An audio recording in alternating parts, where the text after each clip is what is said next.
Okay, so I started recording. If you want to play around with the examples later on or today even, so I'm using Java 11 because I hope that at least you can make a move to Java 11 by now, because Java 8 is still supported, but Java 11 has a lot of good things as performance improvements. Java 17 would be ideal, but I know that companies sometimes go slowly, so that's why I did not want to use Java 17. But every example that I show you today is also usable on Java 17. So it's not that it does not work, that Payara Micro does not work, or that Jakarta EE does not work in Java 17. It does work. The only thing with Maven on JDK 17 is that you might need to define the latest version of the Maven war plugin, because Java 17 has again restricted a few internal classes, or what is considered as internal classes, restricted reflection, and older versions of that Maven war plugin make use of it. So they have fixed it in the latest or one of the latest versions.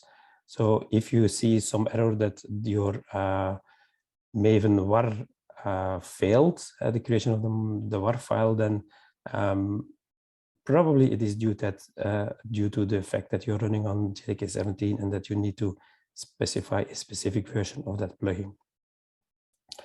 I'm also using Maven because it's still based on the on all the polls that you see, all the feedback that Maven is still the most commonly used build tool in the world. But Gradle is also supported, and Payara Micro supports also has also some Gradle plugins. So again, if you're using Gradle, then you can use it, no problem. But I'm showing today and tomorrow all the examples with Maven, and also because I'm more familiar with Maven than with the Gradle tool. Tomorrow we have something about integration testing, and also about Docker images and Docker containers. It's optional. I do not you do not need that Docker client for the exercises that are at the end of the day. I deliberately did that because not everyone has Docker desktop, for instance, installed on his machine. So it is optional for following all the examples if you want to use the code itself. And we are going to use it for the integration testing. So if you are recreating or playing with those examples of the integration testing, then you need that Docker client installed.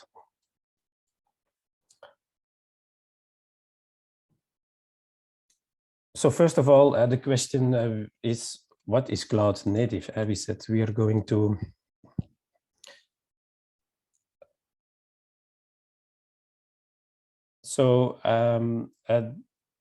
what is cloud native? We have the word cloud there, and you have cloud native. But as we will see, that's not an easy, and it's not a question that you can answer easily. Start with the easy thing, starting with cloud.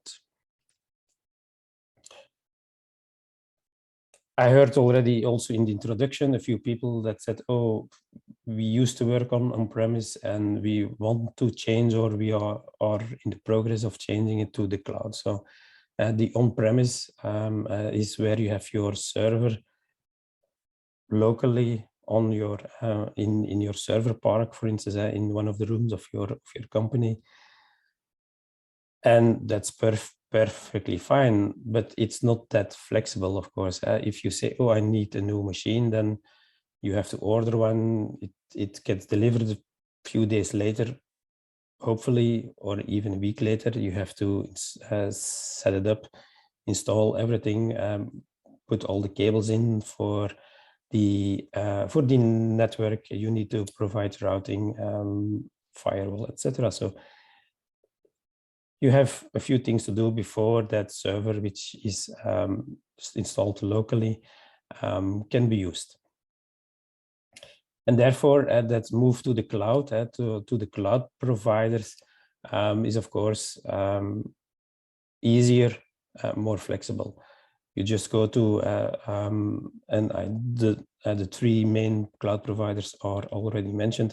You go to Google, Amazon, or Microsoft Azure, and you go to their website, or you use even the command line, and you tick a few boxes on the website, you execute a few commands, and then you have your new server. So that's of course much easier, much faster, and probably also a better usage of your resources, because if you buy a physical server for your server room, yeah, you have to choose a certain configuration, configuration of CPU, memory. You would probably choose more larger one, and then do some kind of virtualization yourself. But there, if you go to the cloud, you just, it's also virtualized, but there you say, oh, now I can probably much easier define what are my requirements for this application regarding CPU and memory. You put it in, it runs, you can even update it, you can migrate those things, etc. So it is much more an optimal resource. You use it, and thus cost efficient in the cloud, and you're doing on-premise. And a lot of the cloud platforms, as I mentioned, they have the CLI, so you can also do the automation. You can even be creating new servers as part of your CI/CD pipeline. I come to that also later on. So part of the entire automation from code to production, you can also create your servers. Meaning, when it's automated, you make less errors, there is less manual intervention. Once you have done it, of course, you need to create those scripts, and that can take time, and you need probably specialized people to know all those things, but it is possible to automate it. And once it is there, it's much faster to set up a new environment once you have one, for an older system, for an existing system. Those cloud platforms also bring a lot of features. So they do, they provide you with load balancing, for instance, and etc. So for those who have looked at all the cloud providers, you have seen all those functionality. Sometimes now they even say that the most difficult part of going to the cloud is choosing what you need. If you look at the long feature list that you have, or as they say, oh, if you want to have X, or you want to have Y, or there are so many options, sometimes more than 100 options, that it becomes the most difficult task of going to the cloud is defining what you need and selecting what you need. And a lot of people also say that the cloud is more secure, which actually should not be the case, but most of those cloud providers, and I come to that in a moment, they update your environment. For instance, if you choose a server in the cloud, they update for you the operating system. When there is a new version, they apply automatically that patch for you. So that means that security issues are less frequent because you are always running on the latest and the most secure version. But actually that should not be the case, because if you are running your server locally, you should do that also. But of course, now in the cloud, it is automatic, and you don't need to think about it, and you don't need people to do it. It's done just for you. So cloud is, they say, is more secure in a certain way, because of course data is also somewhere in the world, so you need to make sure that they are the proper access rights are there, etc. But from the point from the software, etc., and the updates are done most of the time for you automatically, which makes it easier, more secure.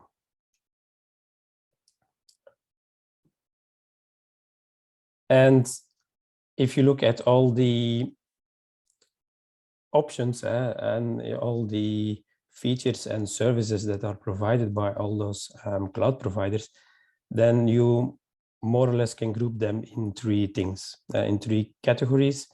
They are called infrastructure as a service, the IaaS, the platform as a service, and the software as a service. And what you get, what you're offered by default, depends on each level. So the infrastructure as a service, you get your server, CPU, network, you have some disks that are associated with it. So basically you just have your bare server as you would have the same in the case that you have bought your server and you place them in your own data center. So after you have clicked on I want to have a certain machine with that certain CPU configuration, memory, etc., you can get a remote shell access to that instance, and you can start doing whatever you do locally, installing Java, probably installing your runtime, installing your application. So you only have the infrastructure, the server, the network, etc. In the second group of solutions, which are called platform as a service, there you have more than just the infrastructure. Java is installed. You can have, for instance, already some software installed, not with Payara Micro. I'll come to that later because that does not make much sense, but you can have, for instance, Payara server already installed for you, that you don't need to do it.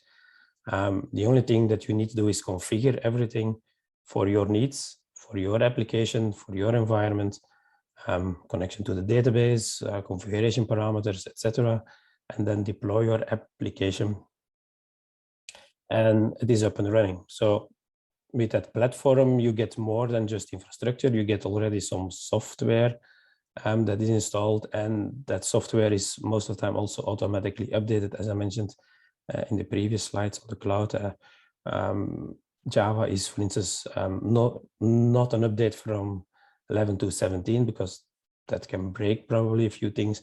But if there is a new critical patch update every 3 months, or I think 3 months, or is it 4 months? Every few months there is a new version of JDK 11, for instance, and then that version can be updated on that machine automatically, and that your application is restarted, and it is running on that newest version of the JDK. You have other platform as a service. Some call it also a managed service. You can have a database that is installed there. The database is there. You just need to create the tables and of course connect it to an application, for instance, so that it can store the data there. You have the so-called API gateways that pass on requests to the correct part of your microservice environment. Serverless, you can see it also as a managed service, and there your platform is that you have the entire setup done for you, or for that serverless, and is immediately, once you have installed then your function, for instance your AWS Lambda function. Once you have that installed, then it can respond to the user requests, and then it is also kind of a managed service. The last one, the software as a service, there everything is already in place. It's not only the software like Payara server, but then thinking more about your email server installation. It is completely there. The only thing that you actually need to do is just create a configuration, a connection for your user. So a company can decide to have an email solution completely prepared for them with the domain names, routing, etc. Everything is done automatically. You only need to, of course, connect your email client to that server or that URL, and then it is working. So that's the most advanced one, if you can call it like that, the most in the situation where everything is done for you, and you don't have to do a lot of the things yourself except using it. There are with the containerizations, there is some see it as a fourth category. I've put it here as a combination of infrastructure and platform, the containers as a service, so Docker and Kubernetes. Why is it not really a separate category, in my opinion, is because containers provide you some kind of infrastructure. If you look just at the container itself, then it's actually very comparable to a server itself, the physical machine, although it is of course virtual. And it is also a bit of a platform, because the Docker software is installed for you. It's more than just the operating system and the runtime and the server. I mean, Kubernetes is installed, is updated automatically, and your applications are still running with that newer versions. So for me, that container as a service is some kind of a hybrid between the infrastructure and the platform. Of course, categories are there, but there are always corner cases which are not clearly defined where it is, because if you look at Wikipedia as a service, then you will find a list of I don't remember it anymore, but I guess it's if I still have an idea, it was around 50 or 70 things that are as a service. So you can do lots of things these days as a service, so that things are provided for you that you don't need to do it yourself. The joke that I made once was that I do employment as a service, so someone can hire me and I can work for them. So that's also as a service functionality. That's a good one. Any questions about this cloud? So this is just cloud. So you have the on-premise and you move to the cloud version of it. So I think these are the main topics, concepts that you need to know to be able to follow with all the rest what I'm going to tell you.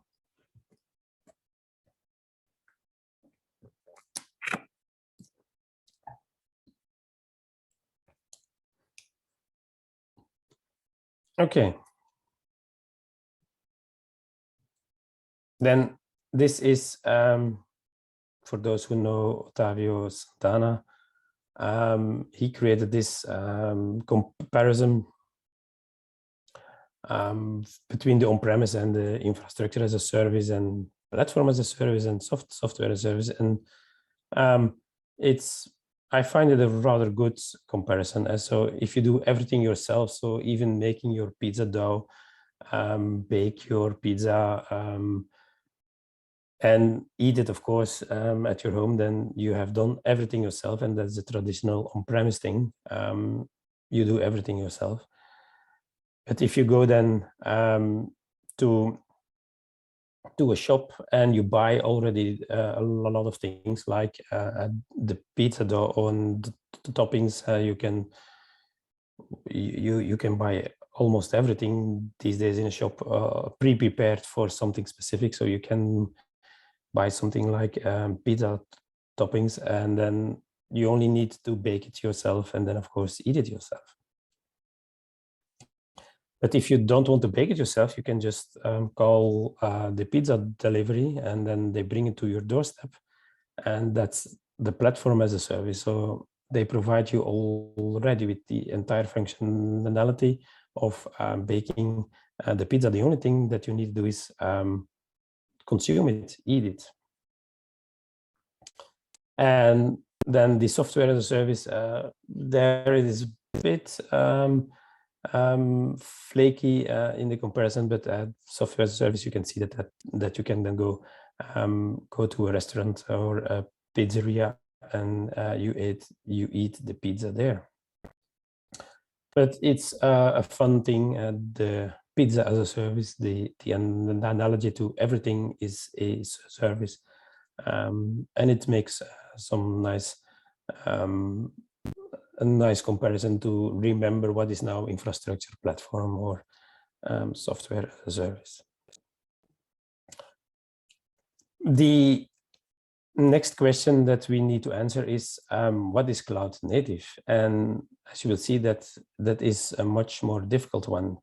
In fact, if you're going to look up on the internet what people say about what they think is cloud native, you find 4 or 5 different definitions, viewpoints.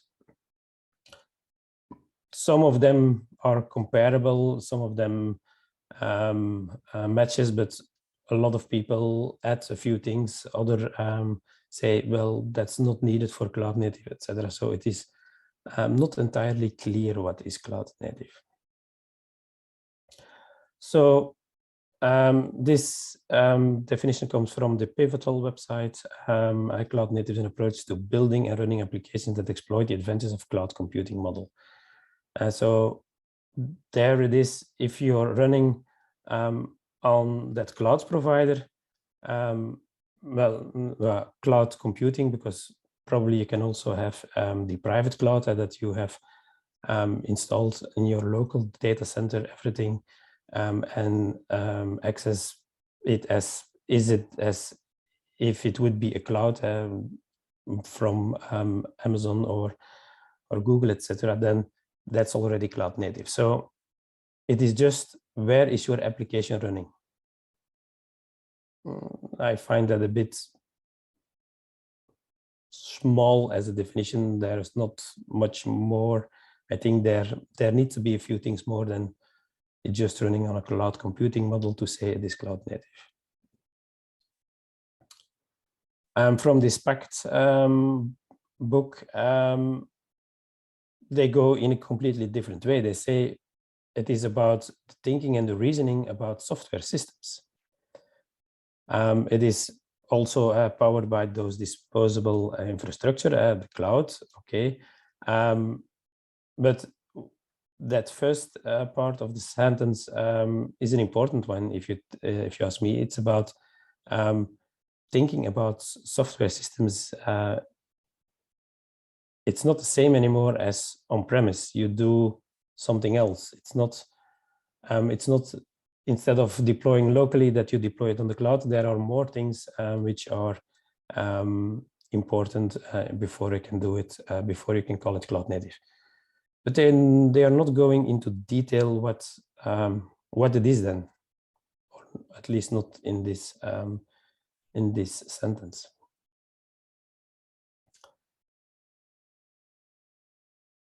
And here it is a bit of a strange definition because it says it is approach to building and running applications that exploit the advantages of the cloud computing delivery model. But then it says it's not, it's about how applications are created and deployed, not where. So here it says that cloud native has nothing to do with cloud. It is the way of the way how you create those applications and how you deploy them to that environment that defines if it's cloud native or not. So you can even have an on-premise server and doing cloud native. Again, confusing. This is one of those authors what was already in the list of that other pact book, but now here he focused clearly on microservices, if you ask me, because cloud native concepts to independently deploy, update, replace, and scale. So that is a typical what people say that are features of a microservice environment. That's the first time that we see that in this definition that people refer to microservices as being a requirement for cloud native. And here again, we go to just a philosophical approach, just saying that so it is more than just deploying, but on the cloud. But again, you see there is a lot of different interpretations. This is the definition of the Cloud Native Computing Foundation, CNCF, and it has the most detail. That's for sure. That's why I've put it as at the last one. So it is a cloud native is something so that you can build and run scalable applications in modern dynamic environments, public, private, and hybrid cloud. So here they explicitly say that it can also be a private cloud. They say scalable applications. They do not say scalable microservices. But containers, service meshes, microservices, the immutable infrastructure, and declarative APIs are an example of this kind of approach, but are just an example. So they are not mandatory, but most of the time people will use these kind of things if they are doing cloud native. So anyone want to share his idea about what he thinks is cloud native? And as you have seen now with examples, there is no wrong answer. Well, there are a few, but there are a lot of good answers, and because it's so broad. So anyone who wants to share his idea about cloud native?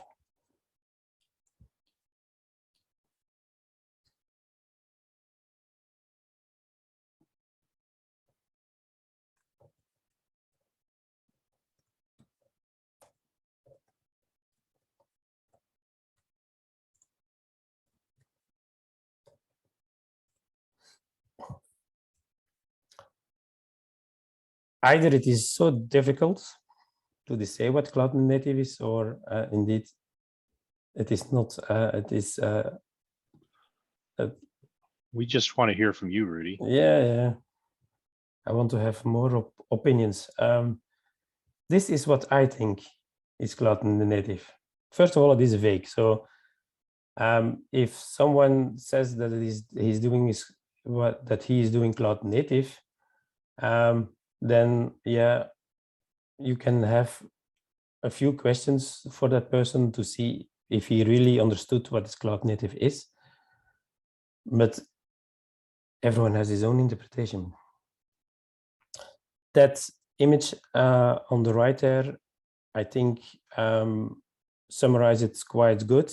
But yeah, those microservices and containers, probably containers is required for cloud native because you do all that automation, that DevOps part, which is also in one of those four in that circle.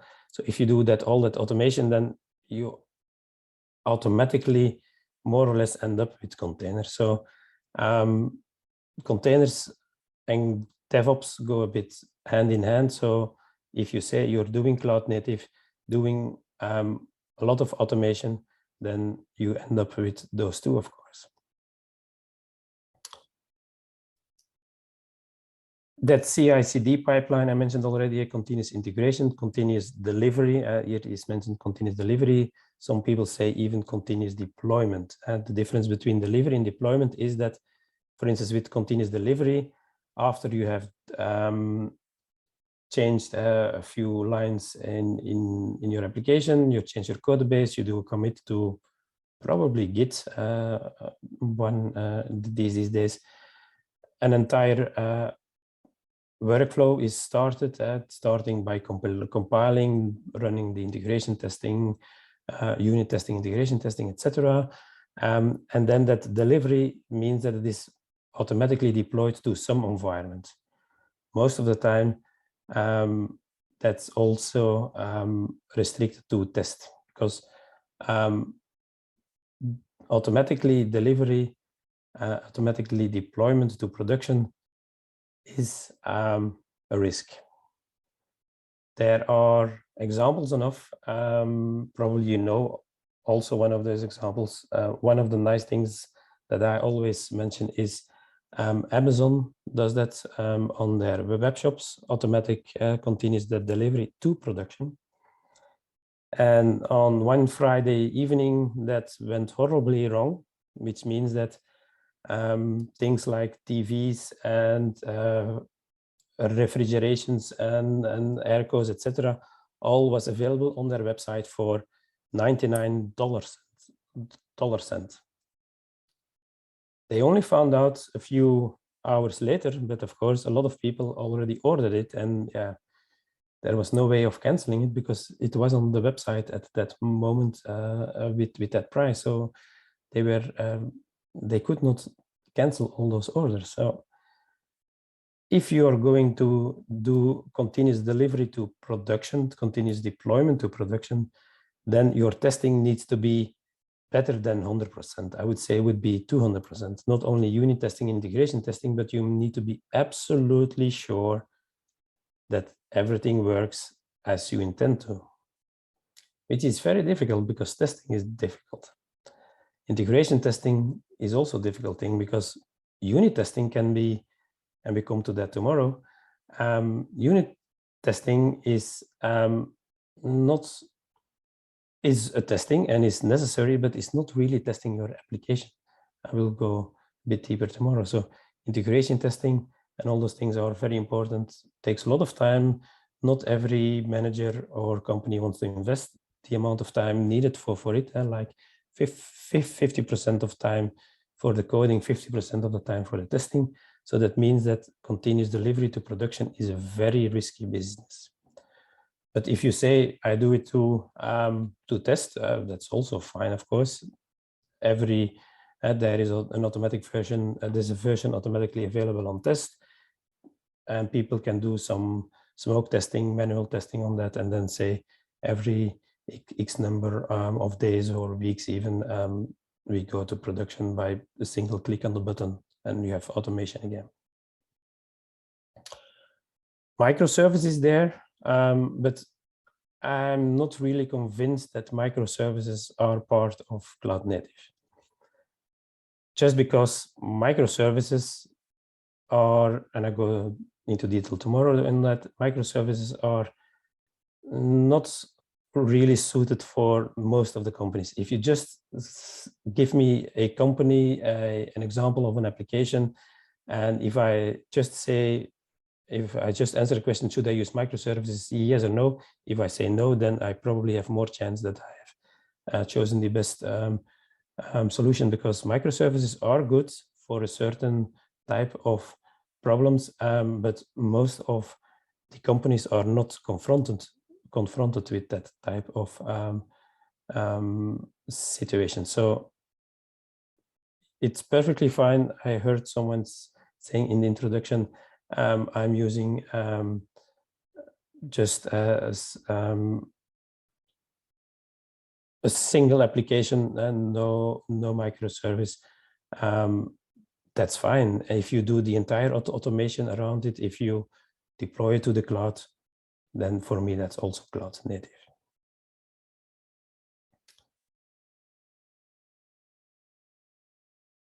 So now that you have heard my version, do you have any comments or questions about what is cloud native?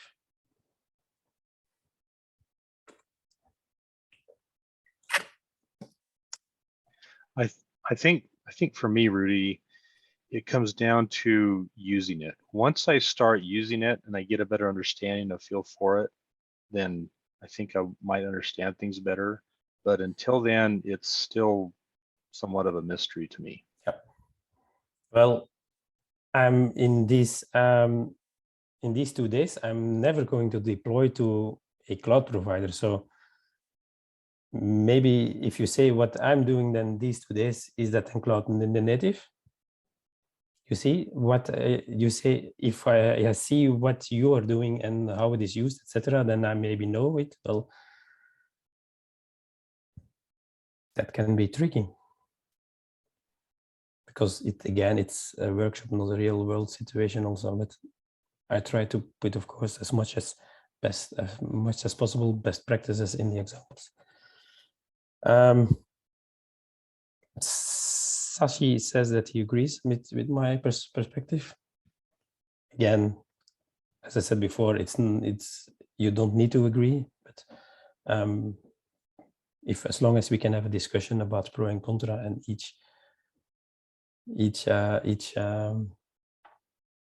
and the ID of each person. For me, cloud native is just a marketing word, a hyped word, and most of all, you need to do what is best in your situation.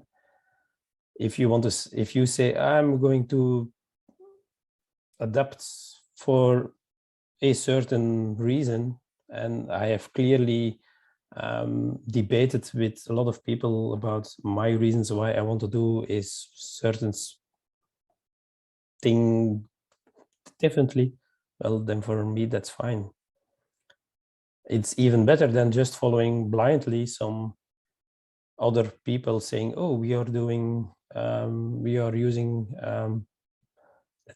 let's use another buzzword. I'm using event-driven messaging streams in our environment, and that's the way to go. Following that blindly is, if you ask me, much worse than having a procedure, a way of working that is that you have thought about, that you have discussed with a lot of people about pro and contra, and if it works good for yours, works well for your situation, then that's probably good enough. And if you call it cloud native or not, if it's running on the cloud, I guess call cloud native.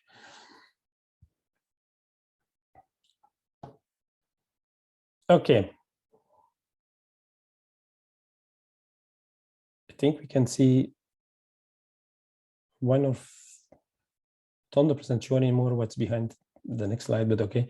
And before we take a little break, because I did not mention it, but we have 2 blocks of 3 hours. But of course, we take a little break of 10 minutes or so in each block also. So what will be our focus? It was already in the agenda at the beginning. So we will focus a bit on architecture. I discussed a few things around clouds, those cloud models, infrastructure, platform as a service. Cloud native is, well, it's not an architecture, as you have realized by now already. It's not a way of work. Well, it is a way of working, but it's not a certain way of implementing, or like client server or those kind of things. So cloud native is not that thing. I'll discuss a few other things about architecture, about like microservices, but also like Docker and Docker containers and images, etc. And based on those architecture principles, we will use 3 frameworks: Jakarta EE, MicroProfile, and MicroStream. We will also see the classic data storage with databases. But yeah, it's sponsored by MicroStream, this presentation. So we also see an introduction to MicroStream as an alternative to databases and why it can be maybe an alternative for a database.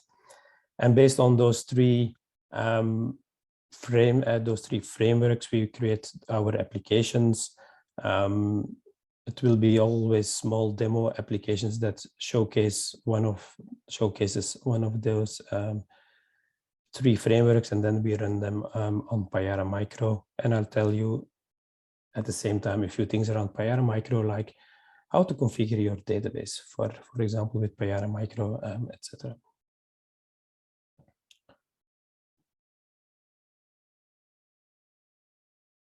So for those who are not familiar with Java EE and Jakarta EE history, and what maybe Jakarta EE is, because it is something special in the sense that it is not a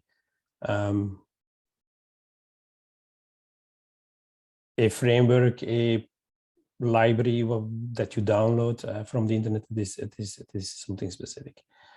So the Java Enterprise was started by Sun in December 99. So it's already 23 years old. And funny enough, the first version number was 1.2 because it aligned with the Java 1.2 version, which came out around that time. And the idea is that it is Java Enterprise, so it has some features which are specific for the enterprise world, mainly meaning that you have some additions for distributed computing and web services. Web services, which is an example of distributed computing. Of course, you have the client server technology there. But web services that can be XML-based, SOAP, that can be more the JSON-based one, the REST ones, as we will see. First, it was developed several years by Sun. Then Sun was taken over by Oracle, and they continue to work. They already at the time it was with Sun, but more and more with Oracle, they made it more open source in the sense that it was not only the Oracle people itself who decided what was what were the features within Java EE, what was the next version. For instance, in version 5, all those annotations that were added. It was also some people from the community that participated in that work, but it was still really controlled by Oracle. They had even the veto. Every project lead of each specification was someone from Oracle, so they clearly have had at that time the decided what a specification, how that evolved with the feedback and the help with some external people. In 2017, then, after more or less a year that Oracle was not sure anymore if it should continue to do all that work, because it was a bit of a strange reasoning. That's the official reasoning. Not sure if that's the reason why they have donated it to the open source community. But they said, well, we are doing all that work and also other companies benefit from it because it was a specification. So there were multiple implementations. More on that in a moment. So Oracle had his version of Java EE, Glassfish at that time, but also WebLogic. But other vendors like IBM and Red Hat, etc., they also provide an implementation for that same specification. So they benefit from all the work that we do, which is a bit strange reasoning, because they wanted that to want to keep everything in their own hands. They don't want to give too much power to the community. So it was a bit of strange reasoning. Anyway, September 2017, the entire code base, which is huge. I forgot the numbers. There are some blog posts around it, but I think it's around 2 or 3 million Java statements were donated to the Eclipse Foundation. So it became really open source. Oracle is still participating in this now Jakarta EE, and the name is Jakarta EE now since it was donated, because Java is a trademark of Oracle. Oracle is still participating, but now all the other vendors, and more important, really the community is working on that on an equally base. Every person has the same power, and so I'm working also on a few of those specifications, so I can put in some code and there can be a discussion about it, but no one can veto things. So that's now a nice thing. A lot of people make it the comparison, of course, with Spring and Spring Boot. Is that the same or not? Well, it is not exactly the same, of course, but the idea is identical. Create some tools so that enterprise applications can be created easily. And there is, if you ask me, and of course you have Spring fans which say Spring is the best and all the rest is not good, and you have very passionate Jakarta EE people say that all the rest in the world is bad. Well, I try to be in the middle, and during history and during those 23 years, there were times that Spring was better than Jakarta EE, other times that Jakarta EE leaped forward and became maybe better than the Spring.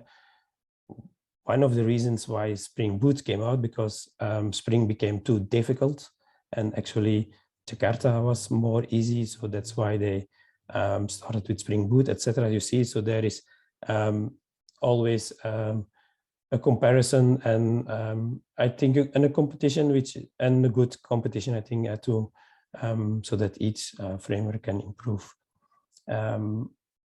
continuously. Main difference, of course, I said that it is that they had comparable IDs and create those enterprise applications. Main difference, of course, is that Spring and Spring Boot is from a single vendor. Code is open source, but yeah, it's really or mainly determined by that single vendor, and focused on their customers. They have a few very large customers, and most of the things that you see in Spring are for those customers, which is, of course, is usable for a lot of other companies, but they have another idea of the future. Spring decides more or less what is the future of Spring itself, and the set of vendors, the group of vendors and individuals that are now grouped in the Eclipse Foundation, and decide what Jakarta EE will look like in the next version.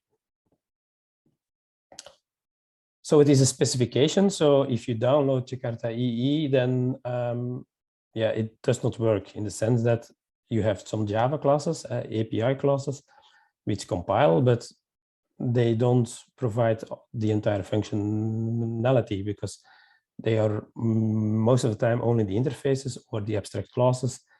And there is a document that describes the functionality. For instance, if there is a HTTP request coming in, which is handled by a servlet, then it describes well, not step by step, but in that entire specification, you can find then all the things that needs to happen, from how that request needs to be handled, what scenarios needs to be covered and how the response is sent back to the user.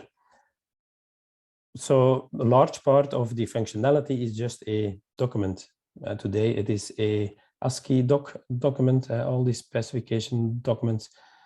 So that's something, it's not something that you can execute.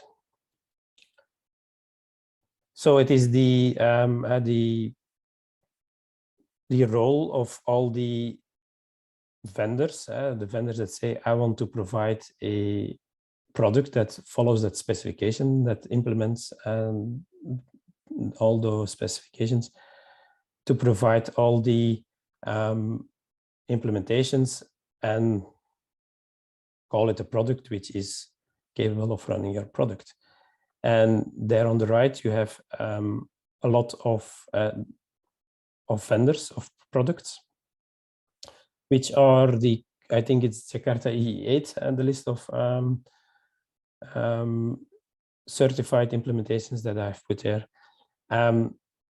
But it's also not always a different code base. For instance, Glassfish is there. I have to look for it where it is, but there is somewhere the Glassfish one.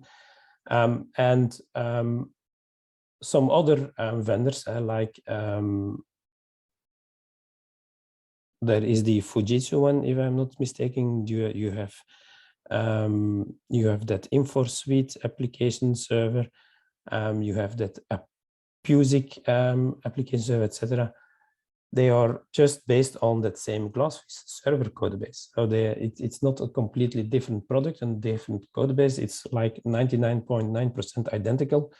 They have changed a few things. They have done a few additions, but mainly it is the same Glassfish code base.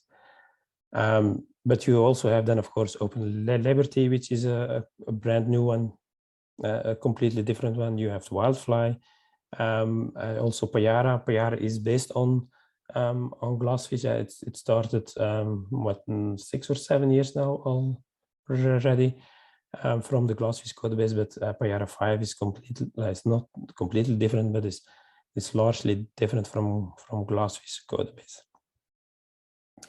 So those vendors needs to implement them, and then how can we be certain that the specification is followed? Well, that's through that TCK test, the test compatibility kit. It's a large set of tests, a few thousands.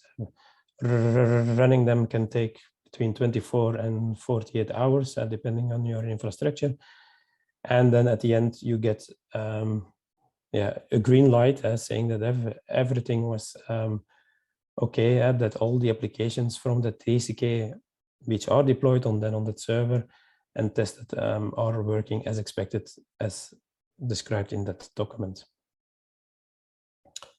So that's a bit about the Jakarta specification, and we have a lot of specifications within Jakarta EE, and they are grouped in a few profiles. And this list is not even exhaustive. There are a few other specifications which are not here on this on the screen. But you have two groups of specifications. One is what's called the specifications which are in the web profile, and that focuses on really on the web part, on the HTTP part. So the only, not really the only protocol, because you have persistence, which of course describes the database connection, and that's not the HTTP. It's not HTTP based, or not entirely HTTP based, but all these in the web profile are centered around web applications HTTP connections. So you have these servlets, you have REST, so for the REST endpoints, and you have then server pages and server faces to create client-side applications. You have those web sockets to push information to your client, etc.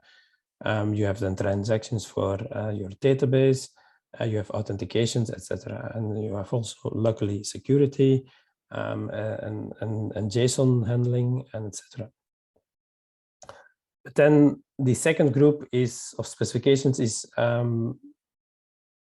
more about other types of connections. You have the messaging, the JMS systems. You have SOAP, where you have XML, and you have those specific the SOAP header and envelope, and then the SOAP messages. You have mail, which is also a specific type of connection. You have those connectors. You have even a specification to implement new connectors in a generic way.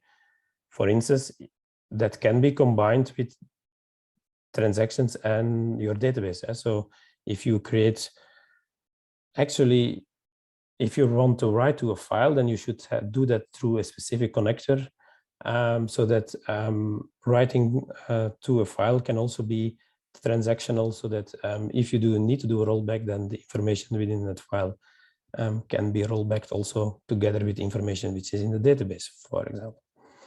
So those additional ones are in what's called the full platform. So on top of the web profile.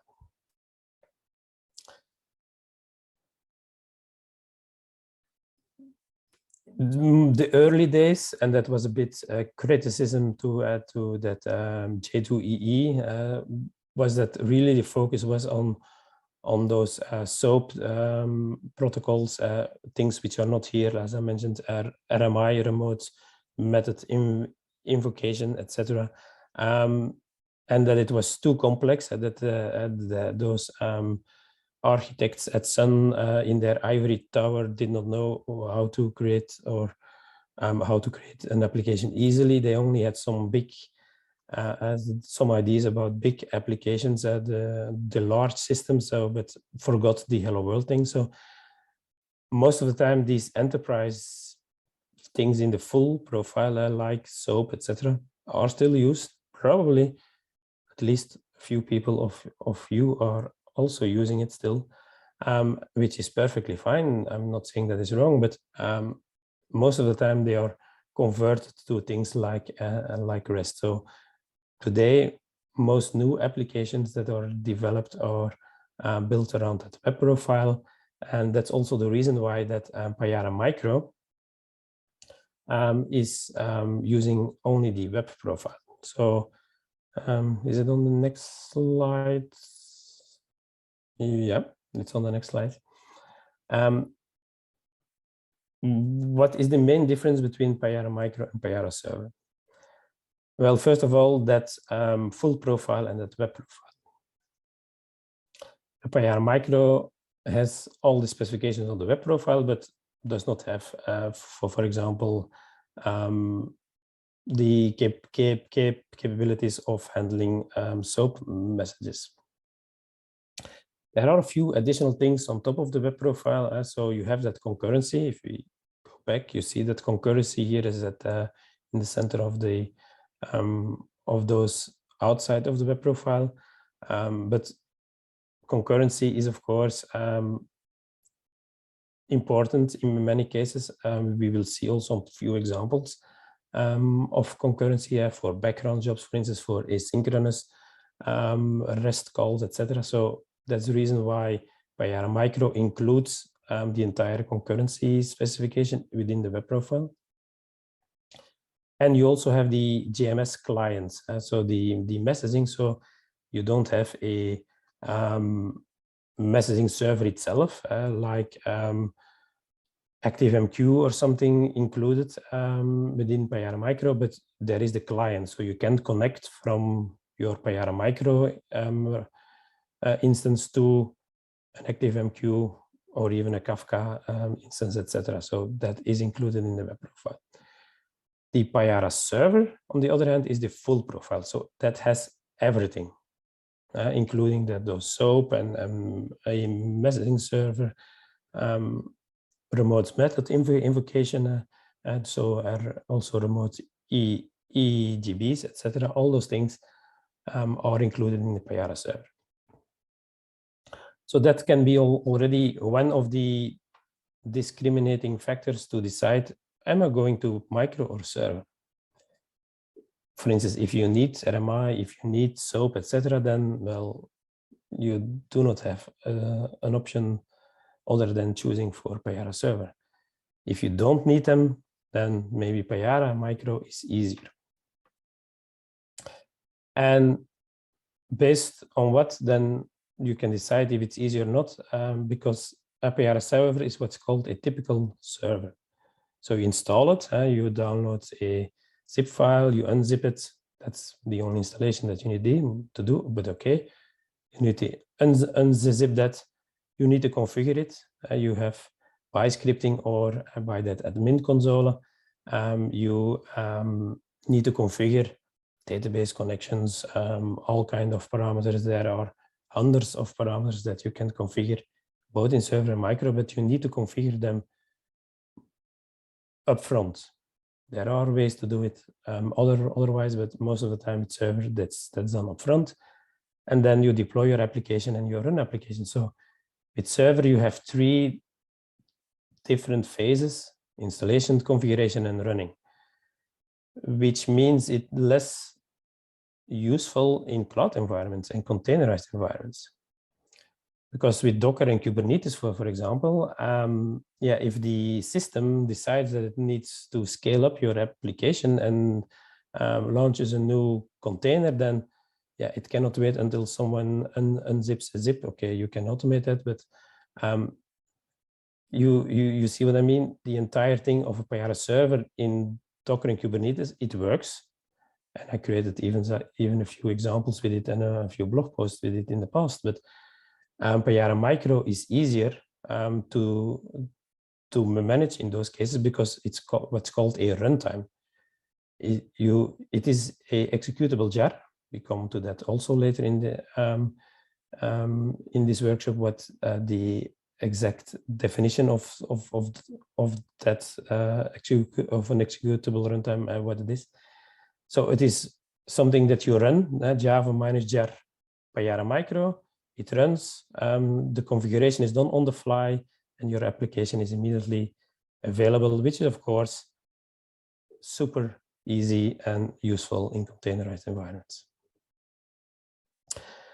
Any questions about Jakarta EE, about difference of Payara server and Payara Micro?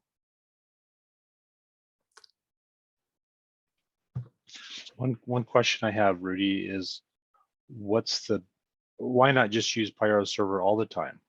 Why use Payara Micro at all? As I said, it probably depends on how easy it is to achieve what you need.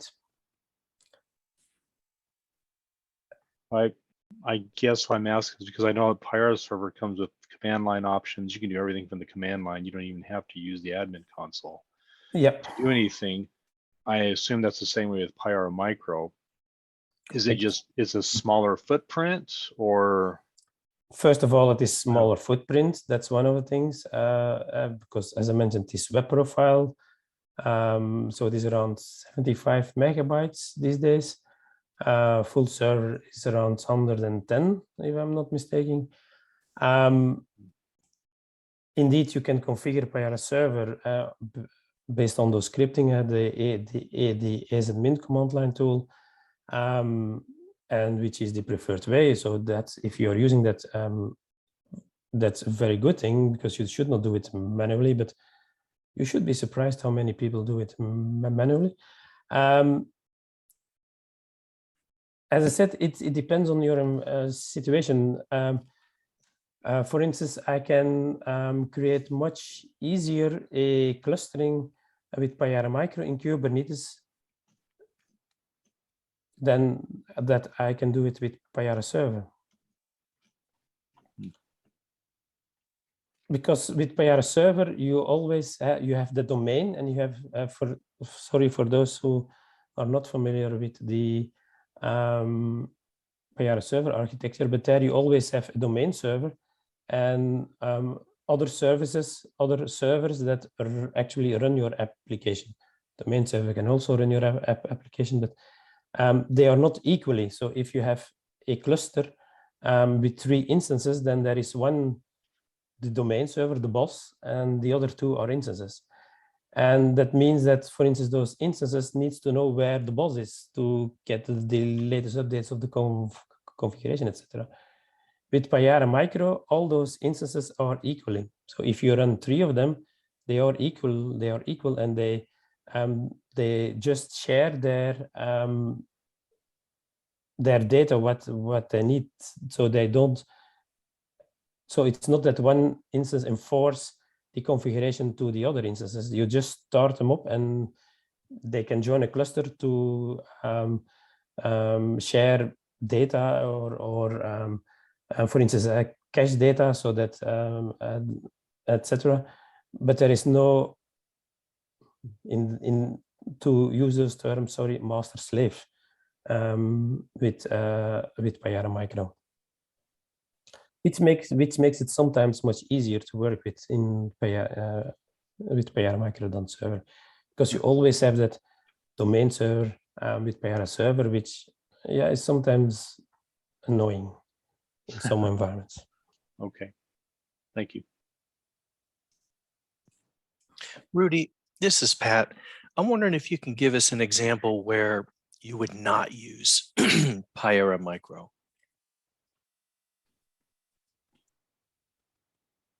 One of the most obvious things is when you need one of the specifications which are not included in the web profile. Ah, okay. So okay, that's not a real good example, but if you need in a GMS server, so if you need to have messaging, then as I mentioned, Payara Micro only has a client, so it cannot have the queues, cannot have the topics, etc. Most of the time, even with Payara server, you are going to use an external system, so that's not a good one. But for instance, batches, if you want to run some batches during the night, looking up some files, updating data, etc., that's not really possible with Micro. That mail, you can install a custom mail client, then that's also not an issue. If you want to connect to some external systems, for instance, you want to connect your application with SAP or something, then you need these connectors, which are not available in Payara Micro. And most of all, SOAP. If you say I need SOAP or RMI or remote EGB, as I said, they are not all here listed, but if you have one of those 3, that's a clear indication that you cannot use Micro if you have SOAP, remote EGBs, or RMI. Great, thank you.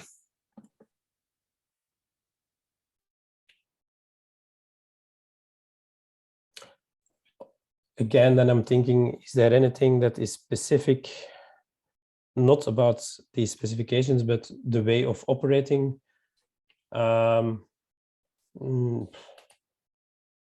I find it always easier to work with Micro. Maybe it is because I know it very well and that other people are maybe more comfortable with server, but okay, that's probably an Rudy, I have a question. Yep, sure. About how friendly is the Payara Micro with other libraries, for example, with the Spring.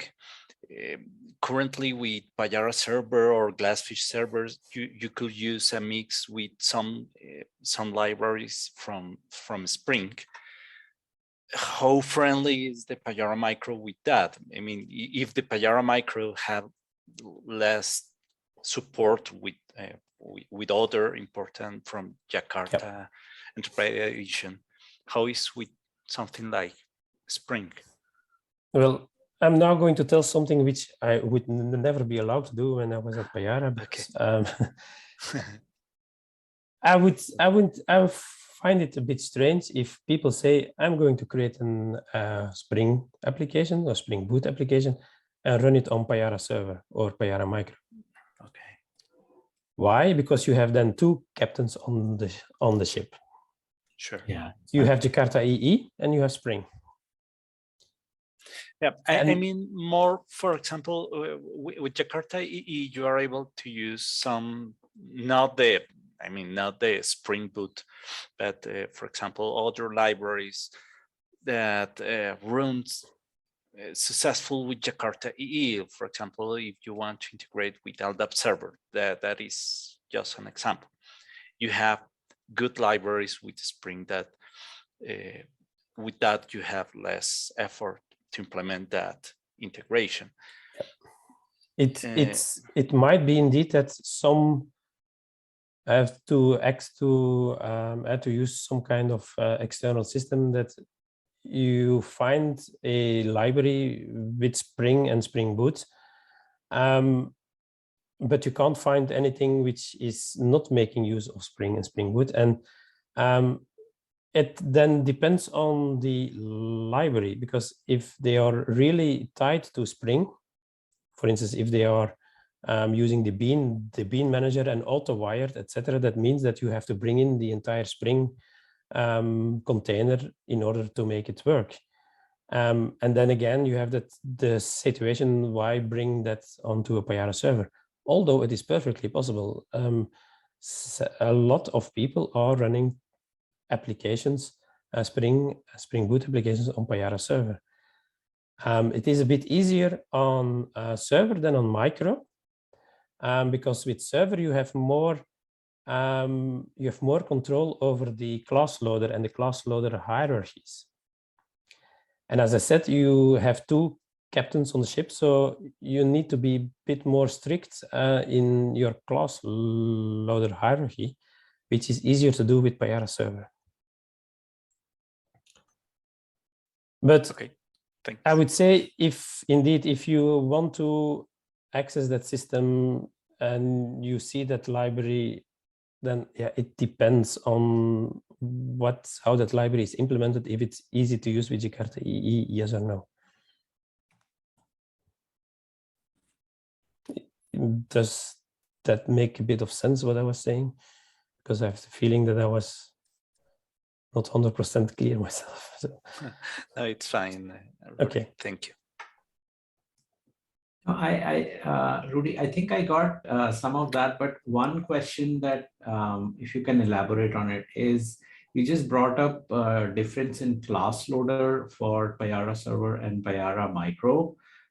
If you could just elaborate a little bit more on how we do not have more control when using Payara Micro versus Payara server. And I know like Payara Micro is usually downloaded as a jar file and bundled with the application. So whereas Payara server is a full, like we download the zip file, unzip it, and then it's got the whole, bin con folder. So is it because of how it's getting bundled in the app, or is there more to it? It's about how it's bundled, but also about the class loader that I mentioned. Payara Micro starts up as Java -jar. Actually, there is only one class loader. So that's maybe already a bit advanced stuff, but hopefully the most of you people can follow. That jar file, that Payara Micro jar file, is actually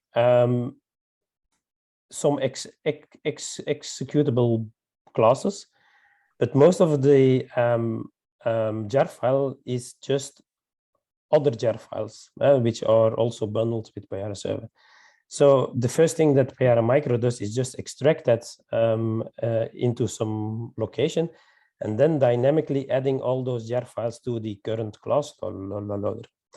But main point is with Payara Micro, you only have one class loader. So everything, your application, but also the Payara Micro classes and the Jakarta EE classes are all running under the same class loader. For Payara server, that's completely different. an application, if you start up an application with Payara server, then it receives its own class loader. And with that, and of course, the parent of that class loader is then in the first level, and then in the first step, it is the Payara server classes, and in the second step, it are the JVM classes. But because you there have a clear hierarchy, you have the possibility to define in Payara server, for instance, a certain class, is that allowed to be loaded by a certain class loader, yes or no, or does it need to go up to the hierarchy?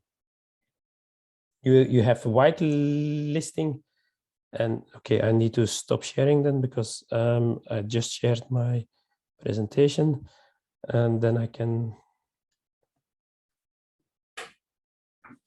because I want to show you the documentation about it. So I'm just going to share my entire desktop then. Hopefully there is nothing too much that you should not see. Payara class loading whitelisting.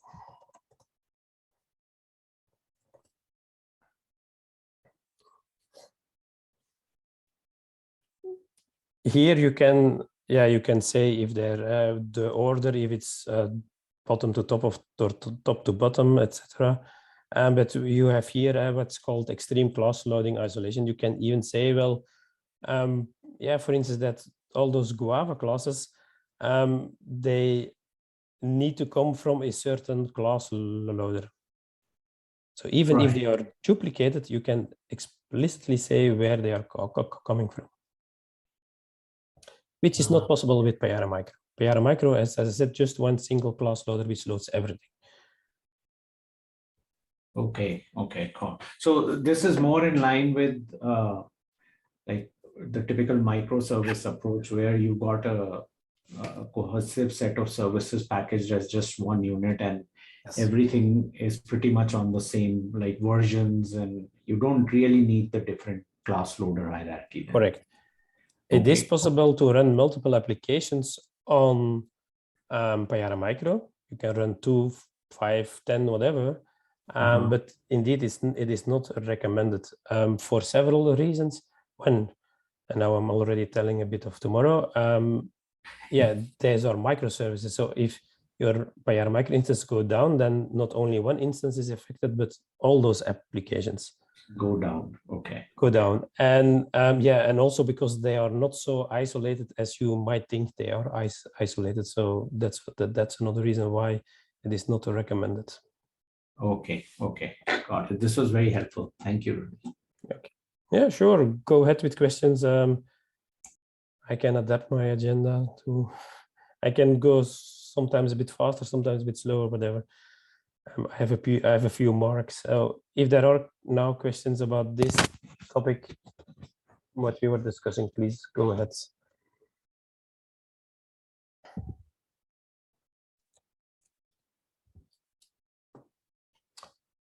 If not, then I'll suggest that we take a break of, let's say, 8 minutes, so that it's 10 minutes before the hour that we start again, so that I can get something to drink for my voice, because I hope that I'm tomorrow that you can still hear me, but anyway, and that you also have the opportunity to take a short break. So see you then in 8 minutes. Sounds good, Rudy.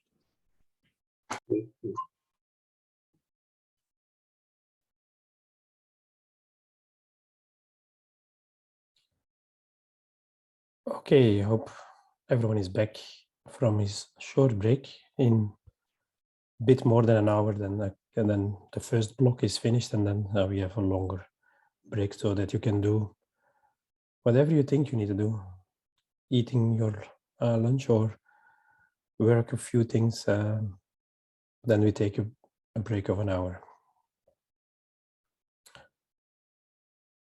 I'm not forgetting to share the screen, so let's do that first. So let's now have a look more a bit in the code, because I have talked a lot. We have talked a lot about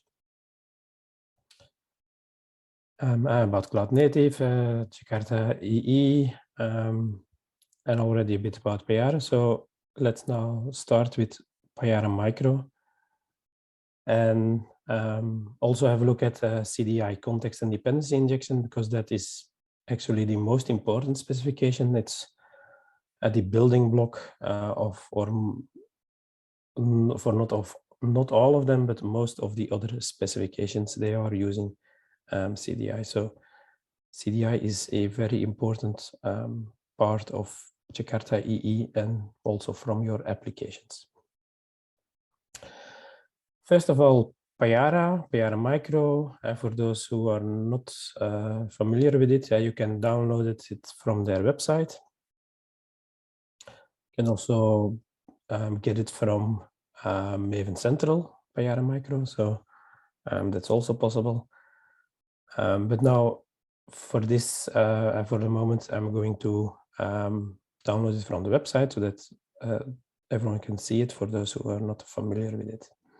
You have the enterprise version, but that's only request. You cannot access it. You have the community version. That community version, you can download the, I wanted to put it in the chat. Oh, here it is. This is the link of this page.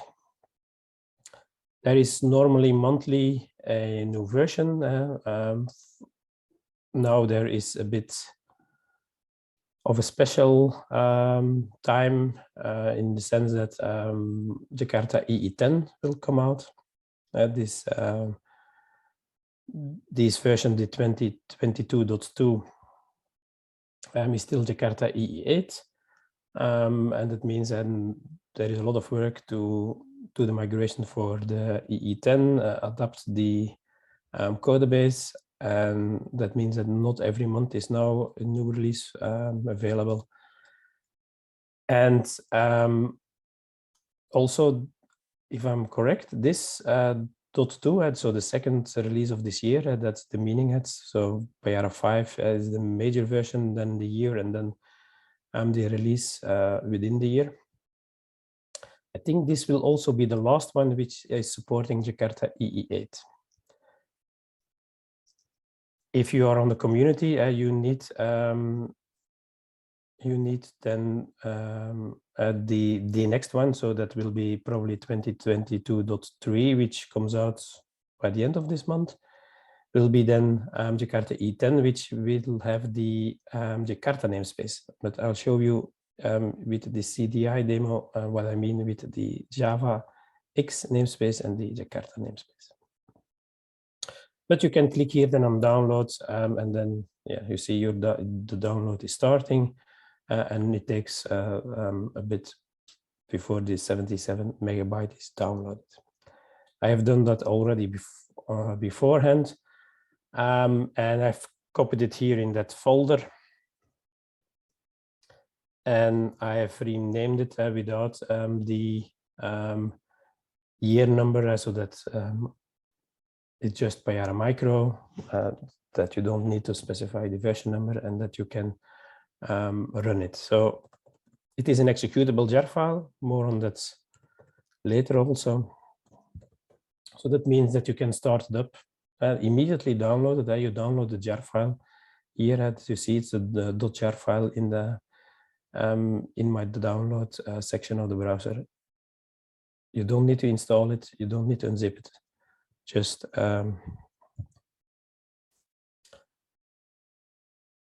run it.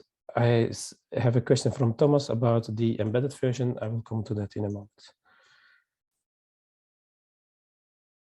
I can run it like this. It's not very useful in the sense that I did not specify an application, which means and not a directory where it should look for applications. So that means that I have now started Payara Micro, but without any application and without the possibility to deploy an application, because it is not server, so you cannot really deploy an application later on. You can specify a deployment directory, and when you put something in that deployment directory and change some magic touch file, then it can deploy it automatically, but that's not the idea of Payara Micro.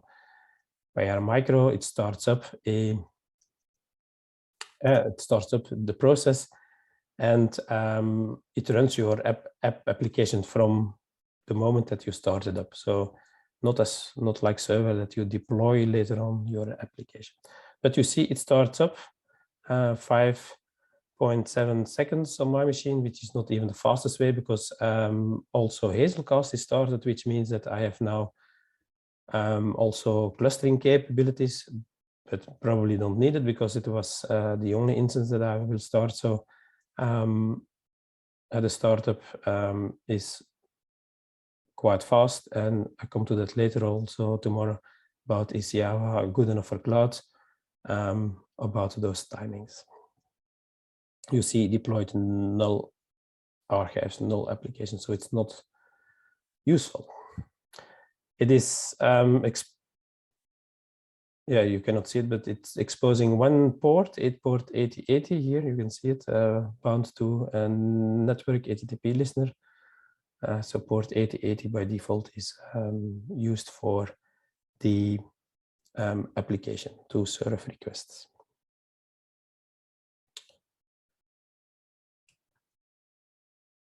The reason why this, you may ask yourself, why is it showing all the log here at the console and is it not in a file? Well, you have a lot of options and you can specify it that it logs to file, but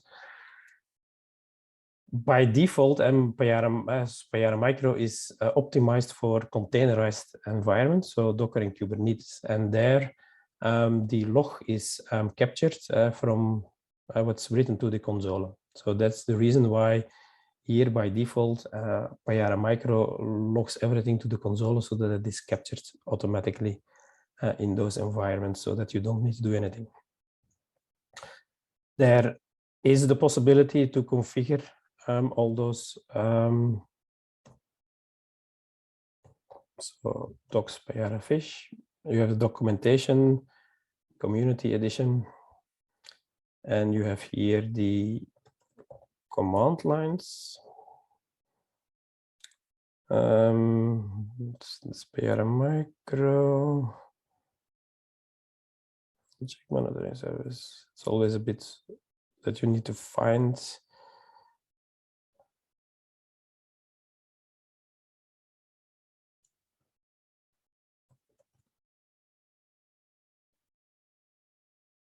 It's not the same, but I hope that I have a link here to. No, this is adding jar files.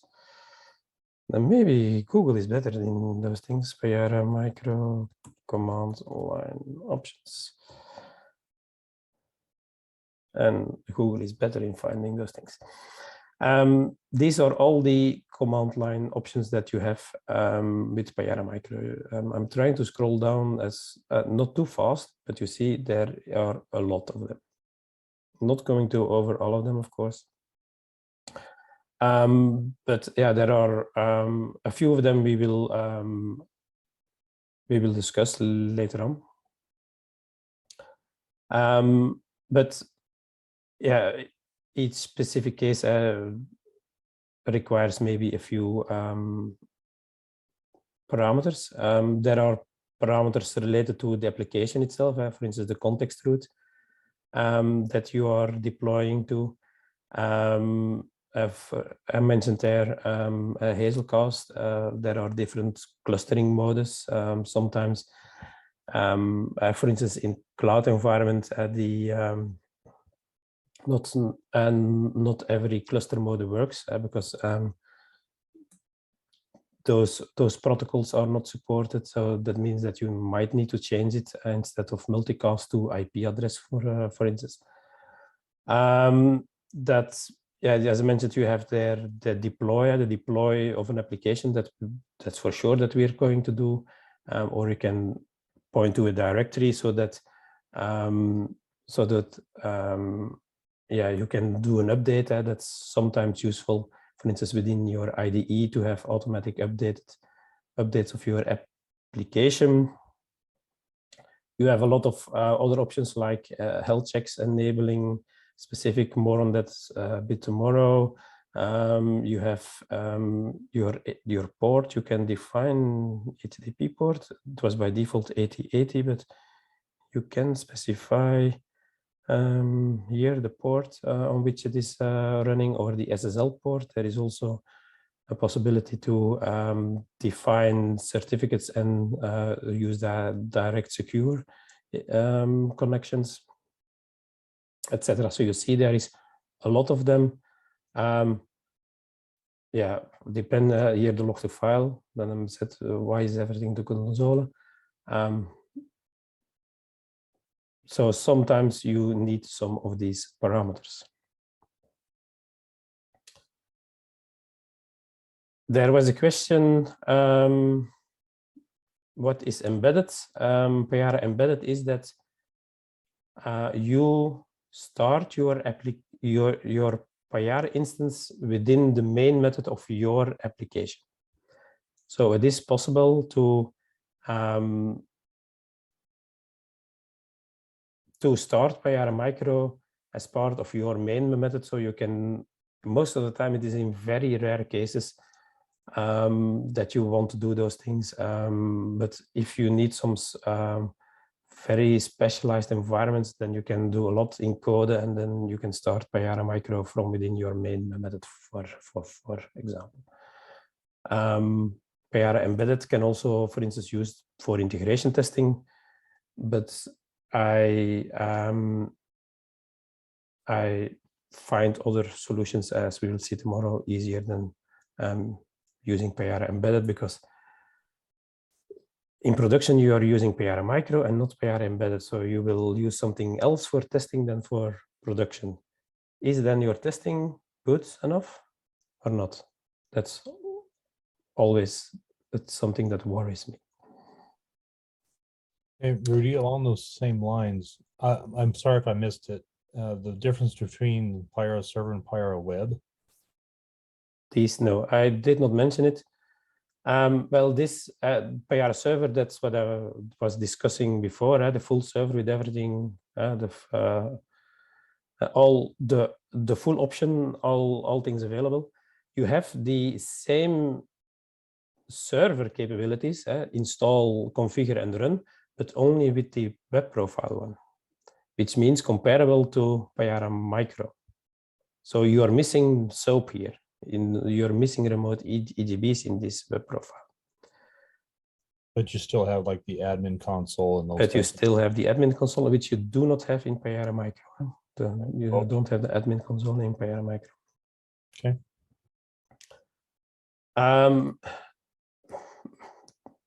Some people use it, but not that much people.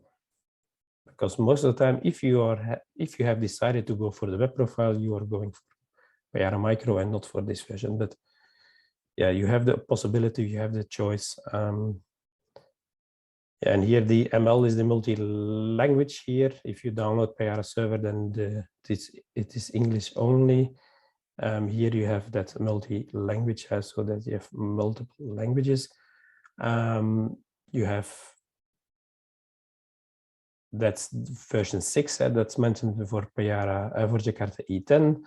And then here for Docker, we will discuss tomorrow.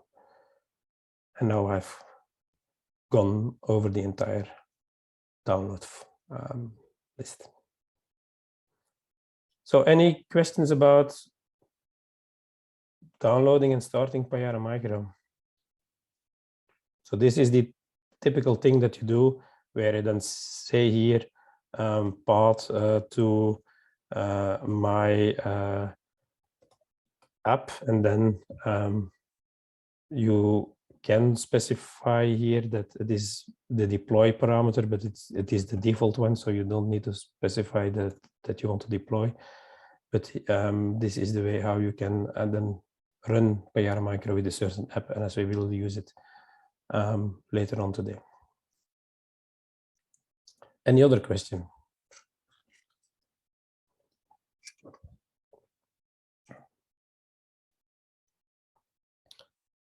Let's switch then to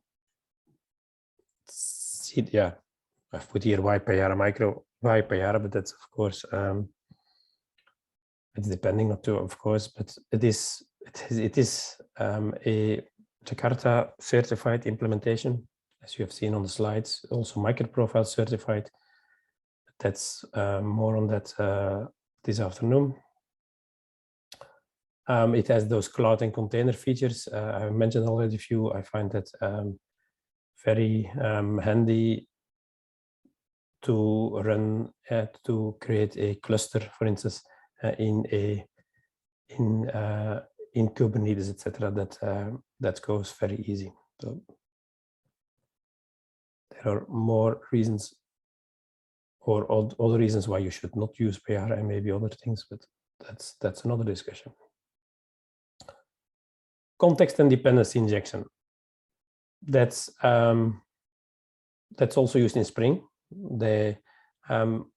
Also the same principle.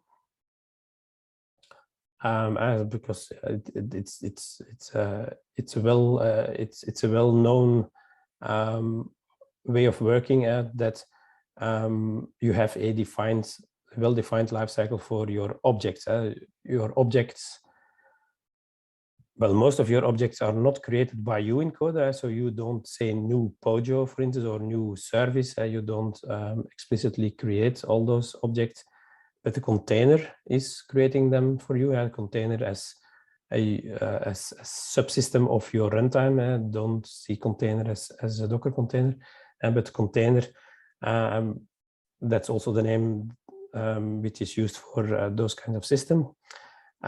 So they are creating an instance for you, and they bind it to a certain lifecycle as the developer has requested it. For instance, only create one for the entire lifecycle of the application scope, for instance.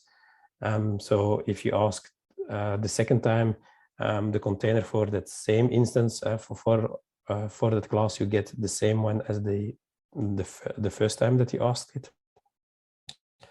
But you can also link the lifecycle with a request from the user that a certain bean, typically containing data related to that request, and that bean is then linked to that request. Or the bean can be linked to the lifecycle of the user, the session of the user. These cloud native microservice that we are talking about is mostly REST, so there you don't have that notion of a session. We'll come to that later, but yeah, the ESF pages or JSP pages or whatever are also services, and there you have sessions from the moment the user logs in until he logs out.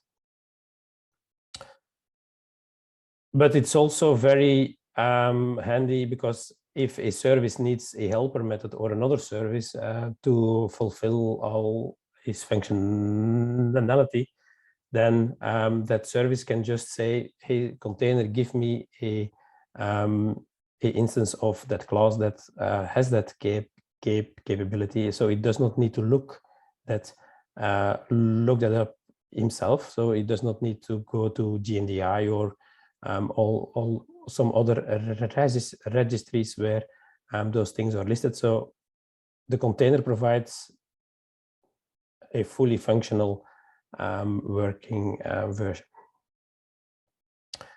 which allows then, because the container does it, you can have decorators, interceptors. Think about the transactions, instead of manually starting and stopping transactions to a database, that can be done automatically through those interceptors and through annotations. I give a few examples of that during these 2 days.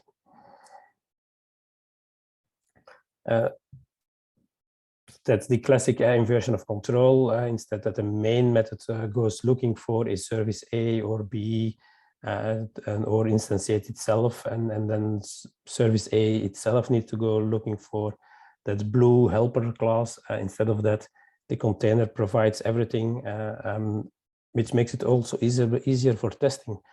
Because if you have just injected a value for that blue helper class, for instance, then during testing you can inject a mock there, and then you can create smaller unit tests which are better controlled if they are created correctly, because of course your mock should behave identical to the actual production version of that injected blue helper class. Yeah, that inversion of control also used in Spring, used in Jakarta EE now. Since a few years, CDI first came in version 5, I think, and before that you had the EGB system, which was a bit more heavyweight, but based on the same inversion of control, where you can inject one EGB in another EGB, etc. So that's something that we are all aware of and can all use it. I'm going, as I said, because CDI is that important, I'm going to describe, show you a few things around CDI. Because all the things that I mentioned now here are, in my opinion, really required before you successfully can create an application for the production environment. So I'll go over each concept. Probably most of the concepts are known to you. I'll also mention a few other specific things around CDI and what you can do. So hopefully there is still something new, something useful in the next, 40 minutes or so that I'll go over CDI. If you have questions about something that I show, or it is not clear enough or whatever, please, interrupt me. I'm going to actually use CDI on a Java SE because it's not that common that people need to write client-side applications on the command line, for instance. But even on the command line, you can make use of that CDI and that dependency injection, which is, of course, very handy. The same goes for Spring. You can do that also there. So therefore, I wanted to make use now here of CDI on a Java SE program. So it's not a web application that we are going to deploy on Payara Micro, but start with Java SE. Of course, all the principles are exactly the same, only the way how you reach out to the container, for example, or how those things work is slightly different, but is actually for your code identical. So the only thing that I have here is, of course, as I said, Java 11, and Weld is one of those implementations of the CDI specification. Remember, CDI specification. Specification is just a set of API classes and a document. So Weld is the most common one as an implementation, so that you actually can make use of it. Shaded here means that everything is in one dependency. Otherwise, I would have here either different dependencies in my Maven, or there are multiple transient dependencies, which means I have multiple jar files. Now I have just one single jar file.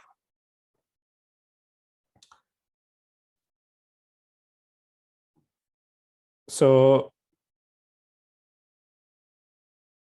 you in Java SE, you have to start your container yourself within Payara Micro. That container is started automatically when Payara Micro starts.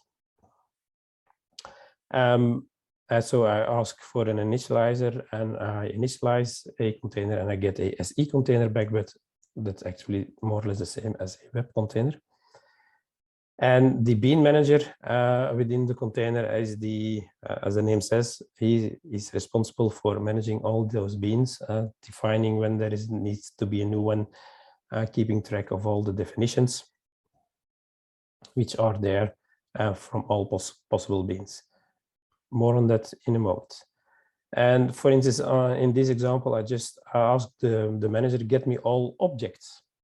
Give me all beans which are objects and print them out. And here at the end, I'll do a size. What do you expect? 1, 5, 10, 50, 100?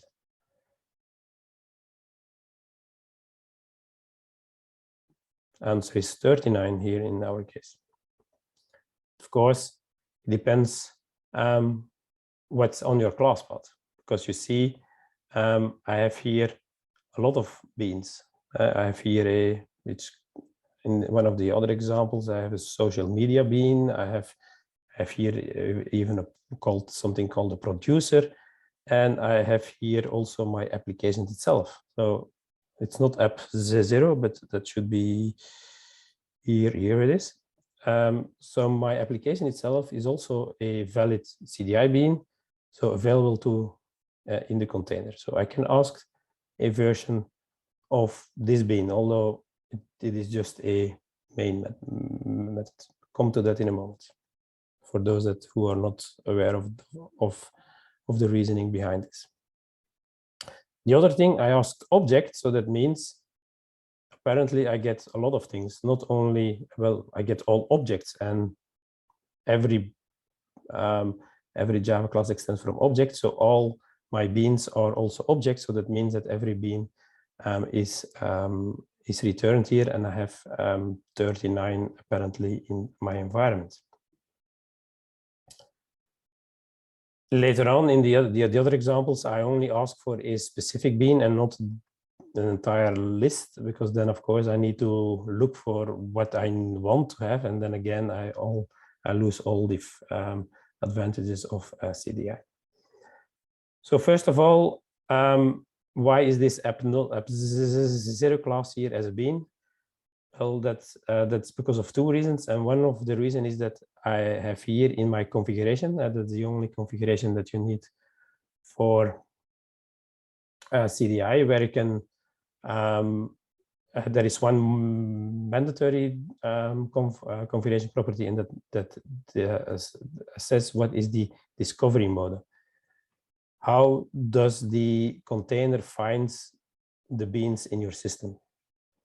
And you have two main options, and you have the option all, and you have the option annotated, and there's a third option none. That means, yeah, no class is ever been going to be considered as a bean, so you end up with an empty container. But that's, well, not empty, but mostly empty, so that's not useful. All and annotated, an important, the differences I've put here all just to show you that it is possible, but it's not a best practice, because yeah, as I mentioned, yeah, I have all those applications here, and yeah, why is app 0 here? Because that does not make sense that this is a bean. This is just my main program, and it should not be a bean. But because it is all, I mentioned there all, then that means that every Java class with a default constructor, which is also available even if you don't specify it, is not final and is public, I think. I think those are the three rules. That means that all those classes are considered as a bean.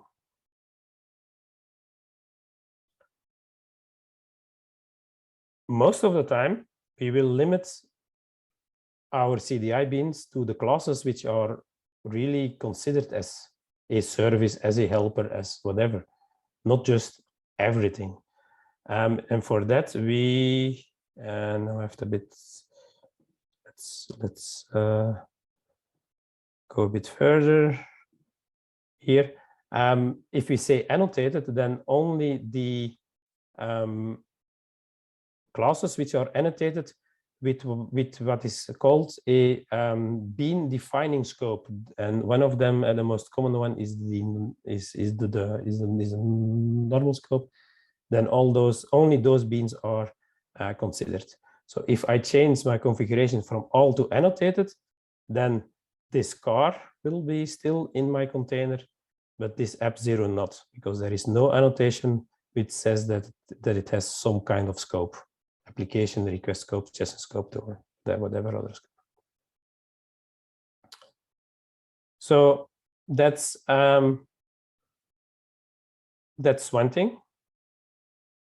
Which bean, what this example tries to explain what's the all and the annotated, and sometimes a kind of a hack to find out why is the system not finding the bean that I assume that is there, and then you can get all the beans, and then I come to that later in a moment what it is. You see here default any produces.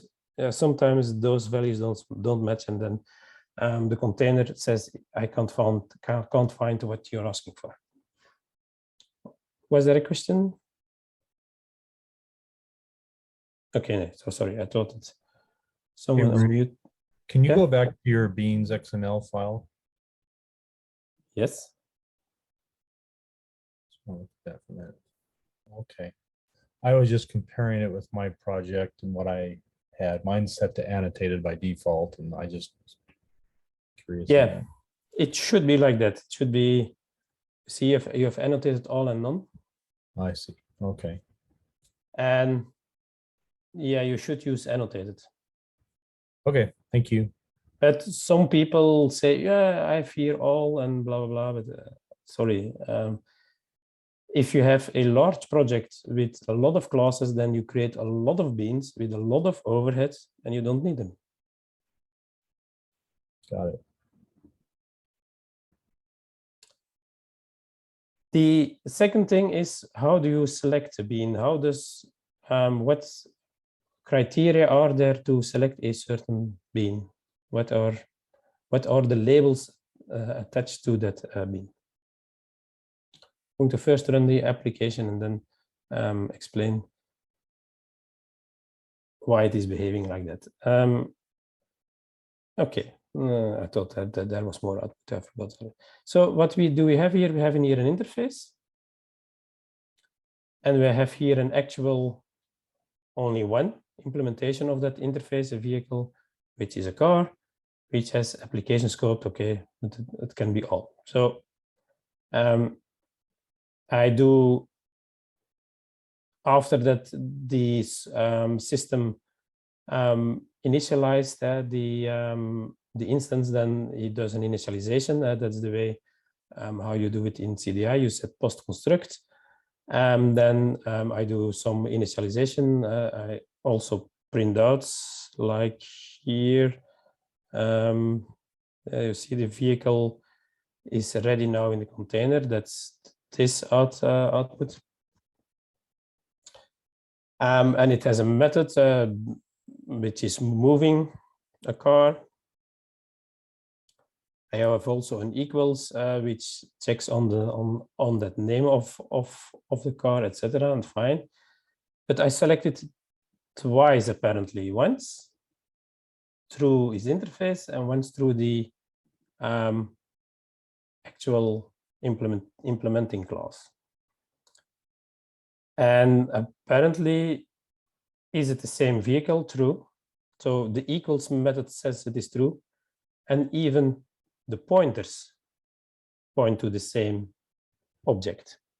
So actually, this vehicle and this car are the same object.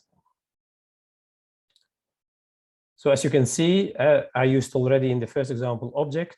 Now I can use from a bean, I can use the class or any of its super classes or its implementing interfaces, etc., to select the bean from the container. And again, that's my opinion, because other people has other opinions. Then this interface is useless. Because the idea of an interface in Java was if you have multiple implementations of the same functionality. The functionality move for a vehicle and you have multiple ones, but here we only have one. So either this entire interface can be removed, and you can always select your CDI being through the actual class. There is no problem with that. If you want to interrupt me, go ahead. Otherwise, I continue.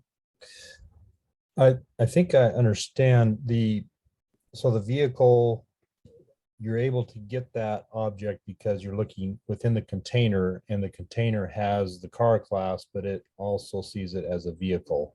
Yeah. For each,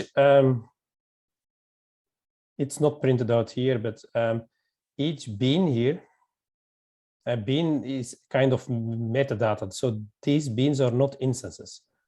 And this is metadata about instances that the container can provide you.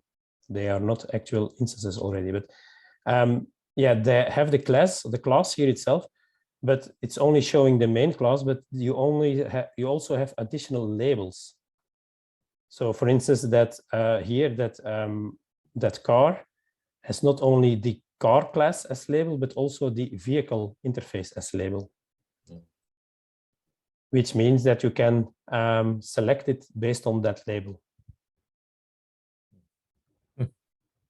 If there is for some, now that we're talking about, if there is for some reason that you want to restrict the labels that are attached to it, you can define yourself. For instance, if I put vehicle here,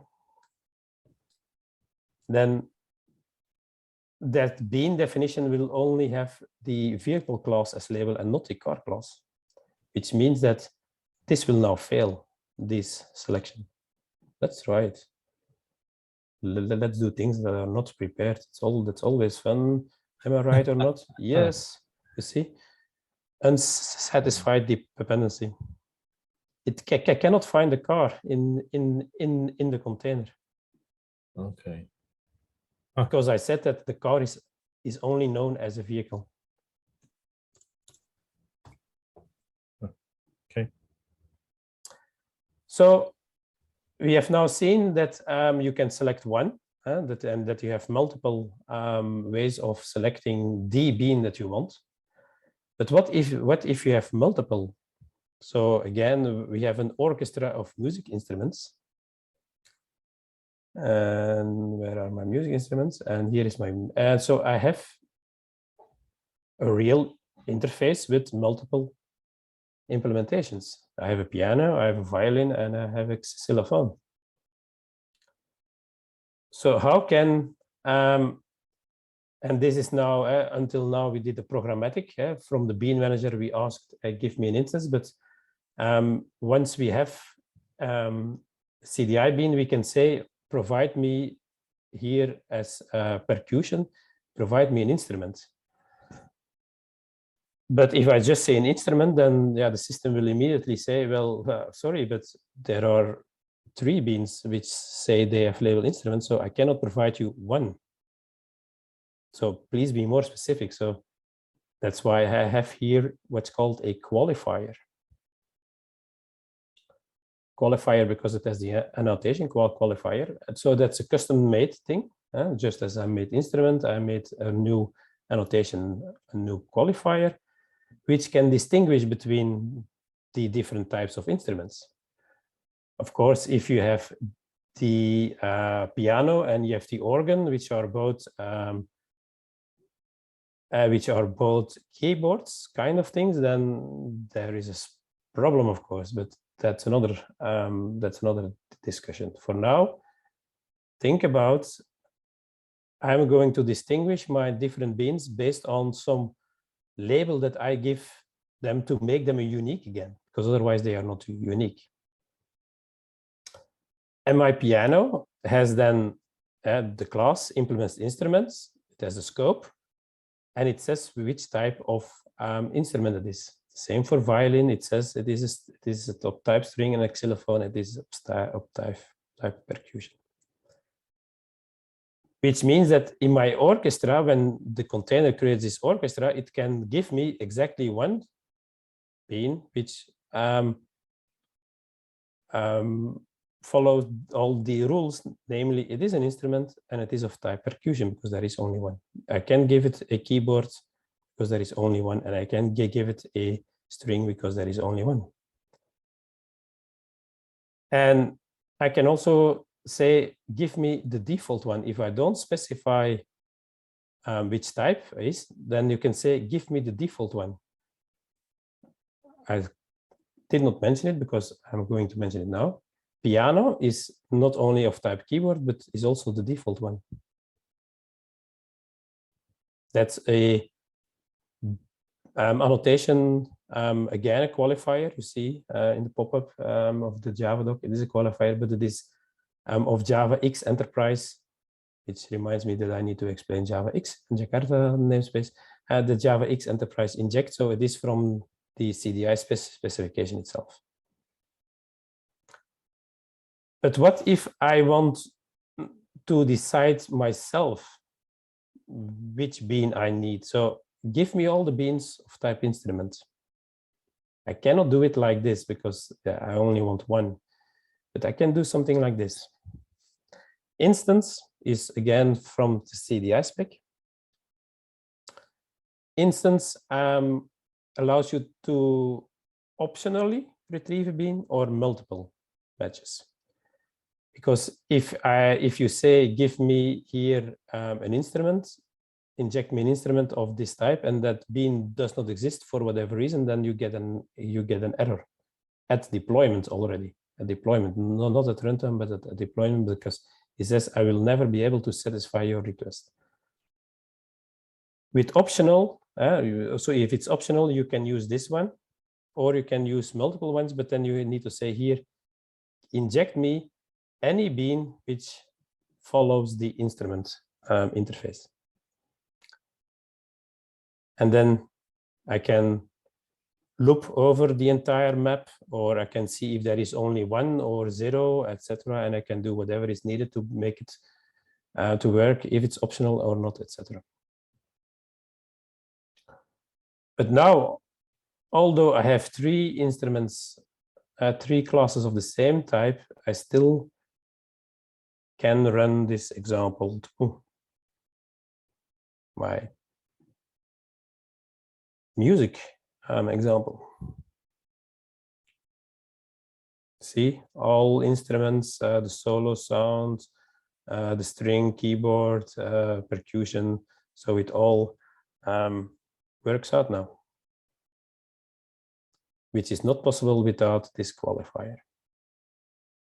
Qualifier is an important thing, mainly because there are many cases that you have an interface where you have multiple implementations of that interface, and then of course you have multiple beans of that same type. In the example of this afternoon, it is like a payment type. You have the option to pay by credit card or by order. So by invoice. So you have 2 beans following the interface payment type. So if you want to inject them and select the correct one, then you need qualifiers.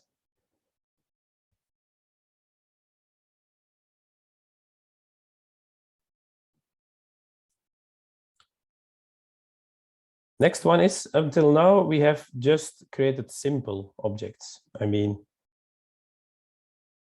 there was nothing much of initialization that needs to be done here. There was one,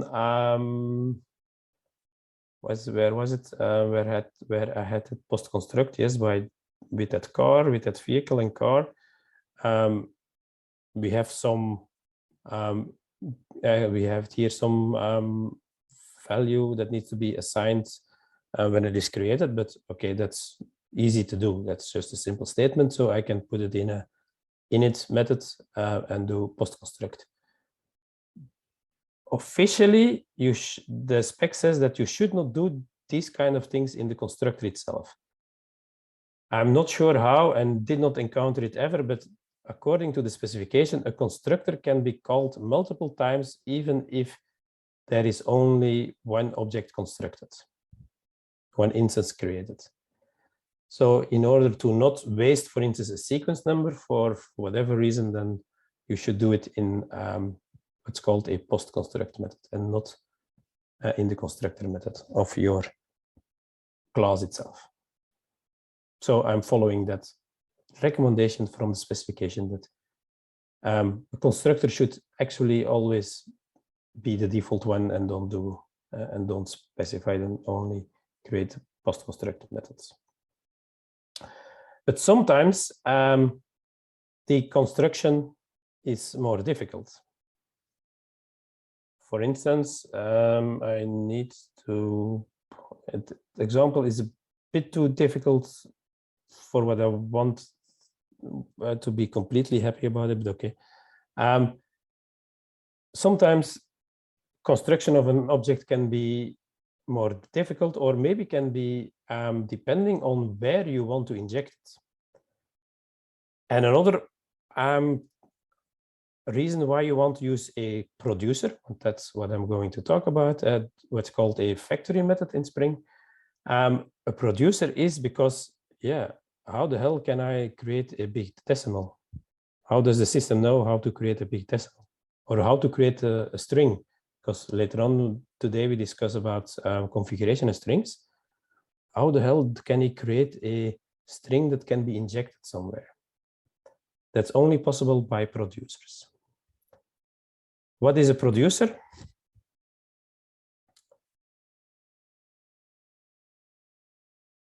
I annotated it here because then I'm sure that it will be discovered even if I have the scope annotated. But by default, it is also the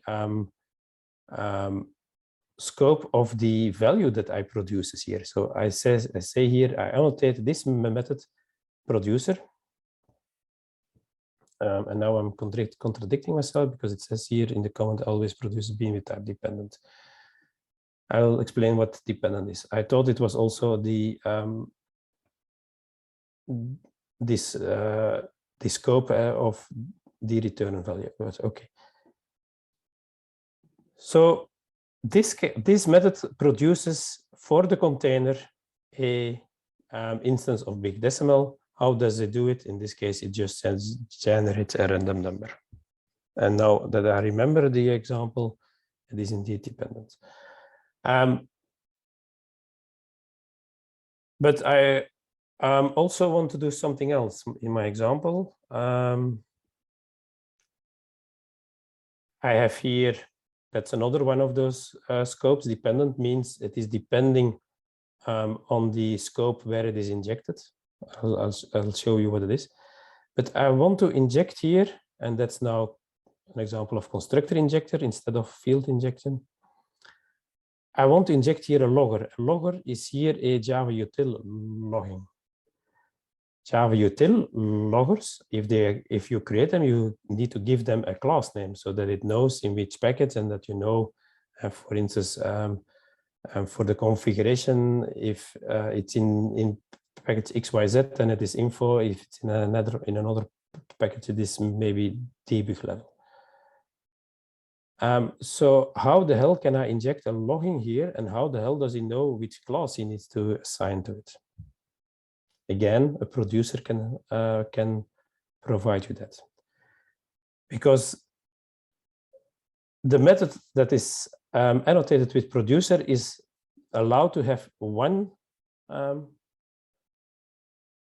method here, one parameter in his method, which is called injection point. An injection point is an interface that describes where it will be injected.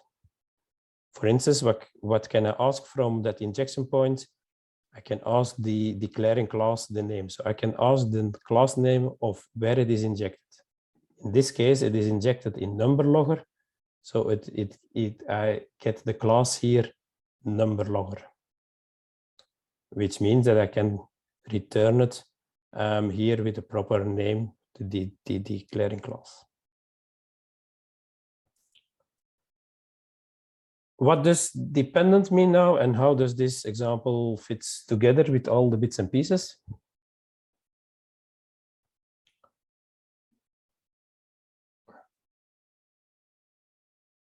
I'm still not convinced about that application scope, but anyway, yeah.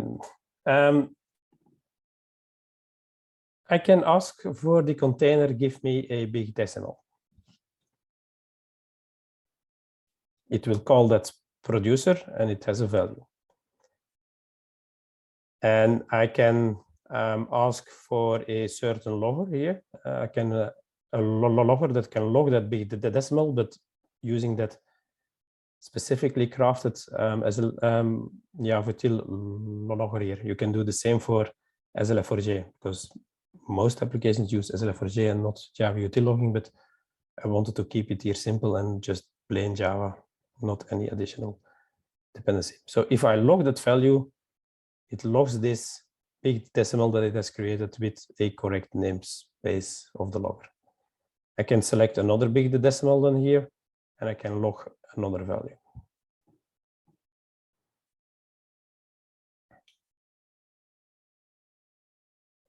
First value was 66, the other one was 47, so it gives me two different values, and I get a logger which is from that number logger here, where I received from that injection point, which so I captured that class from that injection point. Another nice thing is what sometimes is useful for producers is that you can also do the cleanup. So this produces a big decimal, but every time the container does not need a big decimal anymore. So we have created two, so it disposes two of those big decimals. We can have here a printout, which is not useful, but it can be useful for your own CDI beans. Sometimes as I said, construction of bean is complex because it can, for instance, open a file, and your bean writes like log file, and it writes constantly some content to that log file. When that bean closes down, the file needs to be closed, which can be done in these disposes. So even when the system, not when the system crashes, but when the system stops normally, so here it is the container that stops. You see there was a container shutdown initialized at the end of the program. Those two, this method twice for each big decimal is still called. So you always get the opportunity to clean up the things that you have started and do it properly.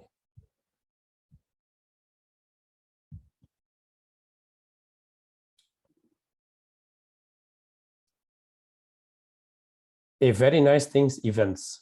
You know, you can send notifications with the producer consumer type things, listener methods. So you have a center class and you register a listener to that, etc. But CDI has very nice things where producer and consumer does not know each other. Again, this is easier to follow if you do it step by step for yourself, but let's see if I can talk you through. I have here a CDI bean, which is the journalist, and the journalist receives some news and he wants to get it published at certain channels.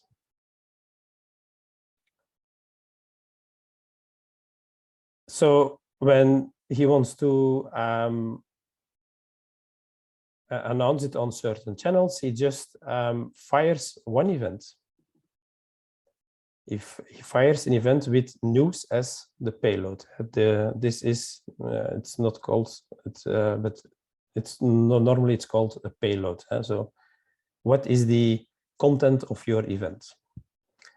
Event here is again from the CDI default system, and can handle these typical events because you can create events for anything. Can handle news. What is news? Just a simple POJO. It takes a topic as its constructor, and you can do a get. And I have here a news of, which is a check and an encapsulation of the new news. So he fires it where is the other party? Where does it get received? IntelliJ helps me here. There are 3 methods apparently that accept news and they observe news. So they need to be CDI beans, of course, otherwise it will not work. But any methods in any method, there is no restriction on naming or whatever. Any method that says I'm observing this type of payload. And if you say I'm observing object, then you get every kind of notification that is sent throughout the system. You see that. So that's the garbage collection thing in the sense. So you can collect anything that's going on in the system. You rarely need to do it, but sometimes it is handy. So we have here another bean, and it does not implement something, but it has a bean and it is capable of publishing that news in the newspaper.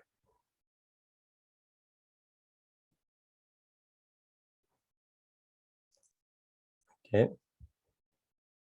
IntelliJ, okay.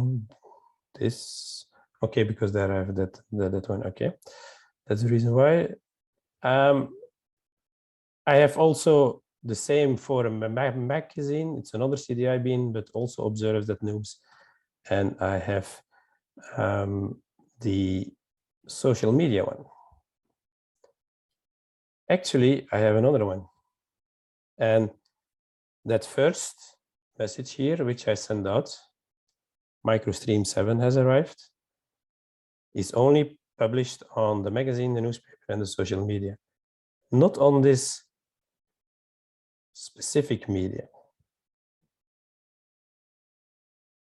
Because if I look here, where is my news? Here's my news. On that specific media is a CDI bean. It observes news. But apparently it did not get it. Why? Well, wait, where is it? No, that's here. I said that it was only here for specific. But so you opened up the social media class. Did you mean to open up the specific media class? Yes, correct. Because I was now confused. Oops, my story does not add up. It observes a news, but only if it's marked with a qualifier. Again, a custom qualifier. If a qualifier that are called specific. Thanks, because I was now just lost. And this proxy, which is created for this interface, will only send it to all those methods that it has an annotation, where the observes has also a specific one. Although I say that this is specific one, the social media also receives it, because it just observes news. So it has an additional qualifier, but this has any, actually it's not written there, but actually this has value any, so any news will be there. If you want to be exclusive, in the sense that if this where is my journalist? If my journalist wants to send a specific event and that only ends up for those that are here annotated with specific, then you need also a new qualifier. I'm not going to do all the code, but then you have something like common media, and you have to annotate all the observers with common media, and then you have an exclusive thing. These events will only be observed by specific, and these events only by this common media. Because by default, here there is any.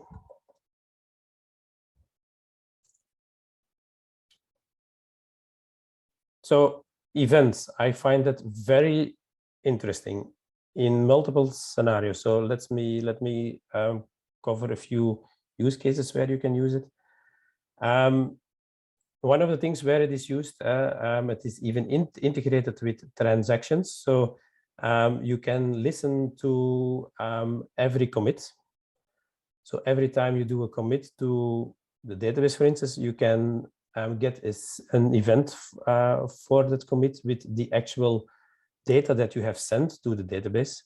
And that, of course, opens a lot of possibilities, from logging to caching, to some kind of secondary cache that you do yourself and not the secondary cache of the persistence layer itself, etc.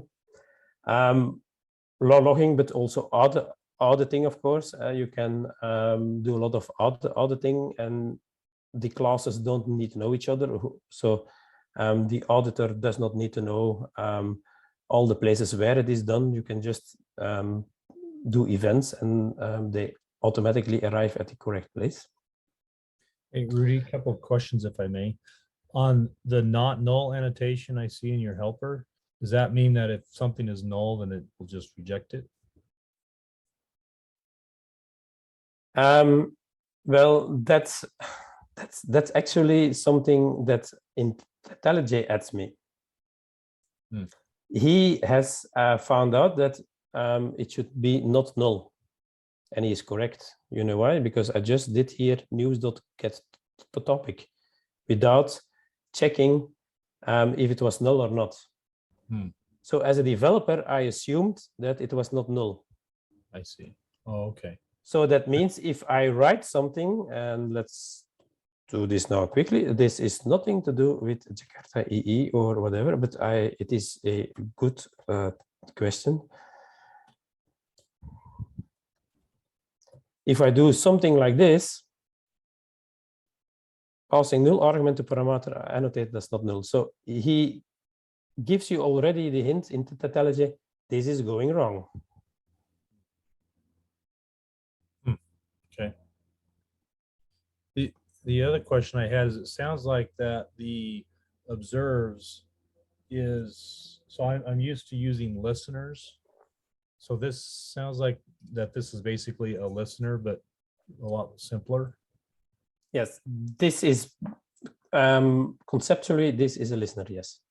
Okay, I like that a lot. It's a lot cleaner. Yes, because it's not a class, it's just a method. Right. I can have here observes object. I can, again, not very useful, I can here observe strings. I can emit strings, so I can do those things. So I can have a lot of listeners in one class because it is just a single method. Yeah. Okay. Thank you. So use cases I mentioned, the transactions, logging, auditing, communications between optional systems, for instance, but then more if you are using, if you are a library developer, a product developer, whatever. And if not every system is available or started all the time, then you can just emit an event, and yeah, whoever is there will pick it up. Whoever is not there, well, it's gone, of course. It's lost. Events are not stored somewhere, whatever.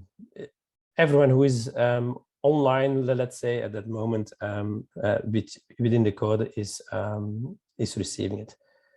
Just to mention, not going into detail, you have even asynchronous events. So you can, because this is synchronous, so this fire only returns when all the listeners have processed your payload. You can also make this asynchronous. Or you can make your listeners asynchronous. You can have both situations. Next, because I want to stop more or less around on top of the hour. These are two options of adding additional functionality on top of your bean. And I'm going to use first the second one, which is the interceptor, which is easier. And either I'm biased and I'm only using the interceptor and not the decorator, but I also do not see a lot of the times a CDI decorator. I almost see always see a interceptor. I get here two objects, two CDI beans. This has nothing to do with the interceptor. It was just the person who helped me with this created. You used a supplier because then he had the get method, but again, that's not needed. I have here an annotation again, timed. And what is that timed? That's something that is created here in the project, which is an interceptor binding. So it binds an interceptor to this place, to this method. So whenever this method is executed, get, then some interceptor is also executed. And I have a fast one, which is just returning the result, and I have a slow one, which is waiting 200 milliseconds before I returning slower result. And I have then an interceptor, again, that's a POJO, but I define it as an interceptor by defining this annotation, which is recognized by CDI, and which has the same interceptor binding that I created. So the link between the interceptor which is used here and the actual code is by this annotation. And of course, I can do, if I have multiple, I can do orderings, which one comes first, because within that interceptor, you have access to all the parameter methods, and you have access to the result. So that's the reason why ordering can be important, because during the execution of that interceptor chain, a lot can change, and that of course depends on the order sometimes, maybe, I don't know. It depends on your system. An interceptor here, a class that is annotated with interceptor, there should be only one and exactly one method which with this method signature, in the sense that it needs to be public object, one parameter invocation on the invocation context, and throws exception annotated with around invoke. You can have a lot of other methods, but there should be only be one annotated with around invoke and public object, this parameter, and throws exception. This can be blah blah blah. That's your choice.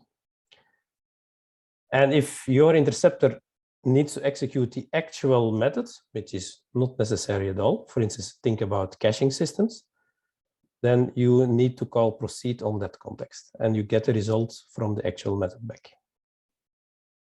But you can do things before, after, or either of them. Sorry for that.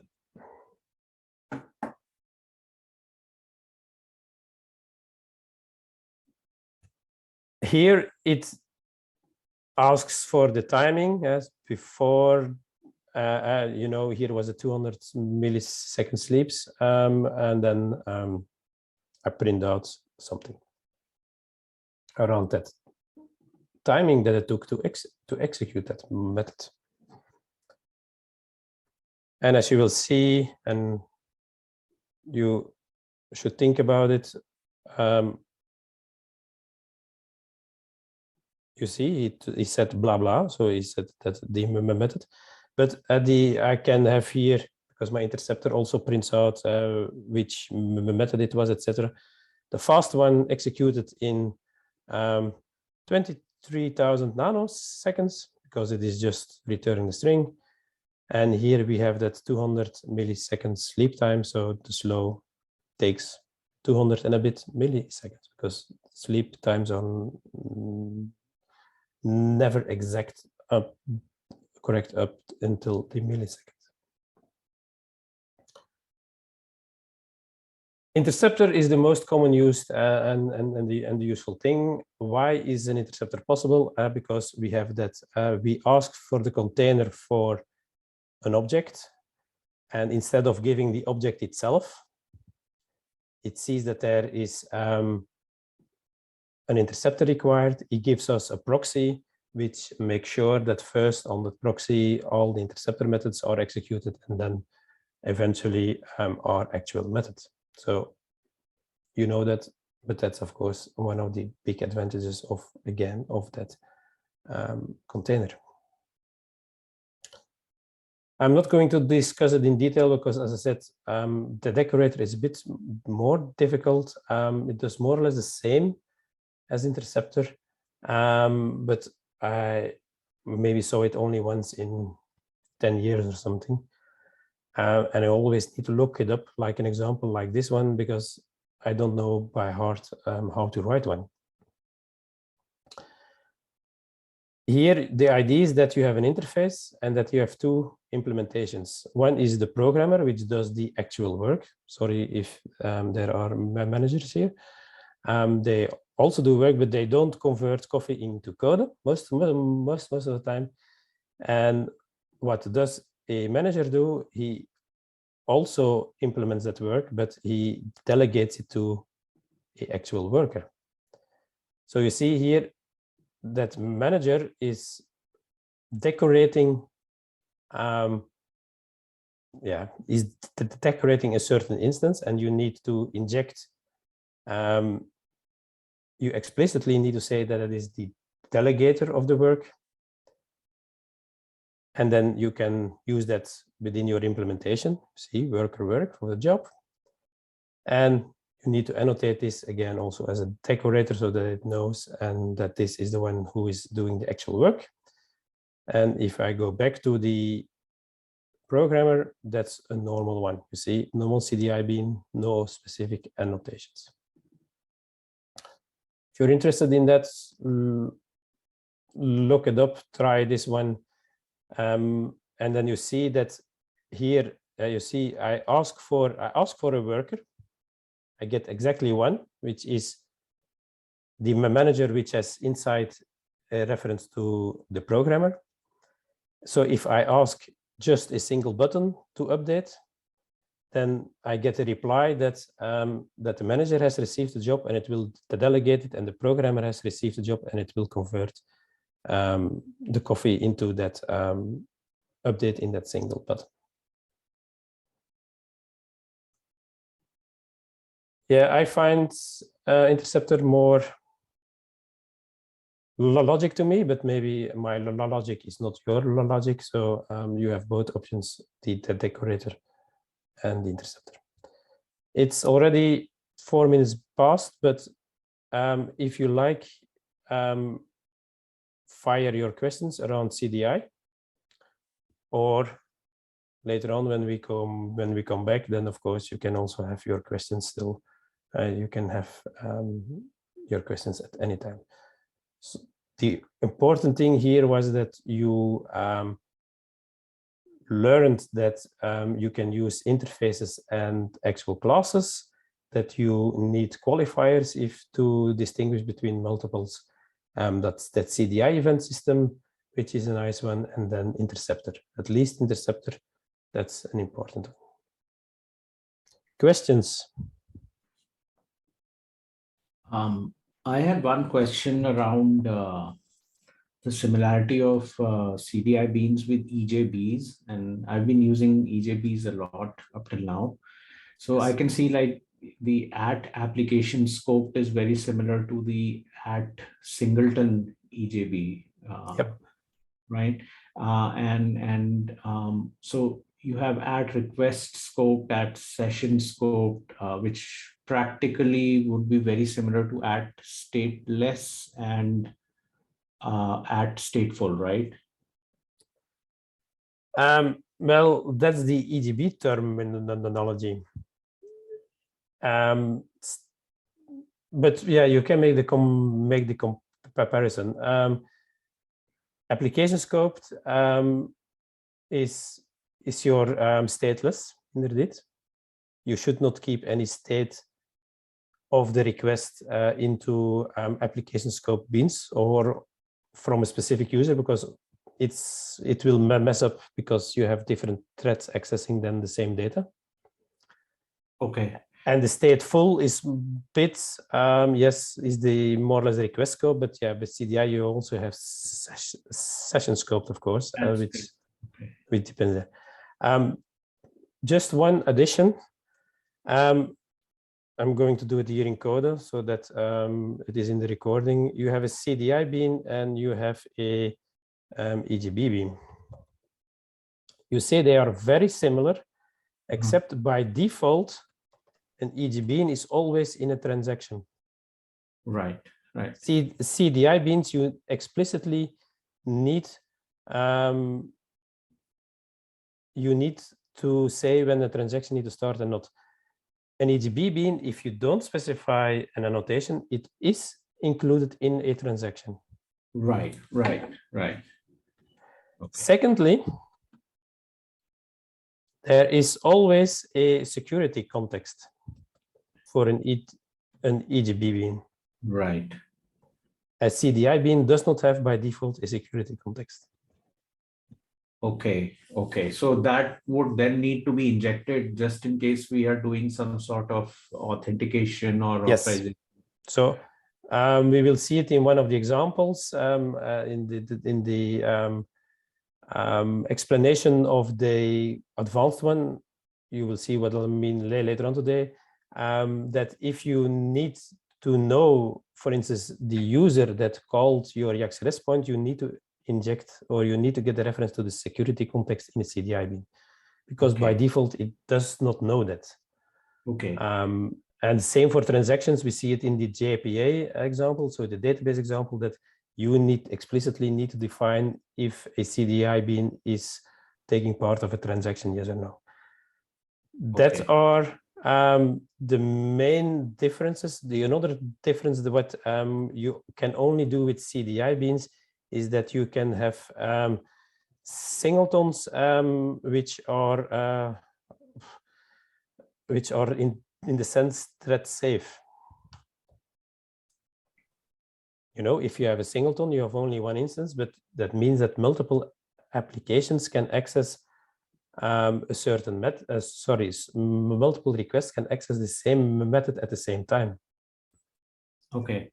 With but EJB also has like add singleton annotation to achieve something like. Yes, and there you can have that lock. That's what I'm referring to. That's easy. The funny thing is, you mentioned singleton, but if you're going to look up singleton, then you have it twice. See, you have here it says singleton. You have actually two annotations which are a singleton. I can try it here. See, even if I don't have EGB there, I have a Java X inject singleton. Ah, okay. And that singleton is not 100% the same as application scoped. Okay. It's a long discussion which will take us too long, and some of the details are also very but okay. So please avoid singleton in CDI. Okay, got it. So by default, at application scope will automatically give me a thread safe singleton bean. No. CDI bean is not thread safe. Ah, okay. Here with an EGB bean with that add lock, you can have thread safety. Okay, got it. If you want to have thread safety, there is an ID. Well, there is a request open to have thread safe CDI beans, especially for application scope. That can be sometimes interesting. But I was tired of waiting when they released that, because it apparently is not in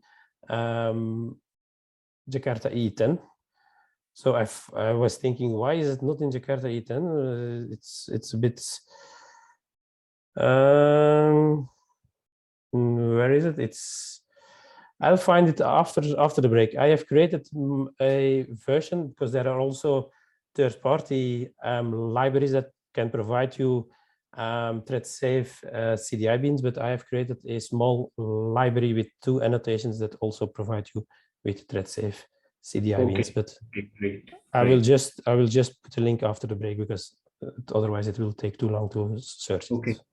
And one last question is, there is an annotation in EJBs which is at startup, which forces the container to initialize and create an instance of like a Yep. single bean, or even a stateless. If there is no request coming in, it'll at least initialize one instance of it. So Correct.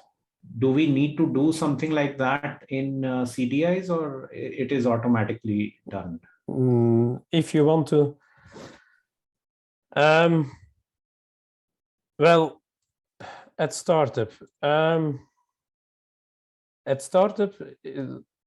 because okay, now after the at startup is that your EGB bean is started when the application is started, correct?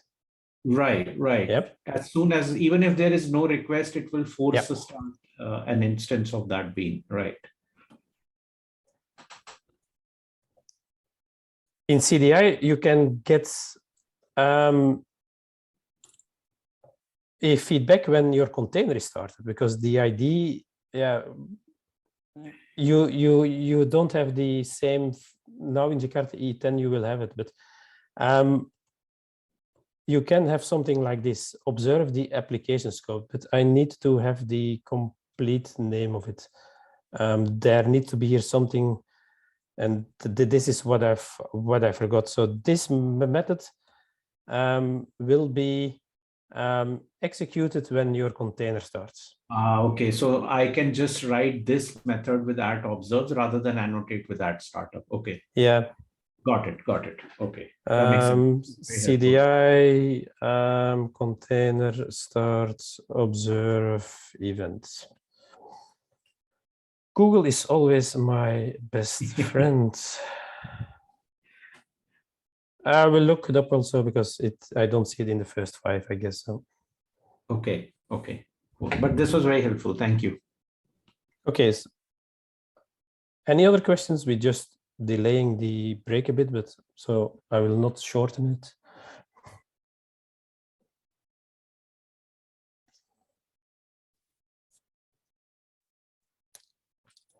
Okay, so the idea is that we see each other back in 1 hour from now. And then we continue with the second block of today, the afternoon, which is my night almost, but anyway, and for Thomas also from Germany.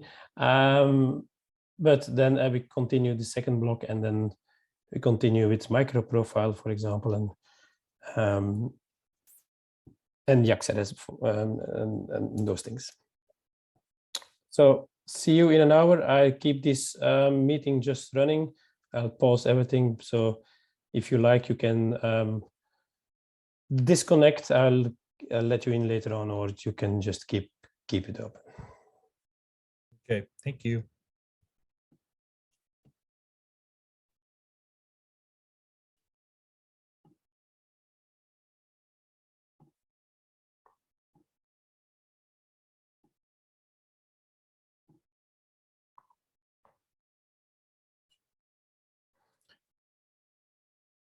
So, okay, welcome back, everyone. First, the answers for those 2 questions, I think it was at the end of the first part, just before our long break. The question was, how can we create something similar as the EGB at startup? So that means that the bean is created at the moment your application starts. CDI does not have the exact same thing, but you can observe the start of the application scope. When the application scope is initialized, you can observe that event, which is not exactly the same, of course, as start of your application. And there are cases where these methods are not called. As some runtimes, for example, allow that an application is started after the entire runtime is started, so not at the same moment. And then, of course, this is not called because the application is not available at that moment. And strictly speaking, this event should only be emitted when the application scope is initialized. But with this method construct that is these observes at initialized is something of CDI again, and the application scope. You can get this method executed, meaning this method is within the CDI bean. That means that CDI bean is active. I think I'm using this kind of trick also for the JPA example tomorrow. Okay. To put some values in the database at startup. Not the best one, but for demo, it was useful. Okay. The second question was thread safety. When you have in EDB singletons or not for stateless, because there you have multiple copies, but for singletons you have one instance accessed by multiple threads, so that means that you can have thread safety issues. Also for CDI, there is no known alternative for the moment. You can use, for instance, Delta Spike. Delta Spike has a annotation that allows you to do such a thing. And as I said just before the break, I created myself something because I needed something for the microstream. I will that comes tomorrow, and I will then repeat why I need these kind of things. So this is a simple annotation, also locked, but you can give it a name so that it's not protecting a single CDI bean, for instance, but you can protect a group of methods within a set of CDI beans. And you also have a timeout, so you can, if it takes too long before your thread can access the method, then you can throw an exception, and then you can get a timeout. I put this in the chat then for those that are interested. This is planned in a version. Probably I will do some work to edit in Jakarta 11 then, because the project lead said, well, yeah, if you like it, put it in the next version. But I was thinking, well, fine, but it's not possible that I'm the only one who is requesting that. But anyway, now that I'm sharing links and to GitHub repos, etc., so all the demos that I'll present these days, today and tomorrow, they are in that repository that I created here. So under the demos directories, there is also the labs, so the example, the exercise, sorry, that you can create or that we will discuss under the solution branch. There is the solution of this exercise, and the additional one was added because last time there was a question about Docker images and plugins, so I created that extra one. Does anyone else have another question for the moment around first things that we have seen? Payara a bit, Jakarta, CDI. Oh, Rudy, I was wondering if you could go back to the first example that you were showing. You mean this one? Not this one, the one before this one. What did I show before this one? Because I'm trying to remember.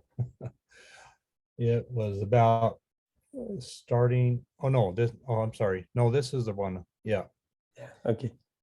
So observes, and so this, does that mean that this method will start when Payara starts, when the application is deployed? Yes. If you run this in an application deployed on Payara Micro, this method gets executed after the runtime is started and after your application, after or during. It's a kind of blurry thing, but at least very early and without a need to have an external request coming in. Okay, thank you.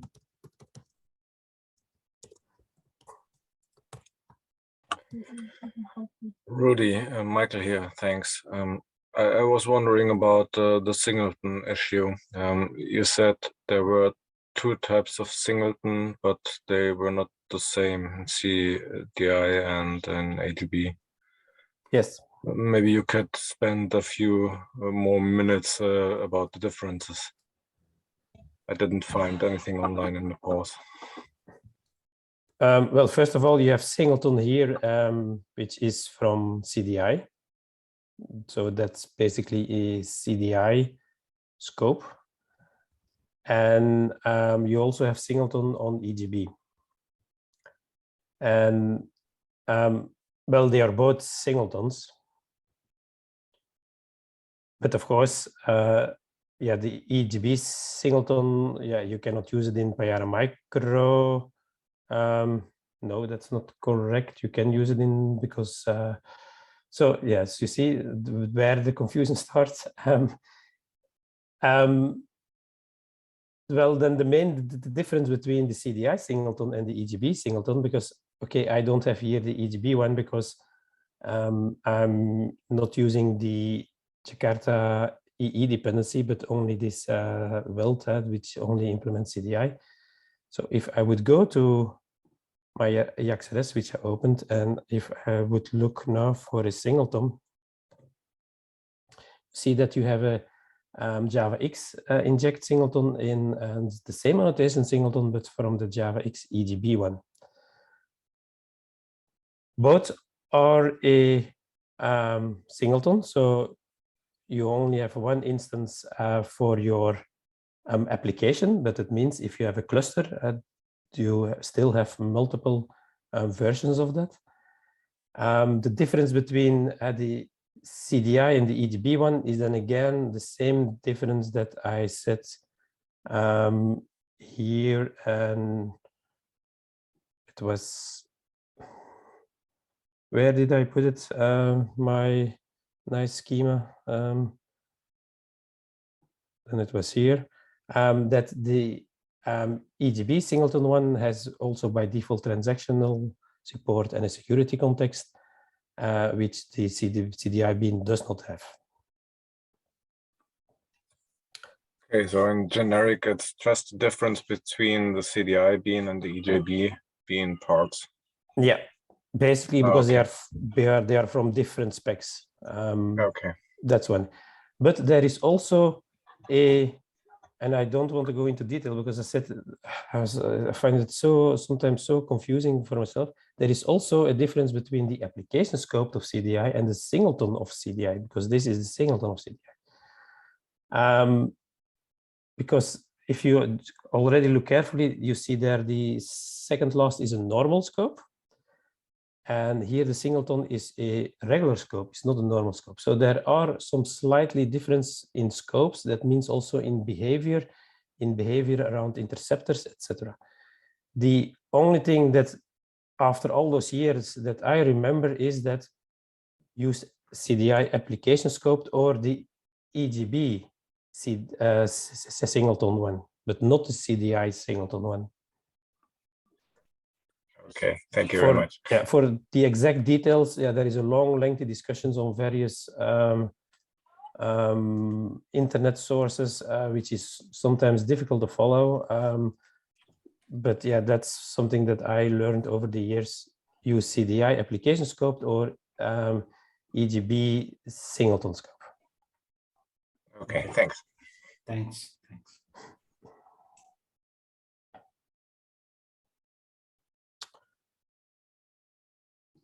Next. Before we actually start with Payara Micro, I mentioned already it is an executable jar file. An Über jar, sometimes called a fat jar file called sometimes. So what is that actually, and is it important? And when we know that, we going to look at because you can do both with Payara Micro. You can do the fat jar possibility or the hollow jar one.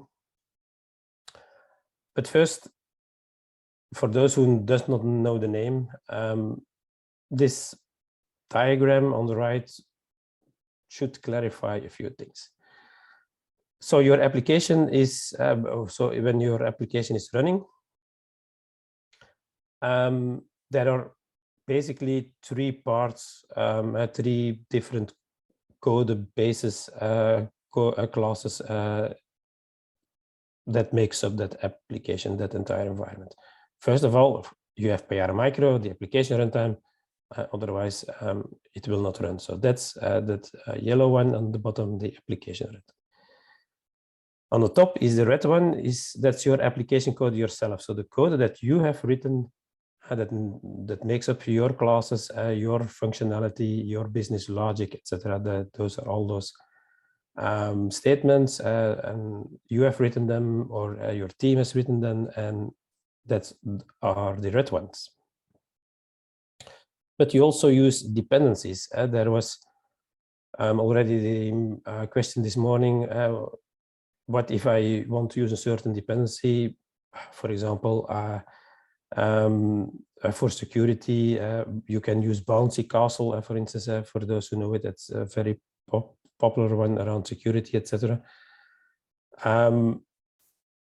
Guava, we already mentioned Google Guava with those class loaders. So that's our classes that you are using from a third party. And it is included within your application or within the runtime that depends. So that's the blue one, your application dependencies. The easiest thing is if you group them all together in one single jar file. So the red, the blue, and the orange one, then you have what's called a fat jar or an Uber jar. That can be executable if you do Java minus jar and that starts up, then you have that executable. But that's a fat jar. Everything is in one single artifact, which also means if you change one single line, one single statement in your application code, you have to build up again everything, meaning you generate again like 70 megabytes of a single file for that single line of code change. Therefore, there is an alternative that your runtime is not part of that jar file. Maybe it is still there. Yes, here you see. What if I say I run Payara Micro, but my WAR file is outside of my jar file? So my WAR file, my web application, comprising of the code that I've written, the red block, and application dependencies, the blue one, if I put them in a single WAR file, and then I have two separate artifacts. That's what's called the hollow. Yeah, it is hollow. It is missing something. Your runtime is missing the application itself, and that's put outside. That also means that it can be more efficient if you recreate your deployments after a single line of changes in your code. Then the changes are much smaller. That can be probably a few, because that artifact is only maybe a few megabytes large. Then that is smaller, is easier to transfer, etc.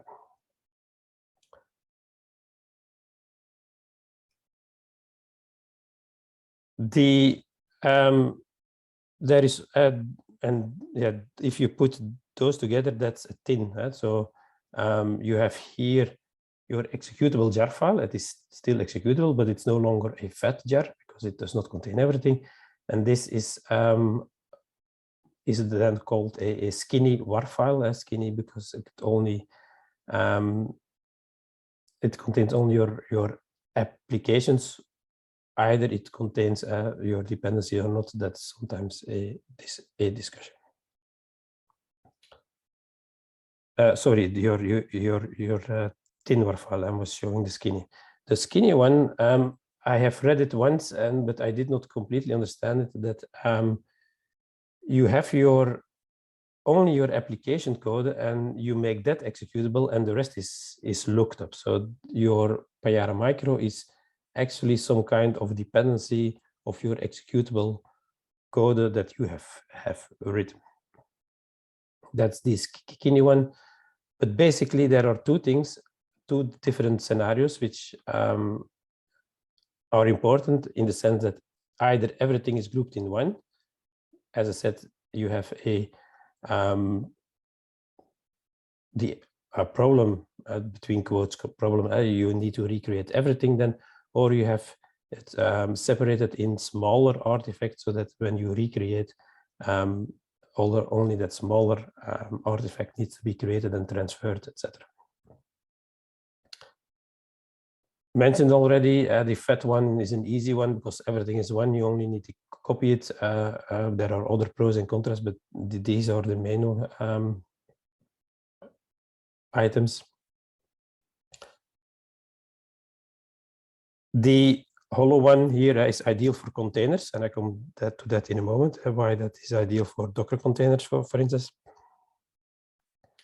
But yeah, the disadvantage of the way that you are using it like this, you either need to have access to the jar file somewhere, and you need access to the WAR file. So you have more moving parts. You have now two moving parts, which is a bit more work and can then be, of course, a bit more difficult, but more suited for containers. Because as you probably know, those Docker images are created in layers, and they are all read-only.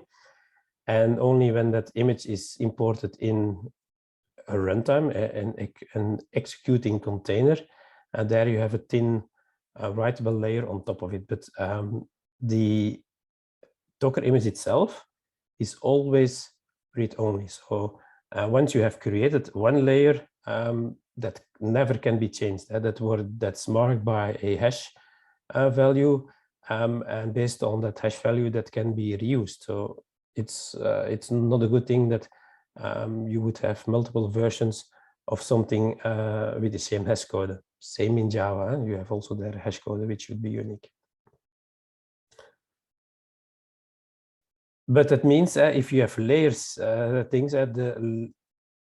if you are recreating your Docker image, if something changes here in layers 1, then all the other layers also need to be recreated, because layer 2 depends on layer 1, but the system sees that the layer 1 has changed because the hash code has changed, so it needs to recreate, because it might be the case that there are then important changes that need to be propagated to all the levels higher up. The idea then of the Docker image in the layers is that the bottom layer is something that is stable and actually should never change. Never say never, but let's say, let's call something like an operating system, because there are also bits and pieces of the operating system in the Docker image. That's the lowest level, layer 1. A higher level, which changes maybe a bit more, is the Java version that you have installed.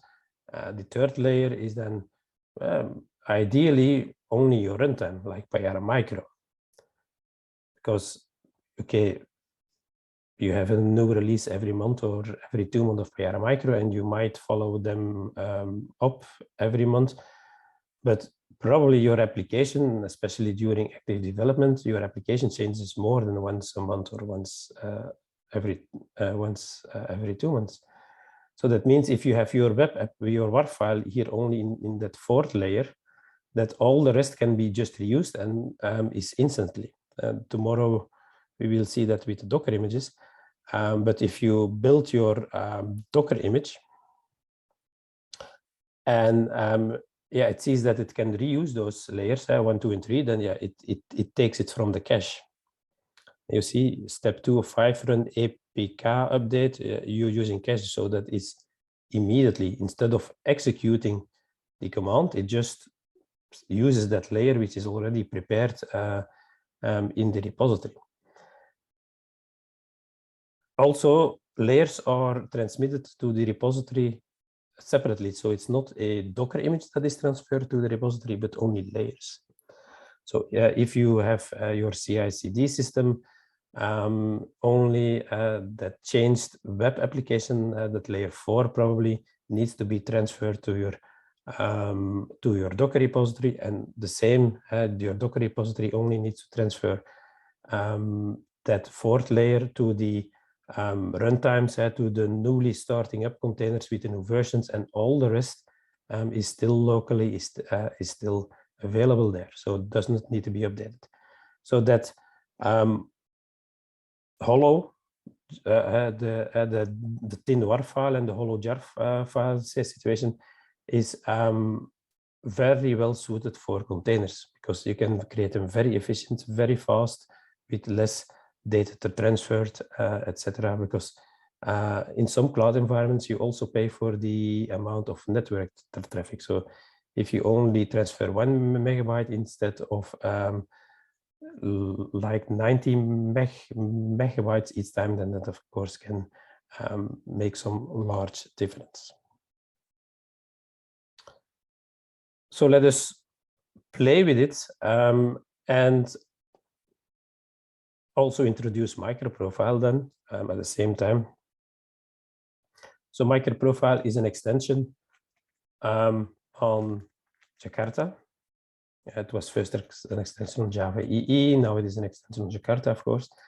More about that history in a moment, but so it is using CDI, JAX-RS, etc.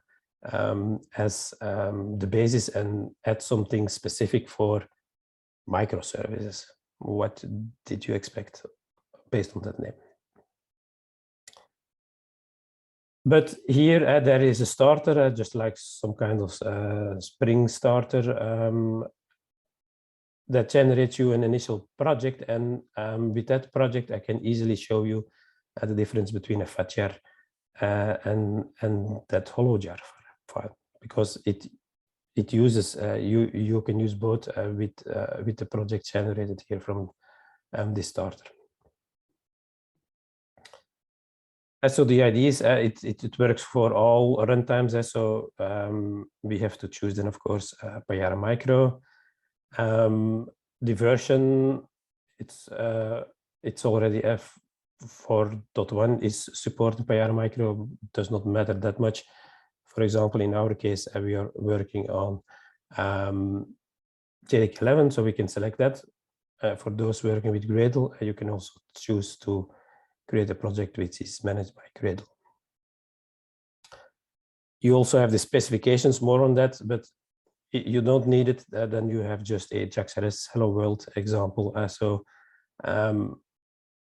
let's do that, and you will see that the nice thing is that for Payara Micro, there are some additional things, just as for the other runtimes. You get a zip, and you can unzip it, and then we can open it in our IDE, because it is just a Maven file. So downloads demo. Yep, that's the one.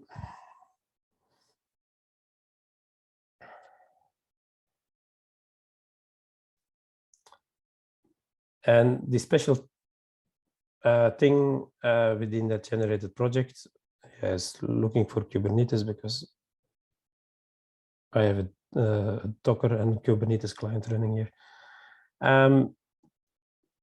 Special thing here is that you have here, through a profile, but you have a Payara Micro plugin. And that plugin, when you execute Maven package, that bundles your Payara Micro and your WAR file together until into one artifact, that Uberjar, that executable one. This is still an older one, so let's update it for the latest Payara version. And then let's see if we have the correct Java version here by default. Yes, it is 11. So if we do Maven clean package, then I built the project, did not show the project, but it said it's just an hello world.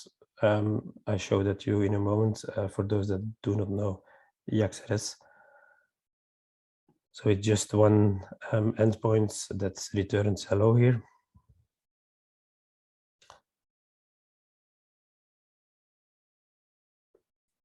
But if we now look in the target folder, so we need to be here. Then we see our WAR file, which is 4,400 bytes. Small, of course, because there is nothing much. There is nothing in it except that one endpoint here. But it also created the jar file, which is the combination of Payara Micro and that WAR file.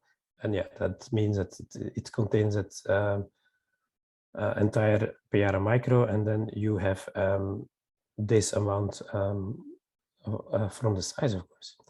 But now you have two possibilities to run your application. First one is, like I told you, not this one, because that's the jar file. Here we have the WAR file, so that means if we put that here as the last parameter, then we start a Payara Micro, which we have on our system because we have downloaded, and then with the WAR file, and it says successfully after that few seconds, hopefully successfully. And it also shows us the endpoints. You see demo.help endpoints. So I'm using curl, but you can use any kind of client, of course, local host, 8080, demo data. Hello, I'm explaining a moment more about how that JAVAPRO works, but you see, I get hello world back. Nice, expected. But I can also run this executable jar file here. Java minus jar, but then not Payara Micro, but just say demo micro bundle.jar file.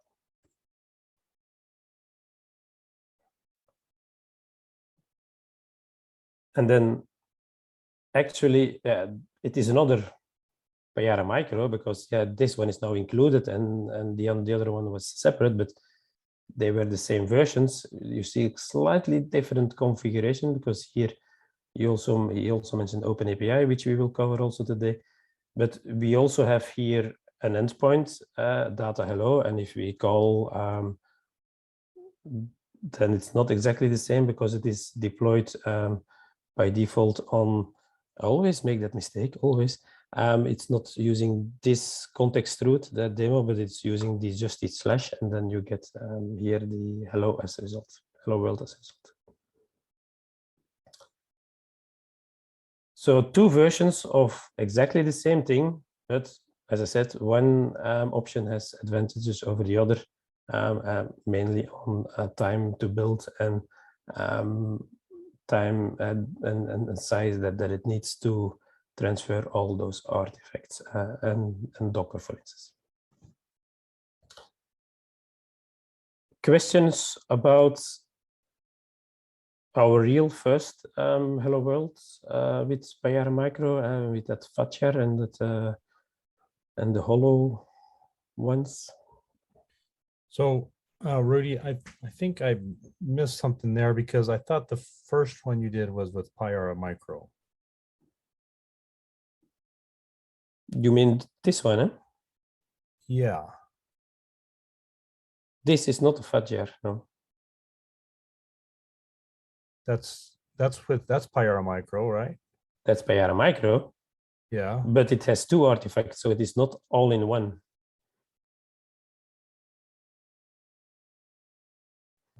And this one is also Payara Micro, but is the all-in-one. So here I combined Payara Micro with that WAR file inside So the WAR file that is external in that first example is now included in this jar file. Oh, okay. That's the part I missed. So this is bundled together in one. Yes. Which makes this a fat one. You also see it on the side. So yeah, it's a large one. And yeah, the WAR file is very small because it was just that one single method here, basically. So as I said, they are identical. If you put the same Payara Micro version in both of them, except for configuration differences sometimes, as like you see that context path, etc. But they are identical. The only thing is, how is it packaged? Is it in one big chunk, or is it in two, or is it just a WAR separately that you don't, that you only need to rebuild when you change your code, etc. That's the difference. That was the goal of this demo, that you see the two sides of the same thing. and having it packaged all together, you manage that through the POM file. That's here done through that that Payara Micro plugin. Oh, okay. This has a bundle goal, that Maven plugin, which is linked to the package in this example, which means it is bundled together in that step. You see it in the execution also. Maybe I should just rerun it. No, you can see it here. So it first creates the WAR file, and then the Payara Micro plugin runs it, and then it says, there's some unpacking and blah, blah, blah, but eventually it's building the jar file. I see. There is even a third option. That's this one, saying output Uber jar. If I'm typing it out, output Uber jar correct test.jar file. Because actually that Maven plugin is using functionality which is in Payara Micro.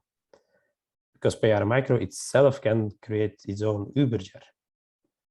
So what did I create now? I created a test jar file, which is not exactly, you see, that's not 100% exactly the same size, but okay, the functionality is the same. It's pretty close. Yeah, there are thousands of lines of code, and sometimes I miss also a few smaller things, but functional wise, they're the same, because if I run now here this Maven minus jar test jar file, then I again have exactly the same thing, Payara Micro bundled with my application, starting up as one single artifact that can respond to user requests. And now again, you see it is now with the demo. You see those smaller things that are sometimes the difference. And now again, hello world. I see. Okay. Thank you. Other questions about this packaging? Will you be showing how to use this through an ID, like make it run through an ID and not through a terminal at some later point, or? I'm not going to show it, but I can tell you, because IDEs, everyone has his preferred IDEs. I have mine, and you already know what my preferred IDE is. But what I can tell you is that each, and I hardly use it, but for each of the 4 major IDEs, Payara has a plugin. So for IntelliJ, NetBeans, Eclipse, and VS Code, there is a plugin. Let me. So I had a similar question, because right now we use Payara server, and so it in NetBeans, and it makes sense how that works with Payara server, but with Payara Micro, I wasn't sure how that would work for debugging and things like that. Yeah, so let's go to Payara. So you have, if you have Payara server, you have to install this plugin. If you have Payara Micro, then you can install this one. I can do it. Let's. Okay. So I'm also using NetBeans, and so this should be under plugins, right? Yes. Payara. Okay. The nice thing that it has, if you create a new project, you can have here you should have Payara Micro here. And it's I'm using NetBeans 12.4, and if I search for available plugins and I just search for Payara, I don't find any. 12 point, I think that's more or less the latest. No, isn't not 13 now the latest? So it's 12. 13 is the latest, and that's what I'm using. And I didn't go to the plugins. I just went to a new project, Java with Maven. Just correct. One of the options is Payara Micro application. Yeah, correct. Forgot to say with NetBeans, Payara Micro is already, and Payara Server also is already included in the default installation of NetBeans. So the plugin is actually included in the stock download. Okay, so what I have done is very similar to what you've done, Rudy, which is basically start.microprofile.io, and I selected the build tool as Maven, and it gave me the project, and I opened that project in NetBeans. NetBeans, and I had selected like all the options on the right. So examples for specifications, I basically just selected all of them. But then you have two different projects, and a service A and a service B, but okay, yeah. Correct. So I have got both of them. The only issue is, like, if I run it from a terminal where I right click on my project and I say clean and build, I get that fat jar. And if I do from the terminal a java-jar, the profile jar, it works. And I can see the service A and service B have been deployed.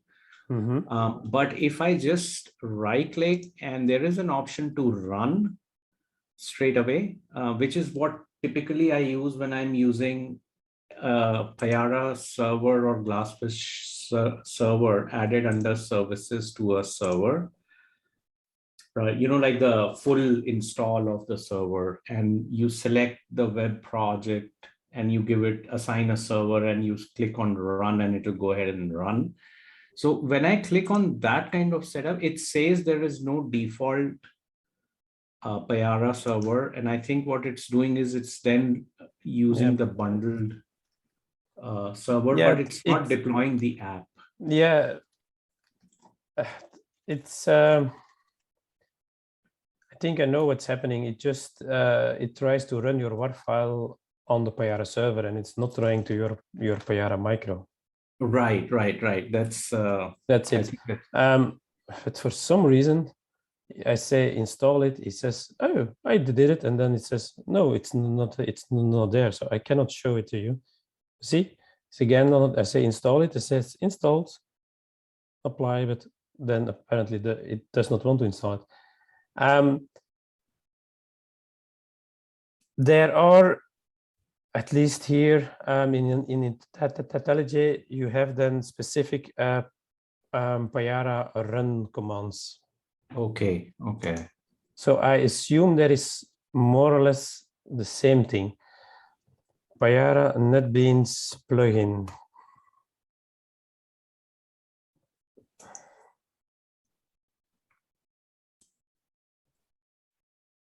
For Payara Micro. So you, as was mentioned, you have that Payara Micro application. That's one thing that's similar to the starter one, but yeah, of course, locally. And then as it, you see, converting an existing Maven web application to Payara Micro, you need to do a few things before it recognizes your classic web application as Payara Micro. Okay. Let's see. Oh, that's a handy link. That's 5.182. Payara. Yeah, but it did not change if you go to the latest. It's probably the same.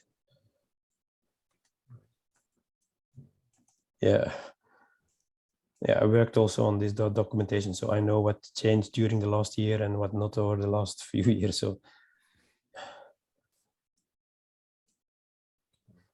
So yeah, it is definitely possible to run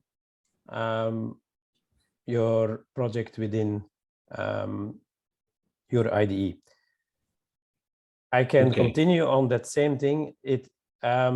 There are also things possible as hot deploy, as it is called. So you deploy it, you change a line of code, and that's automatically also changed in your running code. But there are some limitations. And so what other vendors call the developer mode, which sometimes is just redeploying your application, which is of course possible with Payara Micro. But yeah, sorry, that's the same than just do a redeploy of your application. So for that, there are a few limitations which are not working, simply because you have that entire container thing. You have those bean definitions. So that means if you change some annotations on CDI beans, it can be that your entire container needs to be rebuilt, etc. So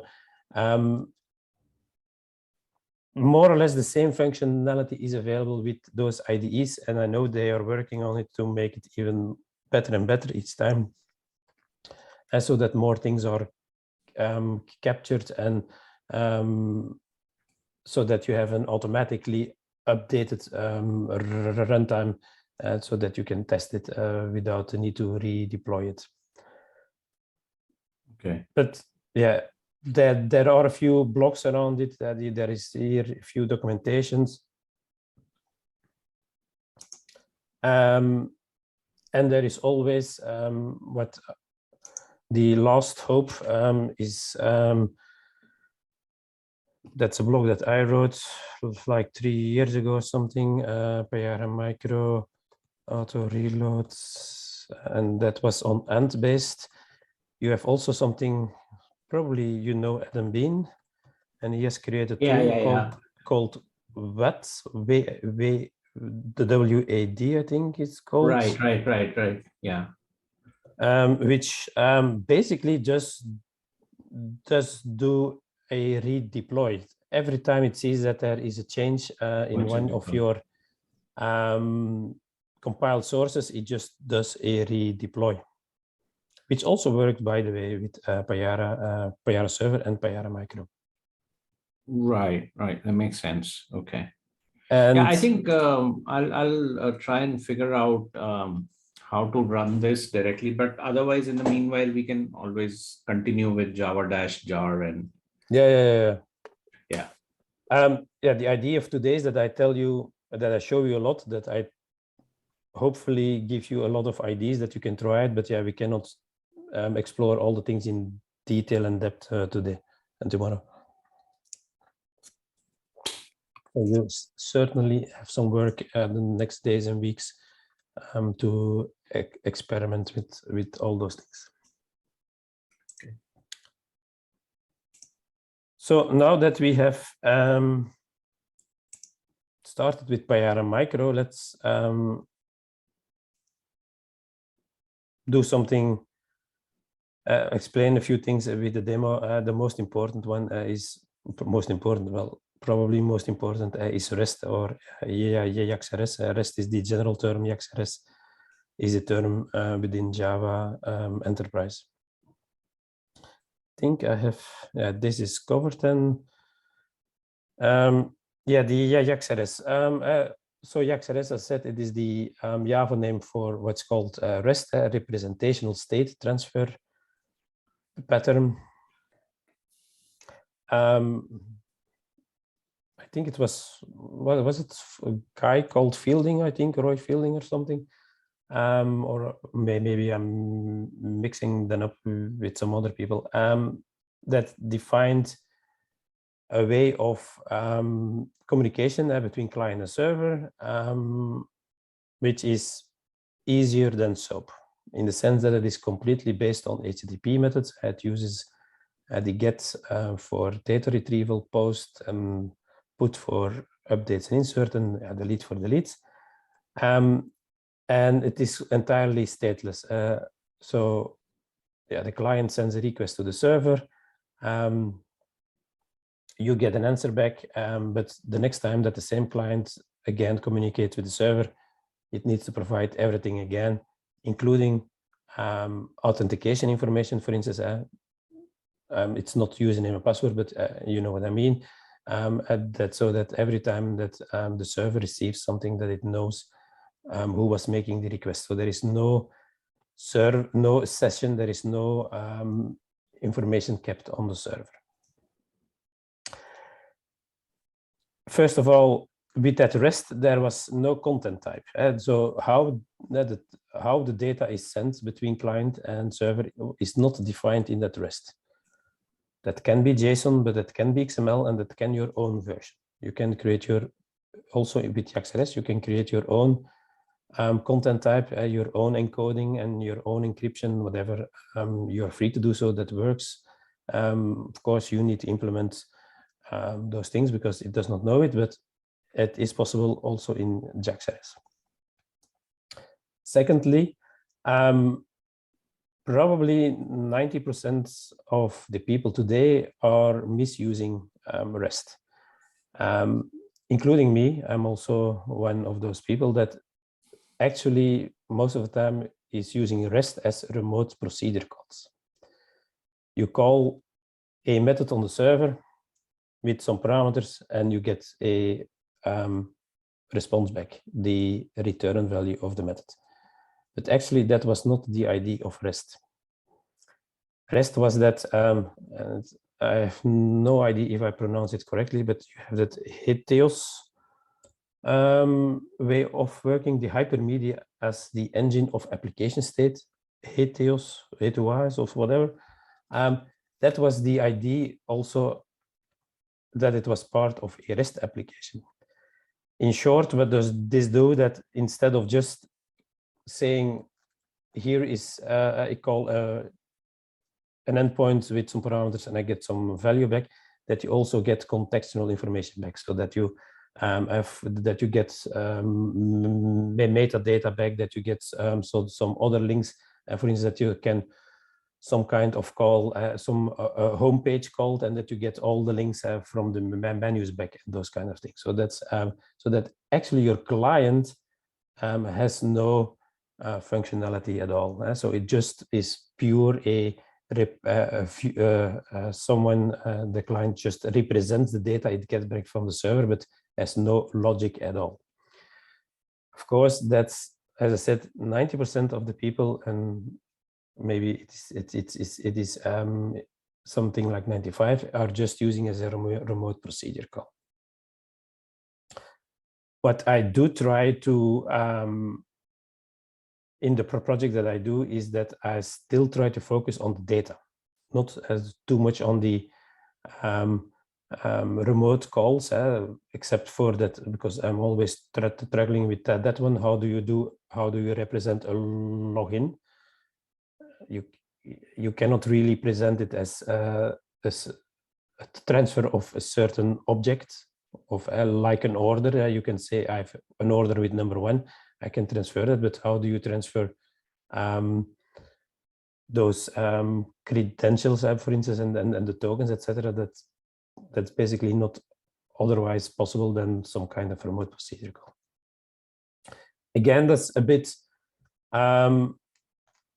small difference in how you read the things, because basically what you do is always you have a client which calls a server and the server responds, but the way how you are using that communication goes either to the more initial thoughts about REST or more about what also was very common was remote procedure calls. I already mentioned RMI, remote method invocation. One of the successors of REST is gRPC, remote procedure call, the Google remote procedure call, etc. So yeah, we as developer apparently we think in methods, and we think if it's remote, then we just call a remote method. That said, let's have a look at a few things which I find the most important things that you at least should know if you're creating cloud native microservices. As dependency now, we are putting at the Jakarta EE web dependency. So it is important that you put it as scope provided. Again, it is the API. It is mainly interfaces and abstract classes, a few actual classes. But every implementation that follows that Jakarta EE philosophy has all that classes on board already in its own class path somewhere. So you don't need to put it in the WAR file. So that needs to be provided. As I mentioned, I'm going to use Jakarta EE8. That's the last version with the Java X namespace. 9 is with a new namespace, but no new functionality. 9.1 is only for certification against Java 11. So they are not that useful. So by the end of this month, I guess this 28th or something, June 28th, there is the release plan of Jakarta Web Jakarta E10 with new functionality, but also with a new namespace. And what is the new namespace? I'm going to immediately show you. Everywhere where you see import Java X, which is the old Java X namespace, you now have to put Jakarta instead of Java X. So everything that I show you today will also work in EE10. There is no exception. There are breaking changes. There are differences between 8 and 10, but not at a level that I'm going to explain today and tomorrow. So if you ever want to update all this material to EE10, I'll just change every import from Java X to Jakarta, and it also works on Jakarta 10, EE10.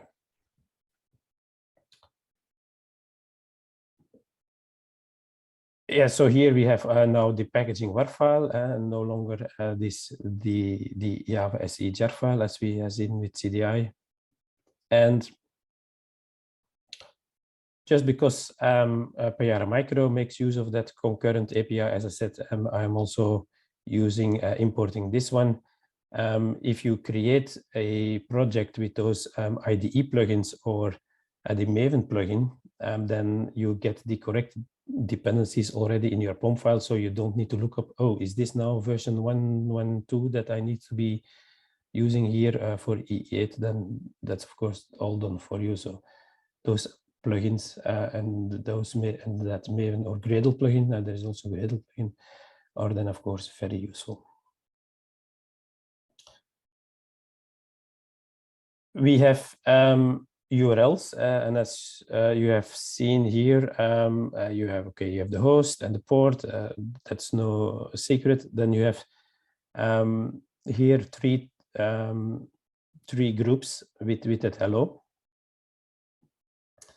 Yeah, beginning from the end here, hello is the reference to the actual method that I want to execute, the what's called the EXRS method. This is the URL. There is a servlet somewhere in the middle that captures first all the URLs and then routes them to the correct Java class. This is the URL for that part, and then you have here the URL, the context route for your application itself. These two can be, of course, be empty, so that you are no, I cannot edit that, of course, so that you can, for instance, call your hello like this if you have configured it properly.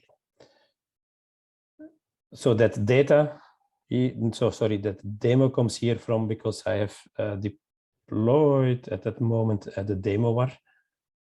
That's the automatic one. Or you can, of course, that was for the De Busscher, so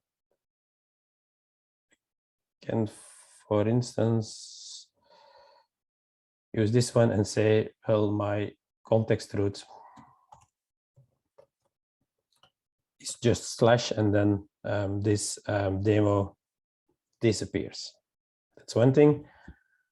This data here, we can also make it disappear here by this class that extends application, which performs the configuration of our entire React.js application. Most of the time that's empty, because we are going to use annotations for the configurations. But you see here I've used /API in that demo here that I used from that start.microprofile.io. There you see it was the /data, and that was the reason why it was there in our hello world. So now you know the URL, and then the most simple thing, the hello world thing. It is actually represented like this, where we remotely call this method by using that URL. So what do we need to do? Well, we need to assign it. We need to define it, which HTTP method is linked to it. So we do it was a get. So we link a get. If the system receives a get, then it is linked to this method. And then this is the path denotes the URL or some additional path elements can be added, and then we end up in another method.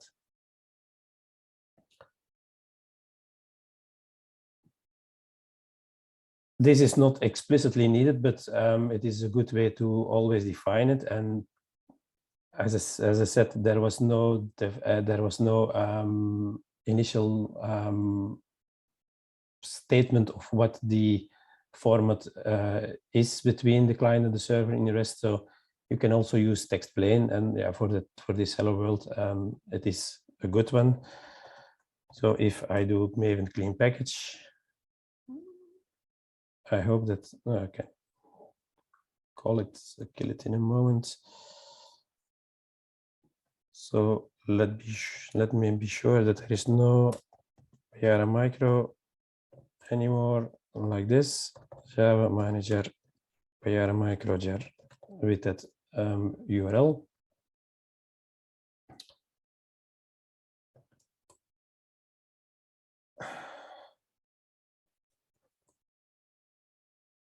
And then we can do curl localhost 8080, and it's always nice that it gives those URLs. So it is for me it is REST API hello. That's that first one, hello world. Or if I put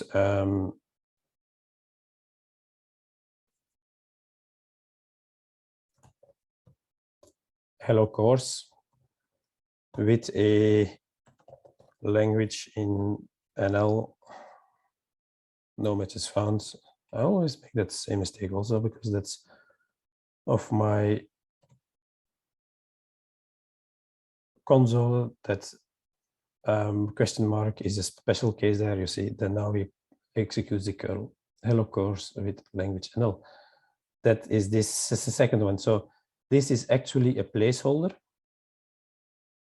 So whenever it finds a URL that can be matched with this placeholder, and that means that it is a string value, come to some conversions in a moment. Then this second method is selected and not the first one. And that second method does here also look at a query parameter. So these are two of the main ways of identifying how we retrieve information from the URL. And the first is as part of the path, part of the URL itself. Well, it's not exactly, you know what I mean, but it's not exactly the URL, but it's part of the path of the URL. And extract some query parameters, and then we can have them immediately linked to these methods, these parameters in these methods, and we can use them in Java. That is the idea of JAVAPRO. There are, of course, a few things more than this. Otherwise, it would be a bit strange that we cannot do more. First of all, we can define how the result is converted. So I'm returning here a POJO, just a POJO with two properties. This is required to make it automatically, to make the conversion automatically from Java to JSON and back. And I have then getters and setters, for example. And that's what's called JSON binding, just as you have XML binding, where you convert between Java and XML. Now with JSON binding, you convert between Java and JSON. Just need to indicate what type it needs to be, and then it converts it automatically for you. So if I use the /person, then I get automatically some JSON back.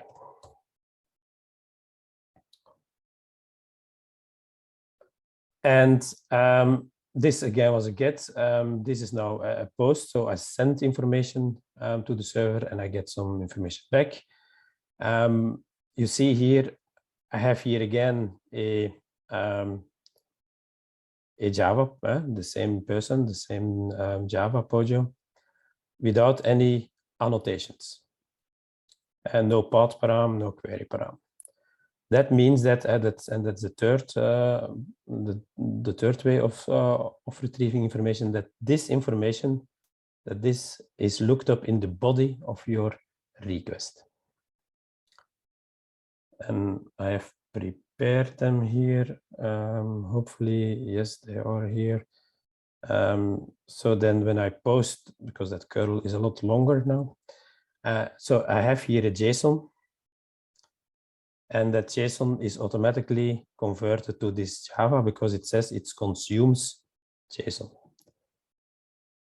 If I would send something that's not recognized as JSON but as XML, for instance, then it's going to say, well, I get a response status 404 from the server. 404 meaning the URL is not found. Well, the URL is there, but you are sending some XML or even text in the body, which means there is no such method that can handle your request because it is text and not JSON, which means status 404. So, as I said, for producers, add here, yeah, a string, there is nothing much else than he can do than just returning it back. But it's also important, again, for the communication between the client and the server. Because with the client request, you can say that you like to get your response back in JSON. And again, this will fail in this case in the sense that it will say status 404 because it does not find a method that can produce a response of type JSON, because it can only find something of type text. So you, as I said, you don't need to explicitly define it, but it is a good thing that you say produces, and you can define multiple ones. I have here, I thought it was like that, but I need to be sure. If you say that it is fine that either if the client says I want it in XML or I want it in JSON. If you don't care as a developer on the server side, then you can say, well, both are fine. And if the client does not specify it, then he gets the first one. Hey, Rudy, can I ask a question? Yep. here at this point? So I'm really curious about this part with because we've been doing a lot of, we use JSON to do our conversion to JSON and to serialize and deserialize. But here, this seems a lot simpler. The person class, does it specify, for example, which values are to be serialized or not? Doesn't look like it. Well, this is the default. That's just the defaults. Okay. Say that you want to ignore this one. Then you define it not as property, sorry, as transient. Transient. Okay. And then it is ignored. Okay.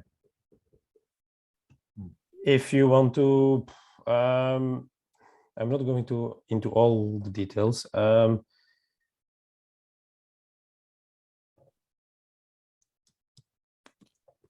Okay, something like this. No, not int, of course, string. But you don't want to see first name as the name of the JSON property, but you want to see something else. Then you can always. Why is it not? Is it value? Okay.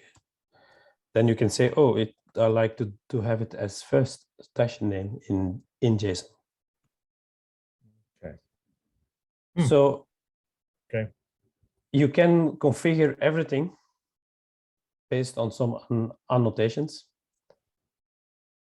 And sometimes you need to have those because it will not work otherwise, because or you get a JSON where you don't, where you cannot choose things, and a Java variable name as first dash name is not the most useful thing, etc. But if you are in control of everything, then I'll suggest that you make the you keep the defaults, and if you do something, then don't do something like this. Gotcha. Technically, it is okay, but it will scare the hell out of people. Okay. Very, very useful. Thank you very much.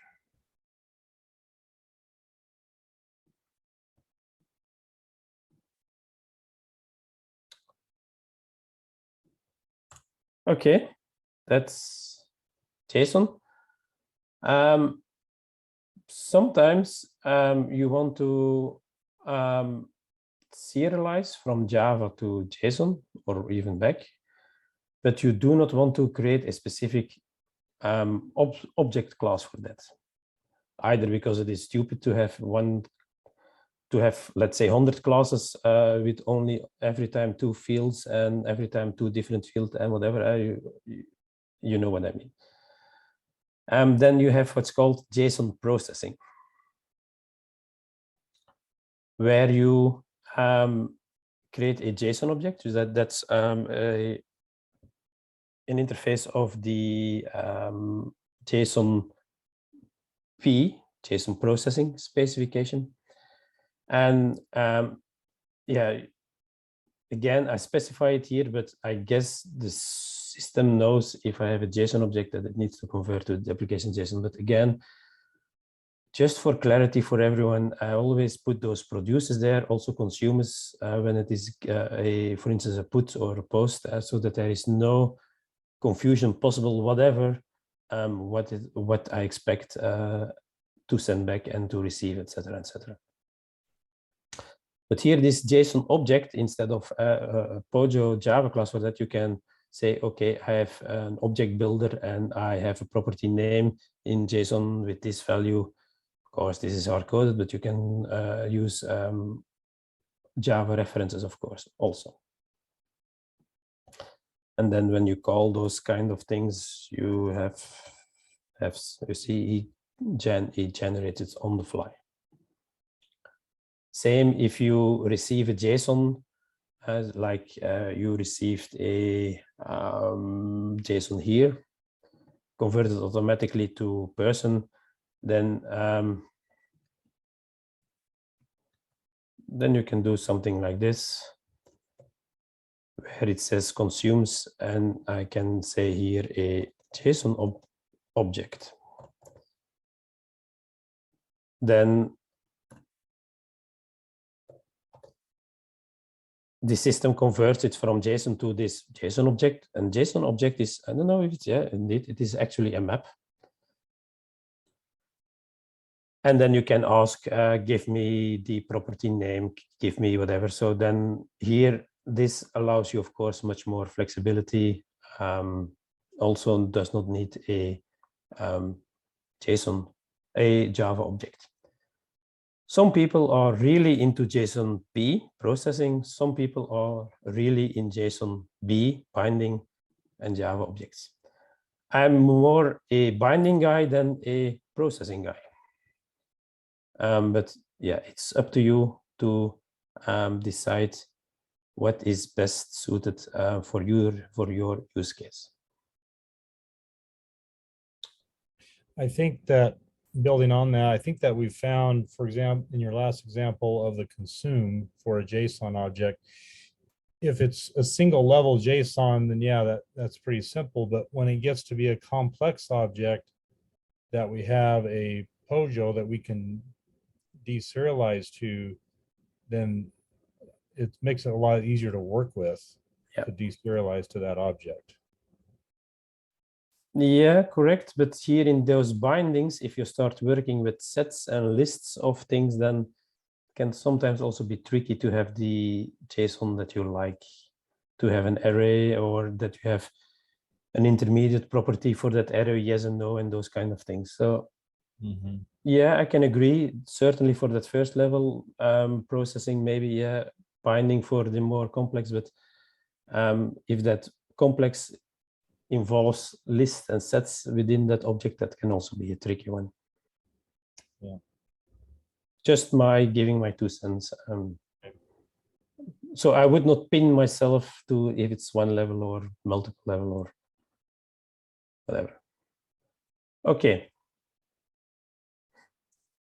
Maybe I should start thinking about a break, but okay, let's do a few more because we are now working on those JAX ones. So let's see how far we get. So, but if there are questions, please ask them. Then I'll continue with JAX after the break.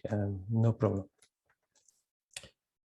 Until now, I only used here an object, but it is converted. Where was my that was here in the hello one. But for the rest, I always use string here, which is convenient because everything that I send through an URL, that's always a string. There is no confusion possible. Everything which is textual is string, of course. But sometimes, you do not want to lose time. Let's say it like that. That you have to check. Oh, is that part of the URL that I'm receiving now, is that actually an integer value? So I need to take that string, I need to convert it, send an error back. If not, let the system do that. It's probably not rocket science. If I put something like ABC there, let's try it even out, even value, and I do ABC, then it's no surprise that you get status 404 because it does not know, it does not find any method that is capable of taking this URL, meaning this is not an integer, so it does not find a matching. Probably you will be surprised that you see an HTML error here and not a JSON error. simple reason for that is that the specification did not specify how the errors need to be returned. They say that you need to have a correct status. So if you look at the error back, then it says status 404 not found, but actually the body of the response is never specified in the specification. So Payara did not bother and just returned an HTML one. I'll show you later on how you can fix that.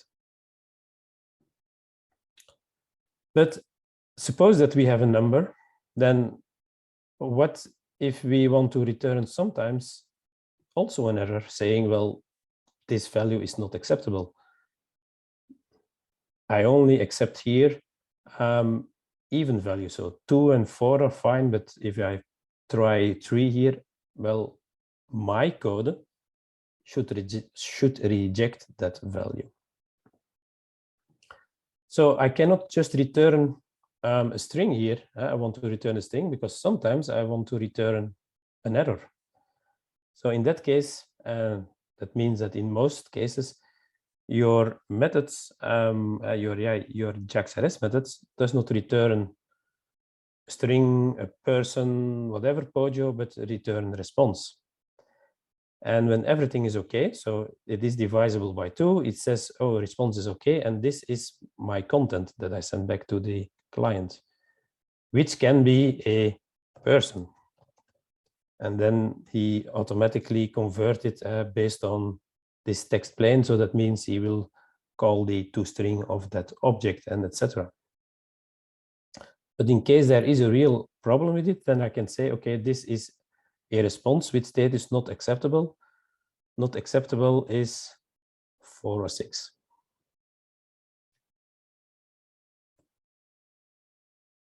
Strictly speaking, we always need to specify the content, the body of the response. So here I just say an empty list because by default, I think this was a list. See, list with variant. So and the variance is depending on the response type that I get from the expected response type from the client. So I'm just returning nothing, and I do response not acceptable build. So if I now, instead of ABC, I'm a good guy and I say 2, then it says, okay, value is correct even number, status 200, because by default, if there is no error, my code did not complain specific. Oh, no, sorry. This was okay. So that was the 200. The did not complain part is about throwing exceptions, which comes in a moment. If I do 3, which is not even, then 4 or 6, not acceptable. And again, my HTML, I said empty. No, because empty, it does not find anything. So Payara takes its default.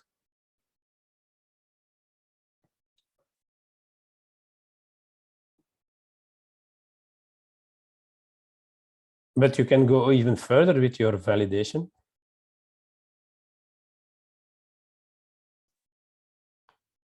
Where you can say, oh, this query parameter is required, and then you can specify not null. Not null here, you see from the import, it is JavaX validation. So that is the bean validation specification. There are defaults one, the not null is one of them. You have the size, the length, future, past. There are several ones. You can create your own bean validations also. So you can create your own validations and you can use them here with an annotation, and they are picked up by the system and performed it. This is another way of saying that that something went wrong, but I don't like it. And I'm being mildly today, because most of the time I say I hate these kind of things because this is not a good thing. But let me explain first what it is.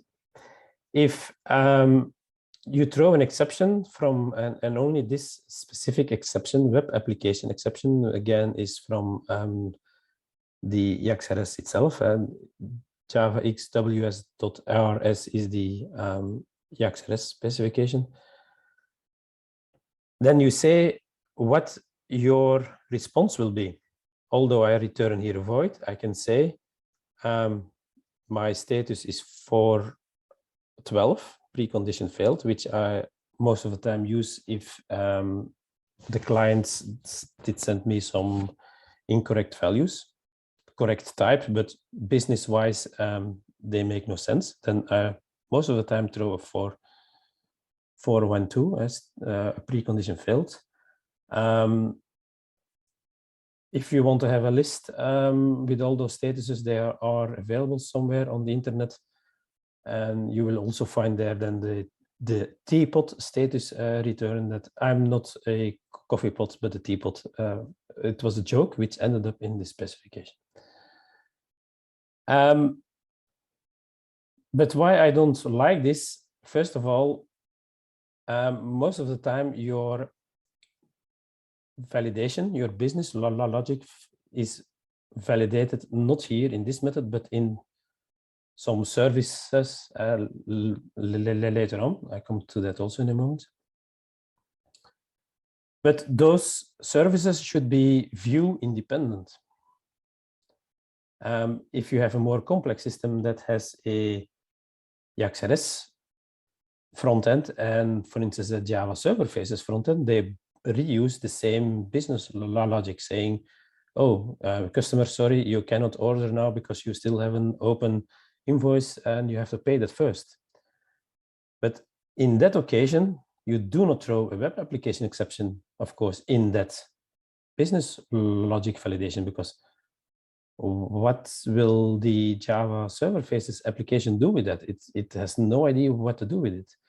So all the exceptions should be view neutral. So not on DSF related or not JAXRS related. So having this possibility to return here something by throwing somewhere a web application exception is, if you ask me, a terrible idea. I'll show you here in example 6 a much better way of using exceptions in applications, in JAXRS or in mixed applications or whatever.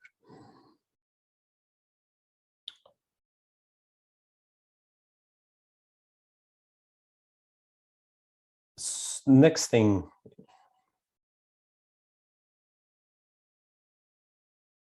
It's an easy one, because yeah, you can do a lot, of course, in this method, in the JAXRS resource method, and you should do some validation on the data, like is it already an int or not? But eventually, you need to pass on the control to some other parts of your application. And there you can then use, and here I made a mistake, but there you can use, of course, the CDI that we did, the CDI functionality that we have seen. So you inject here in this JAXRS class, you inject a CDI bean. You can call it service, repository, boundary. There are many names. There are some good reasons to call it a certain name in certain situations, but that's not important here. Point is that you can inject the functionality defined in a other bean, a CDI bean. You can use it in this JAXRS resource. And this should be application scoped and not singleton scoped. It's also one instance. What happens if you don't specify a scope and you have something like this? In that case, the system will, for each request that it receives, create a new instance of this E5 integration resource class. Why? Because there is also the possibility, and again, not sure why anyone wants to do this. Sometimes, and you see people doing that, you can say that instead of retrieving context parameter values, URL, yeah, URL here, URL values in the method that is linked to it, you can also capture them here in some instance variables. So I can leave that one out, and it will still work.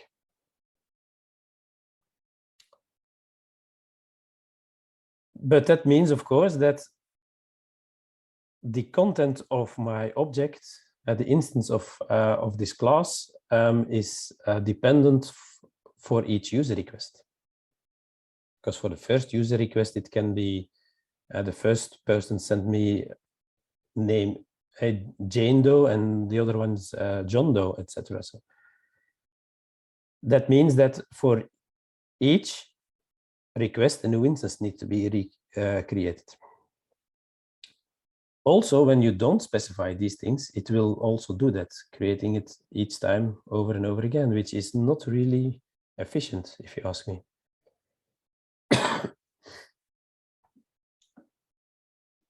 So this solves it, saying create only one instance, because what is here different for each user? Nothing. The my service is stateless, to call it in the EGB terms. This class is actually stateless. If you're a fan of EGB, you can also do this instead of application scoped. You can also do stateless. That also works.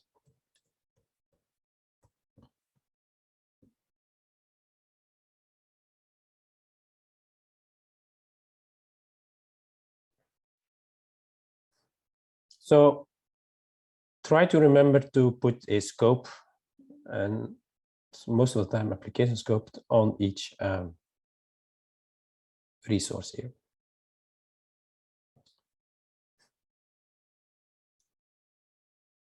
I will do one thing, and then over 5 minutes we can have the break, because also my voice needed, as you hear it probably. How do you properly handle exceptions? Okay, I've done it here now. Just throw an exception here, which is rather useless, but it works, of course. But suppose, as I mentioned, somewhere down the chain, you're calling CDI service, calling other repositories, you're calling boundaries. At some point, you notice that there is a problem with the data which is coming in, and that some business logic is violated, like, hey, customer, you cannot order because you did not pay the last time. And at that point, you just throw an exception.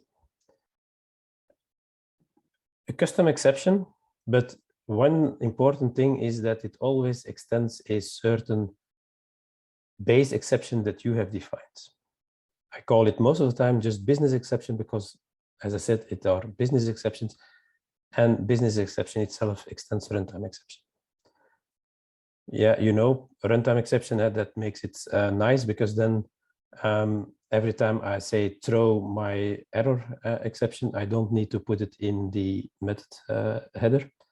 So I don't need to put it throws blah, blah, blah, because it is a runtime exception and not a checked exception, which some people, as some of the architects of Java said, well, maybe those checked exceptions were not the greatest idea of Java in history. So I throw an exception, which is a business exception. That's an important one, and runtime exception, because that makes my life easier.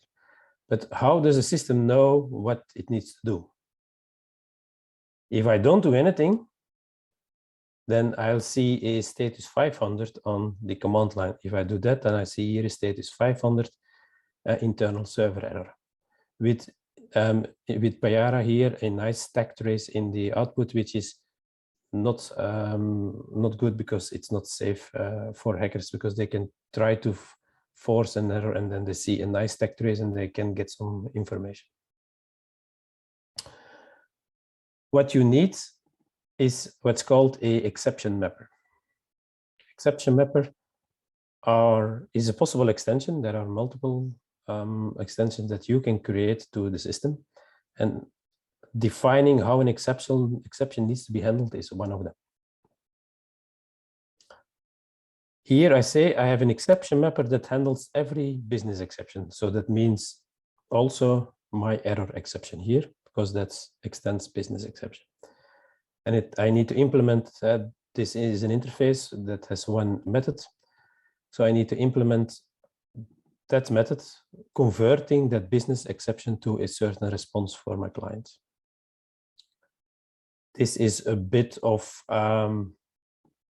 easy, not real good production code one, but okay, I can say I have a response status 412, precondition failed, meaning all my business exceptions are that some kind of precondition is not met.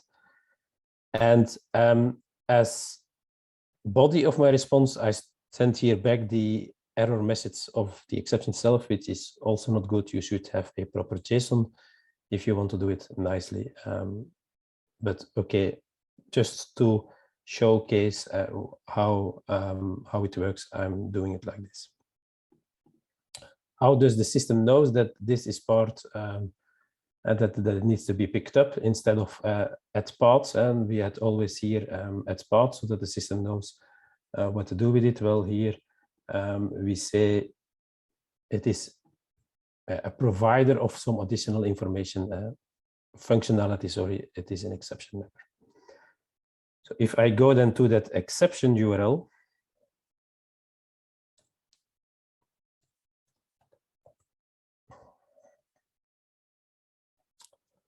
then I get something wrong. So I either did a typo,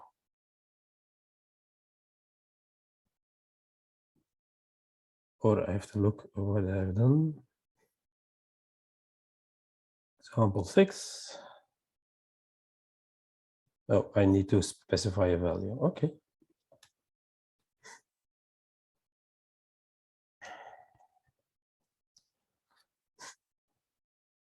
Status 412. The body of the error is, yeah, the value 42 is not allowed. So this is a proper way of handling exceptions in your application. Also, because this same logic can be used for JSF. I mentioned it. If you have some business and an application that has two views, one for the mobile app, one for the browser app, then you can do something similar. You can also have some an exception handler. It is called in JSF, to convert that business exception here to a proper JSF response, so that the user sees a nice error message on his screen. Are there for the moment any questions? I'm not finished with JAXRS, but I need a break. Probably you guys also need a break. But if there are questions about things that I have already covered and that are not yet asked, then go ahead.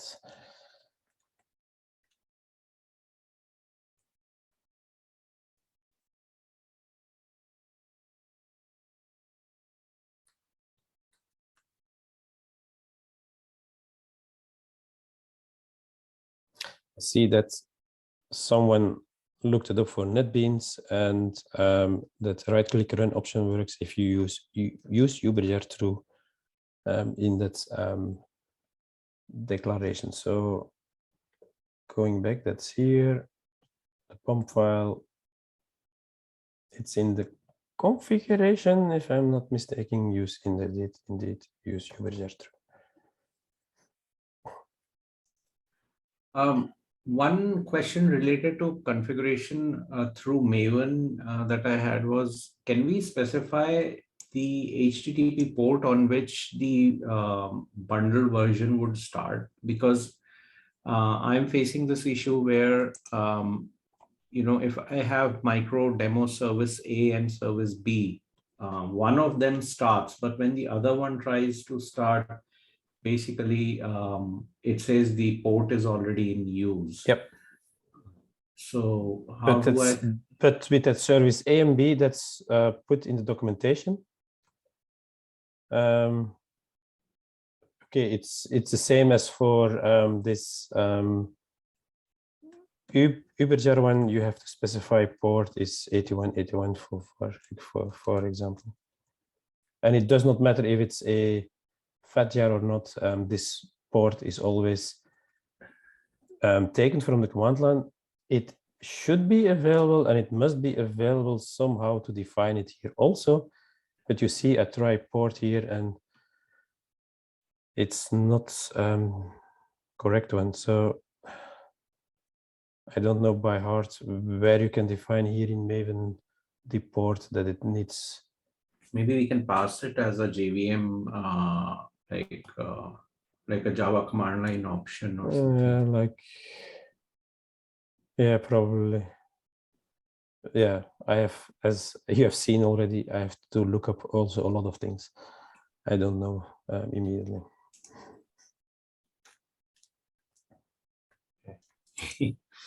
Yeah, I mean, IntelliJ is pretty good at suggesting, like, NetBeans is lagging behind a little bit, but well, so I did not want to use NetBeans for many years because simply the copy and paste did not work on Mac. I'm having a Mac machine, and that the copy and paste did not work, and it took I think 3 or 4 years before they fixed it. Then I was thinking, yeah, what is an IDE when I cannot copy and paste? Sorry. I've been using a Mac, and with NetBeans 13, it's been working really well. Yeah, I think now it is fixed, but until a few years it was not working. I tried to use UberJar, but I still can't get that to work. Good. I'll look at it some more. Okay, unless there are other questions. If not, I suggest that we come back in 9 minutes on the top of the hour. Okay.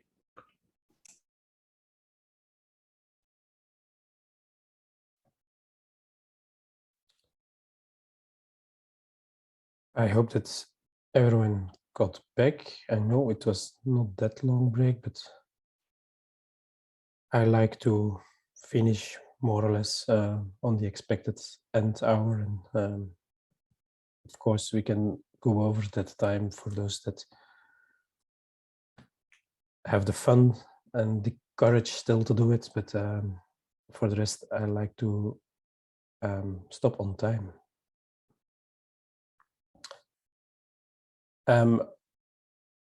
There was the question, let me share my screen again before I start talking too much without that you see it. I had a question about how can you specify that port on the in the Maven plugin. It was also mentioned on the chat by one of the participants that also found it out. This is actually the way how you specify it as the suggestion was made as some kind of command line option with port 8888, for example, or whatever value you like. And I can probably agree that it's not the most efficient one to write if you have this kind of structure.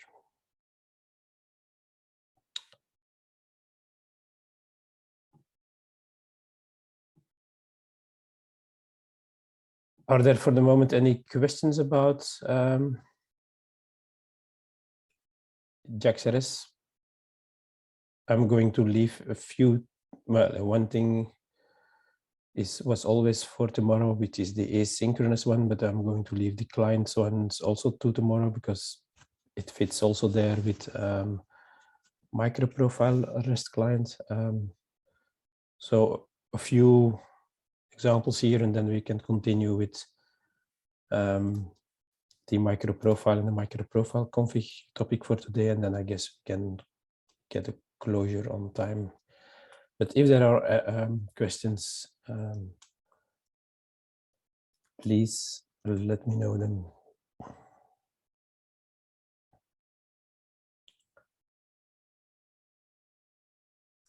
So we have already seen a few things around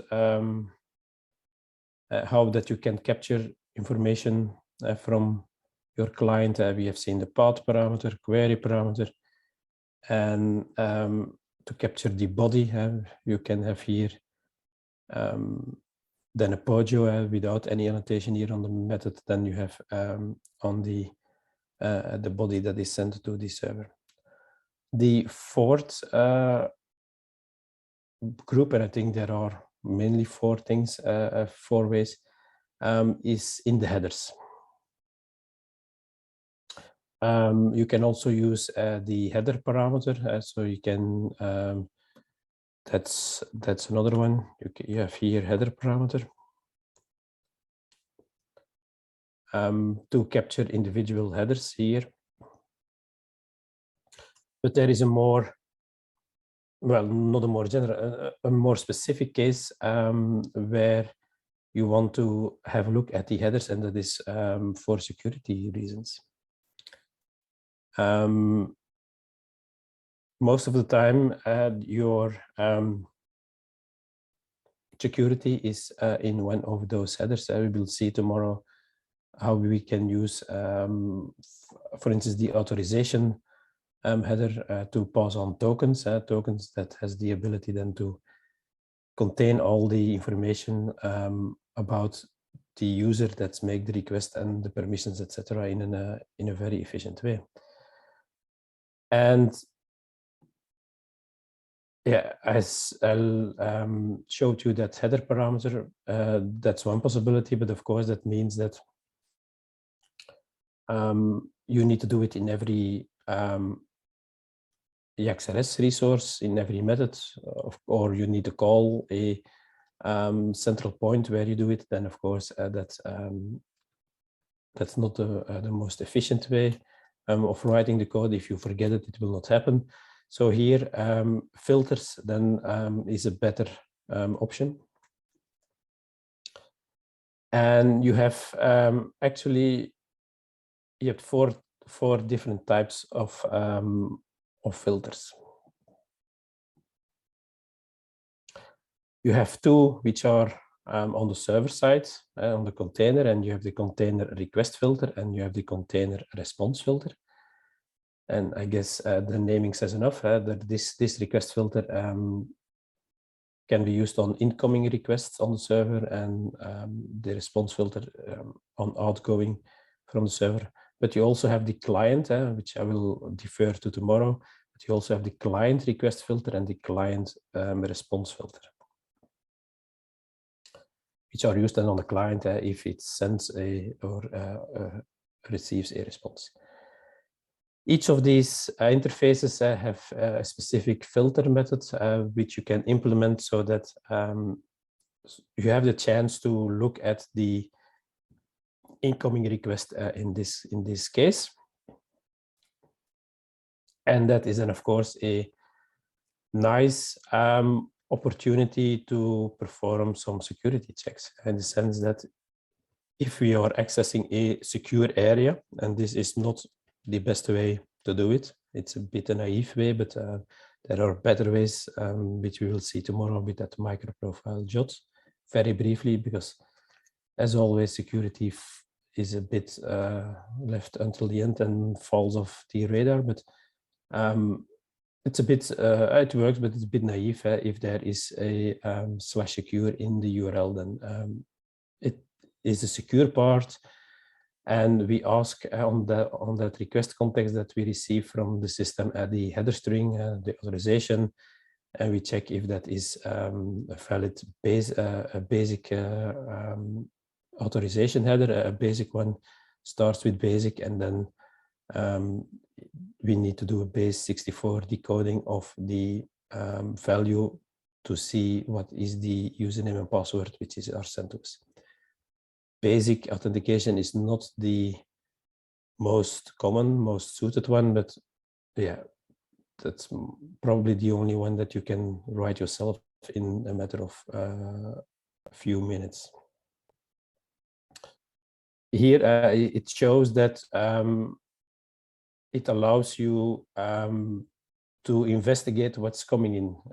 You can even change parameters. You can change header parameters. You can even change the URL, etc. So you can even do rewrites with these kind of filters.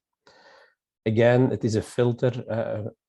Sorry, some piece of functionality. This filter that adds some to the default, so that is only discovered because we are putting here at provider.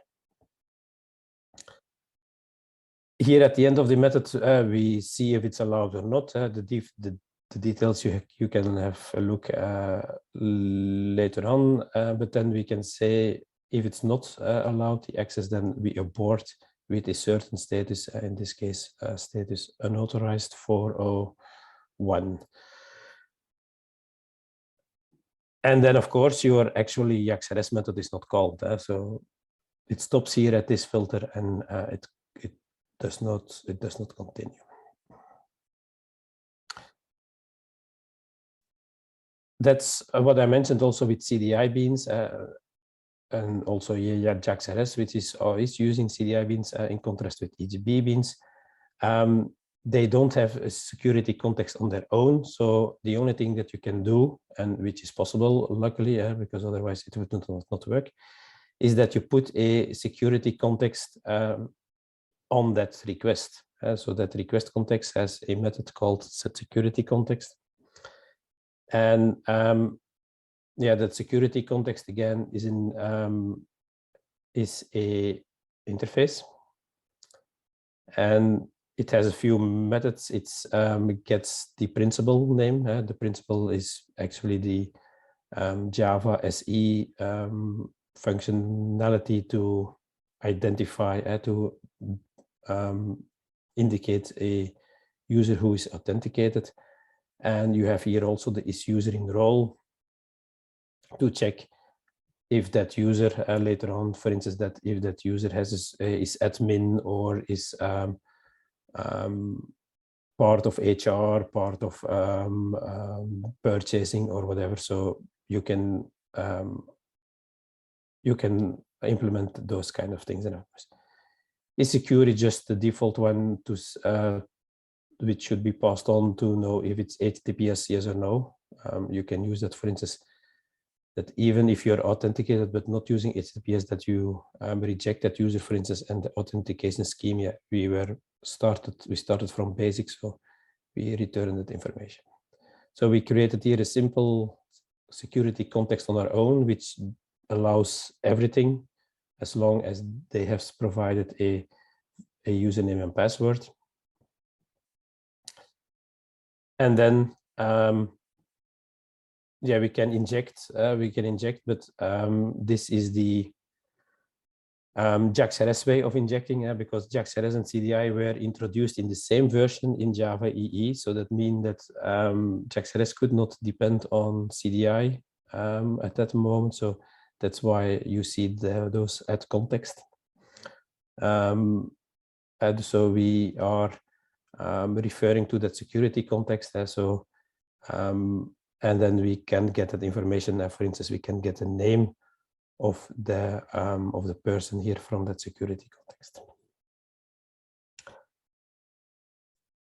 To show you how it works, I have here an example. Here the security one. This is the base64 encoding of username. So for those that do not know, quick reminder, basic is just the username dot and then password, but in base64 encoding, which means that you only have the alphabet characters in lowercase, uppercase, and the digits. and that represents then the entire bits. You have 4 of these base 64 and encoded characters for those bits. It's a bit too cryptic, so base 64. I think Wikipedia has something about base 64. Like that. So you have 3 real bytes here, which are 8-bit each, and you divide them again over 4 groups, and all those values you convert them to then to 1 character, and then you have 4 characters representing any kind of 3 bytes, also non-printable characters, etc. Base 64 is used as a encoding for binary things most of the time. So this is just username colon password. So when I call that on that endpoint, because I stopped it. This is the demo.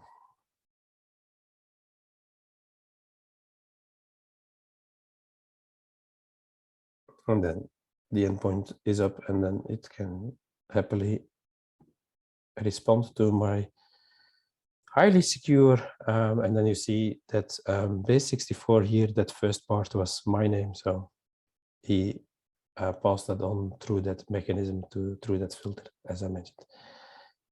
If we omit this authorization header, it needs to be rejected by the filter, unauthorized 401. And I had the example of this is not base 64. So if my coding is correct, then you also see that it is unauthorized.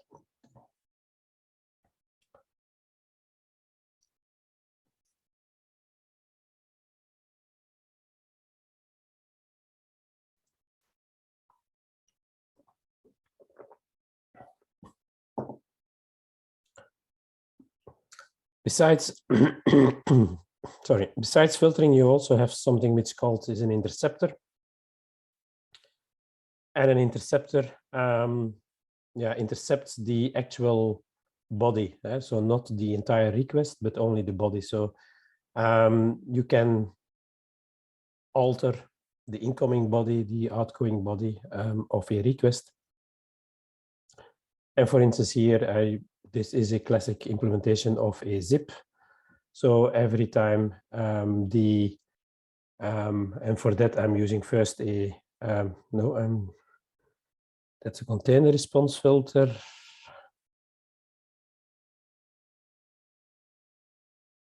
Yeah, that passes on the information from the client. If the client says, yeah, I'm accepting a zip as encoding, then this interceptor, if it accepts that encoding, then it performs a zip on the output. And depending if you specify the header in the request that you send to the server, you either get the content zipped or not zipped. So let's try it out. So this is that same person that we did earlier on.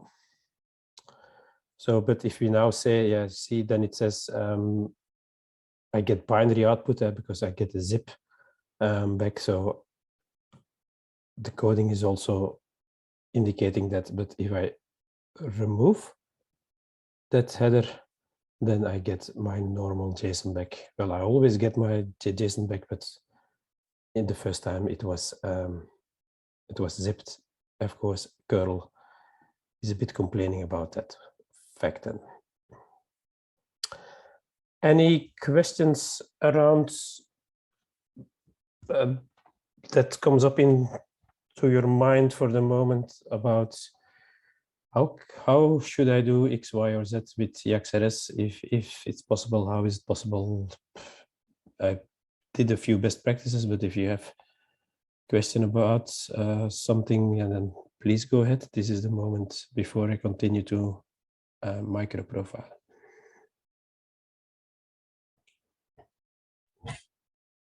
Rudy, Michael here. You showed a simple security context, which has a method like is user enroll or something like that. I was wondering because I saw in the web profile we have authentication but no authorization.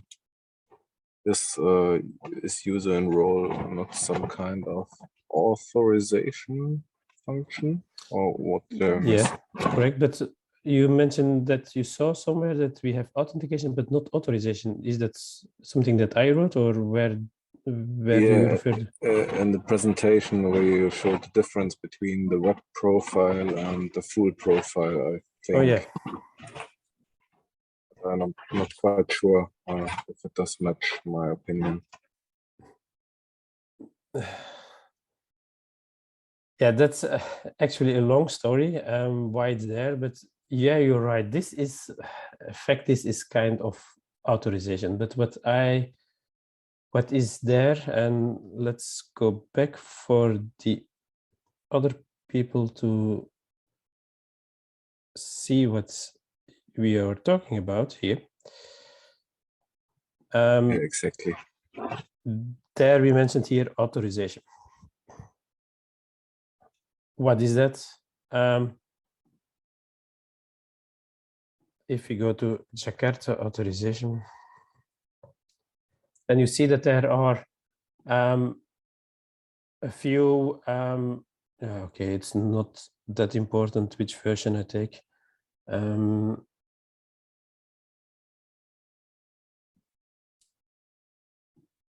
There are a lot of other things here.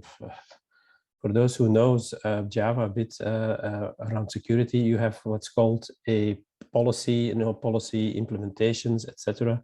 This term is probably a bit more known at JAS. So all these things are part of the full profile and not in the web profile. So yes, you have some kind of authorization, but that's quite limited. You even have some other things within JAX-RS, which we, but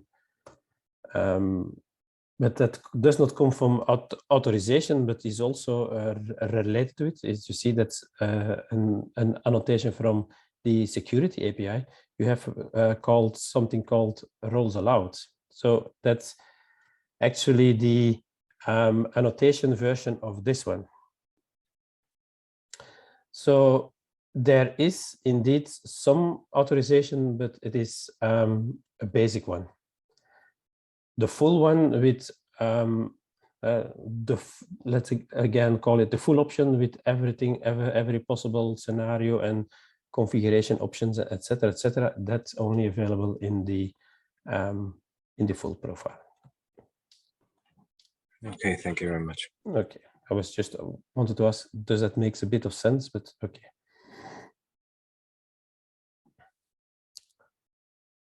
But yeah, you see, security is here, is in the web profile, and security is authentication and authorization in combination.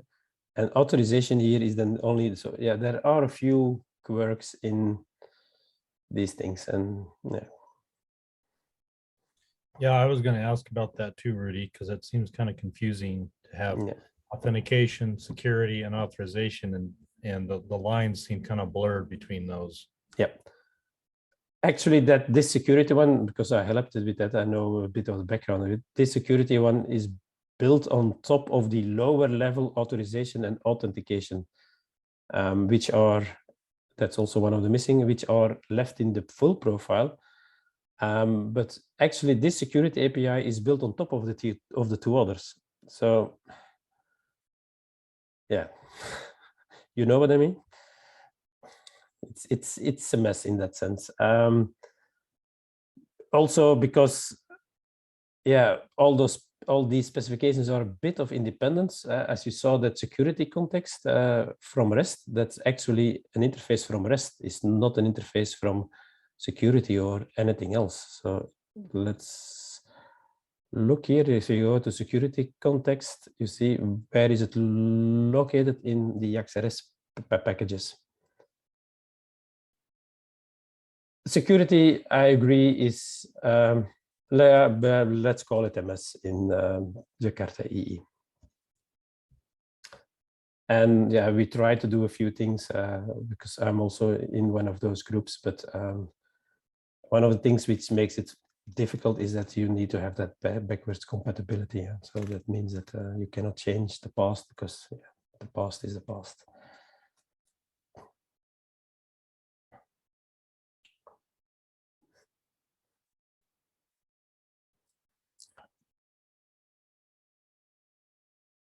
Let's then switch to another specification, which is called MicroProfile. And also there you have some kind of strange things going on. And let's start by why is MicroProfile there as a specific specification and is it not included in Jakarta EE? And a lot of a large part of that question can be seen in that transition, what I mentioned from Oracle to the Eclipse Foundation of Java EE, which became Jakarta EE. At the moment there where Oracle was not doing much during a year, there at the same time it was at the beginning of the cloud and the cloud native development. That was 2016, 2017. And with Java EE or Jakarta EE, it is perfectly possible to create applications that are running in the cloud, and you can call them even cloud native. That's not a real problem. But you are missing a few, what I call a few goodies. You have a few aspects from the 12-factor application methodology. For those that does not know, you can Google that, the 12-factor application, which are not there in Jakarta EE. And another thing that is missing in Jakarta EE is because you have, with microservices, you are in a distributed environment and you are missing the fault tolerance things. More on that, on fault tolerance tomorrow. Also missing for those large-scale deployments is observability. When you have 100 services running, you cannot go look into each of the logs every morning to say, hey, is everything okay? That needs to be automated. Again, tomorrow I'll talk about observability. So you see there are a few things which are not available in Jakarta EE, which are very handy. I'm not saying required, but very handy if you do cloud native. And since Oracle was not doing a lot at that time, all the other vendors like Red Hat, IBM, Payara, some smaller groups, TomEE Tribe also, for example, they came together and they formed the MicroProfile group with the idea of let's create something based on Jakarta EE or a few specifications of Jakarta EE, and that is ideal for those microservices, hence the name MicroProfile. From the web profile, the full profile, you have the microservices profile. So based on that CDI, the JSON processing and binding, and JAX-RS, so servlet is not there.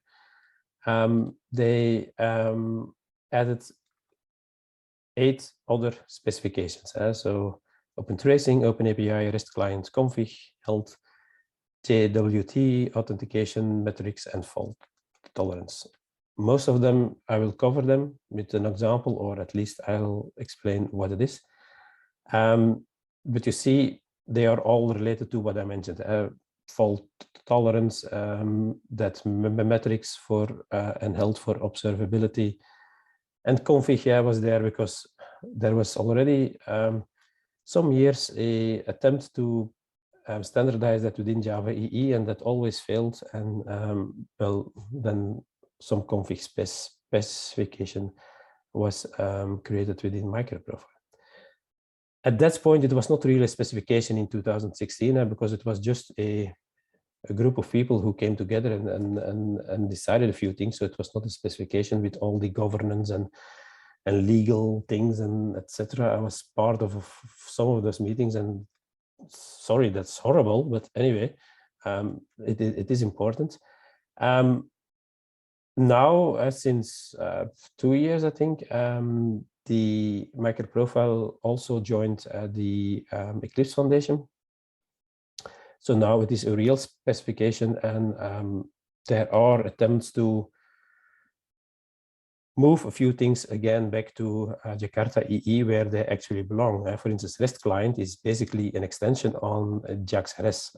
So ideally that should go there. JWT is an extension on security that should also be moved, etc. So, but yeah, there are now people that are saying, yeah, MicroProfile is good as it is. So it's sometimes a bit political discussion what the future should be. The developer should not be worried about that, but okay, he's now confronted with 2 specifications, a MicroProfile one and a Jakarta EE one.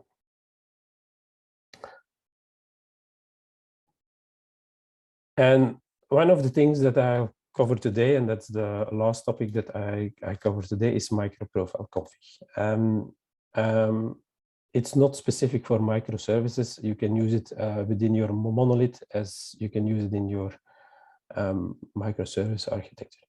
But from the 12-factor application, from those 12 points, there are 2 things which relate to this config. One is that config should never be stored within your application, but always in the environment. So config should not be stored within the WAR file, but always from system properties file externally, which is on the environment that can be read during startup, etc., and all those kind of things.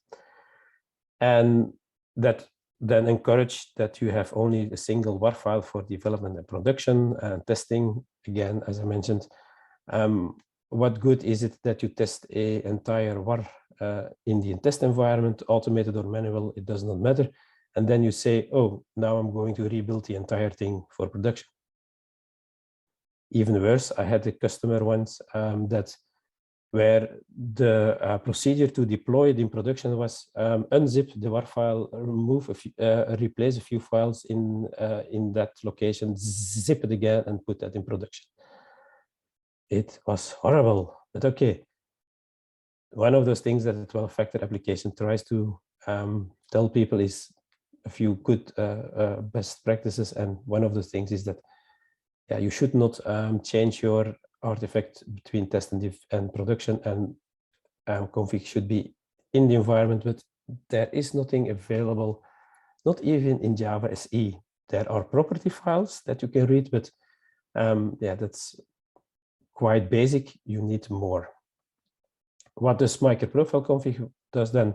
It defines a lot of configuration sources, more than just property files. And it defines priorities between those sources. So for instance, if you have the same configuration value in a property file and in your environment as JVM parameter, which one will be used then? It also uses conversion, of course, because property files, etc., are all text, and we probably need numbers and string and lists of pojos maybe. And the nice thing which was looked at Spring is that you can inject those values as those configuration values as kind of CDI bin. So you can inject a string.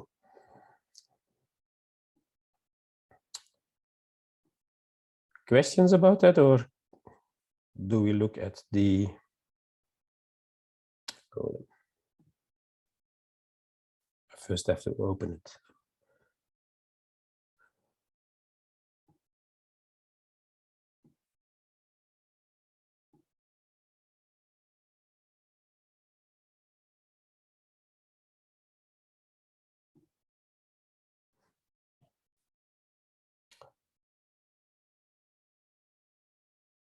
So since MicroProfile also contains JAVAPRO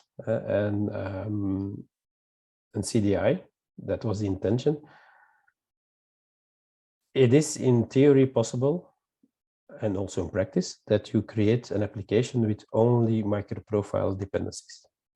So instead of putting the Jakarta Web API as a dependency, as we did in the JAVAPRO demo, I'm now just putting the MicroProfile as dependency. It has a slightly different idea or way of working about those API artifacts. So this is of type POM, not so that means that we have to add here that single line. But since we are using JAVAPRO, we again have our application where we can specify our application path. Here again, API. And we have our JAVAPRO endpoints path. I put here request scope. I will tell you why for the moment, because I said that was not a good idea, but here I want to show you something.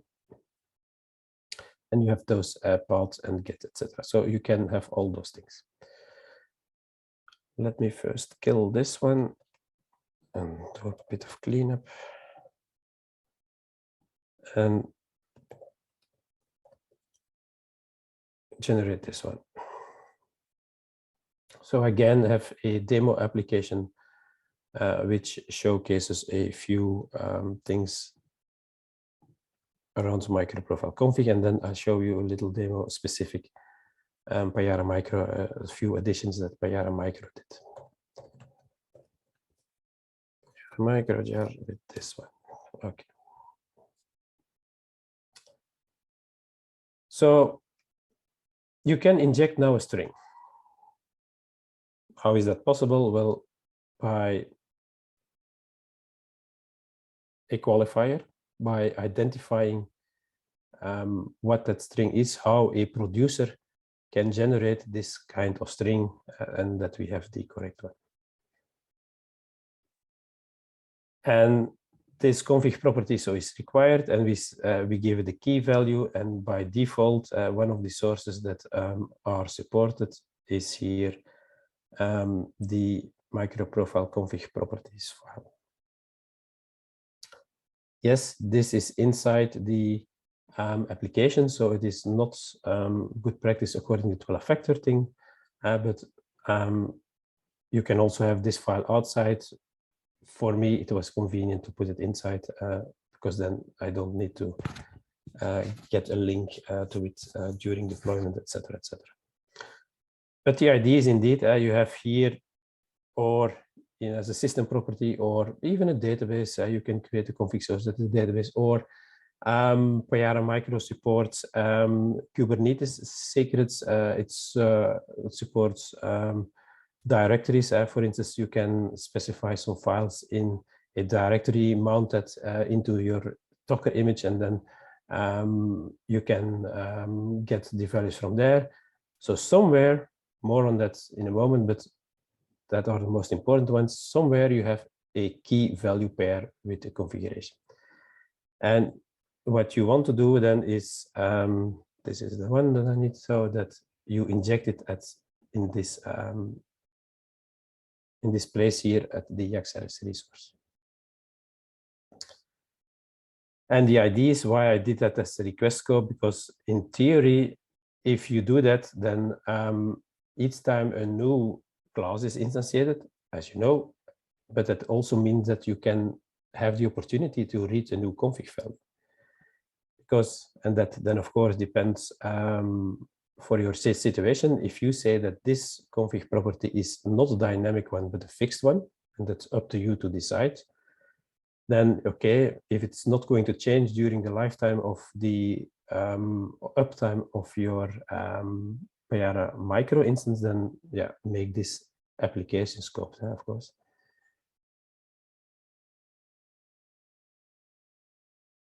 You can inject it, but there are places in your code base which are not a CDI bean. And for that scenario, you can also get a config programmatic. So you can get a link to a reference to the config, and then you can ask, get me the value for this specific value. And that was not the most useful key that I created, but the keys value in the resulting is the lookup value. And yeah, I can't go back here because that's, of course, value, as I said, it was not the most intelligent one.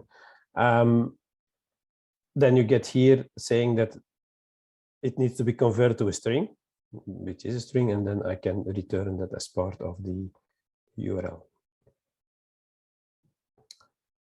So when I do curl localhost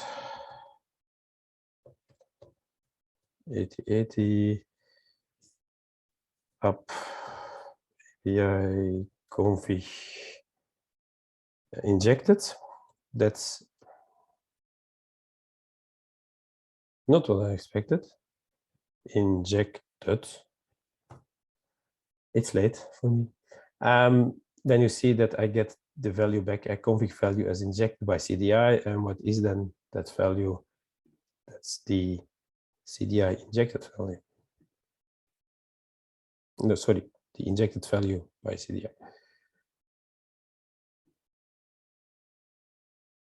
So that's the basic thing, that wherever you have a CDI bean, so that it doesn't need to be JAX-RS, but it is now it is a CDI bean, so I can inject everywhere some configuration values.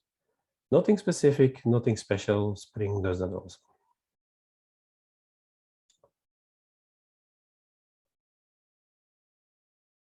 But there are, as I said, there are several values, several sources, and there are different priorities. I'm not going to restart it because I normally now need to restart instead of just Java -jar Payara Micro. I have to start it either as that or with a certain system parameter config key. You can try that for yourself, but this config key then is not taken from code or not taken from the MicroProfile config. But if we specify it here as system parameter, that one has priority. So I'm not sure which one by heart has the highest priority. It's either the environment or the system property, but if you specify either of them, then it overrules the values which might be in property files within the WAR file or outside of the WAR file.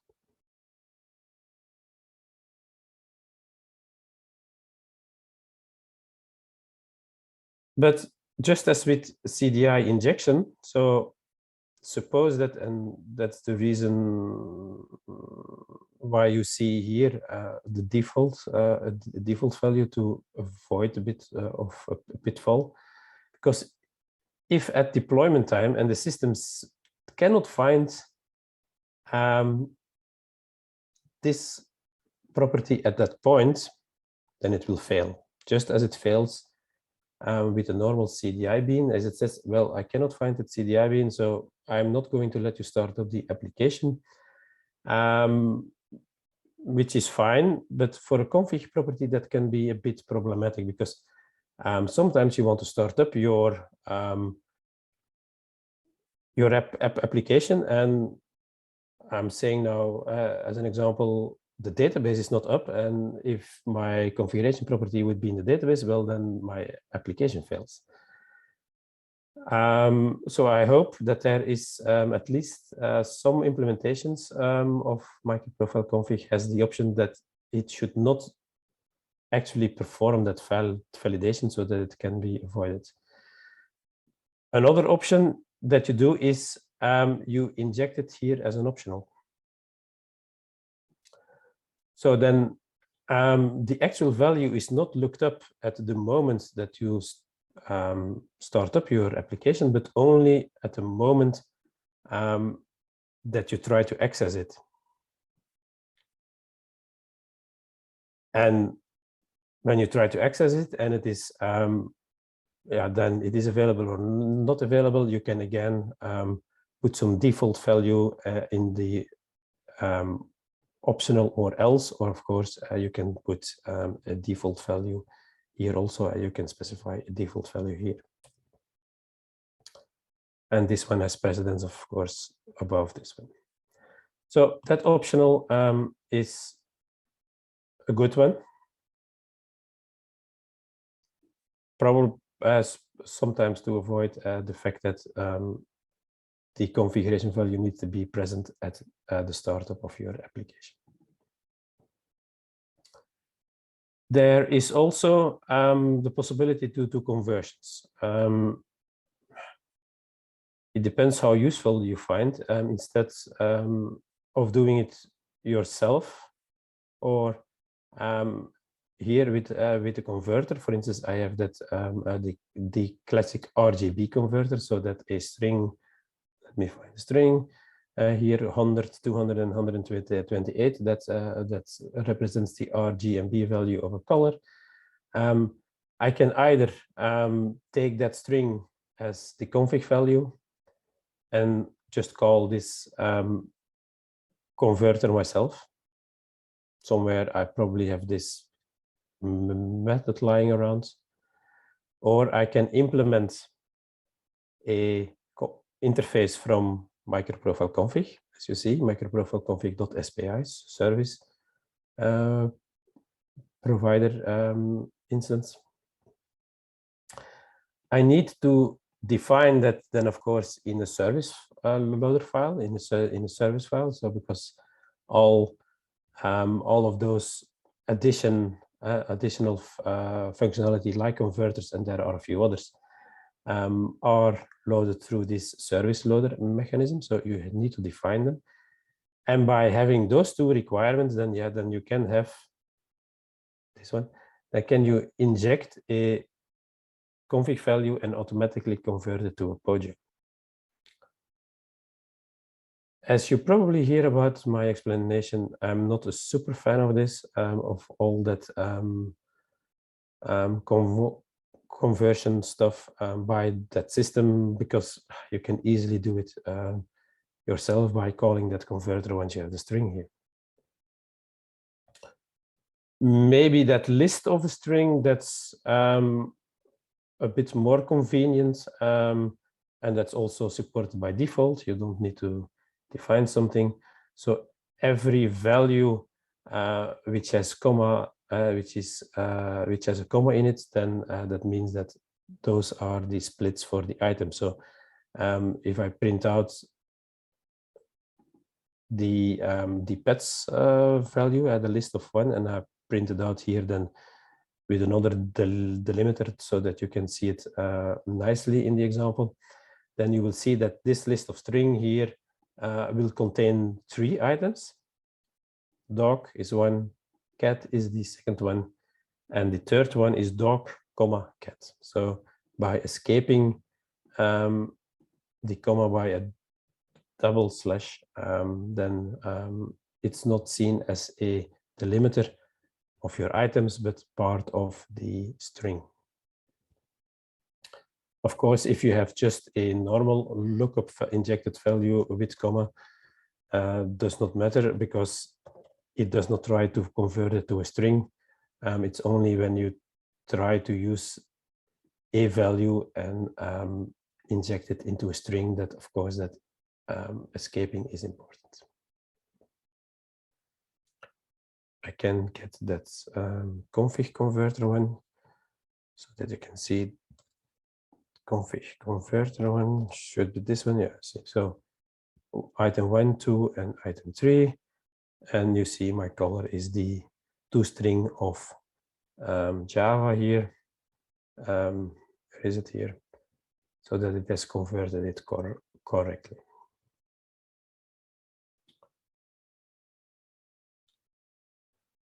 We have seen that we have injected it directly as a string. We have seen as optional, but all those times, also with that optional, once it is resolved, the value, it stays resolved. So the MicroProfile configuration spec explicitly says that caching is not part of the specification itself. So dynamic values can be supported by some by the runtimes like Payara Micro, but there is no specific behavior defined in the specification. So that means that yeah, once a value is a config value is resolved, it is fixed. So again, the database value, because that's the most common changeable source. So your application starts up, it reads the value from the database. Okay, it gets one. If then later on you change your database value, that will never be picked up again in your code. It's not going to read it over and over again, which makes sense, but yeah, maybe we could define some timeout that it reads it again. To overcome the fact that, as I said, it was maybe not available at deployment time, you have an option, a solution which comes from CDI. So this is actually not defined in the MicroProfile specification, or it is an option, but it's not explicitly having some functionality. Because provider, we have in the CDI we have seen instance, but there is also another thing, provider, and actually. When even if it's application scoped, when you access a provider, only at that moment the proxy will go searching for the actual value. So I nicely called it the variable just-in-time value.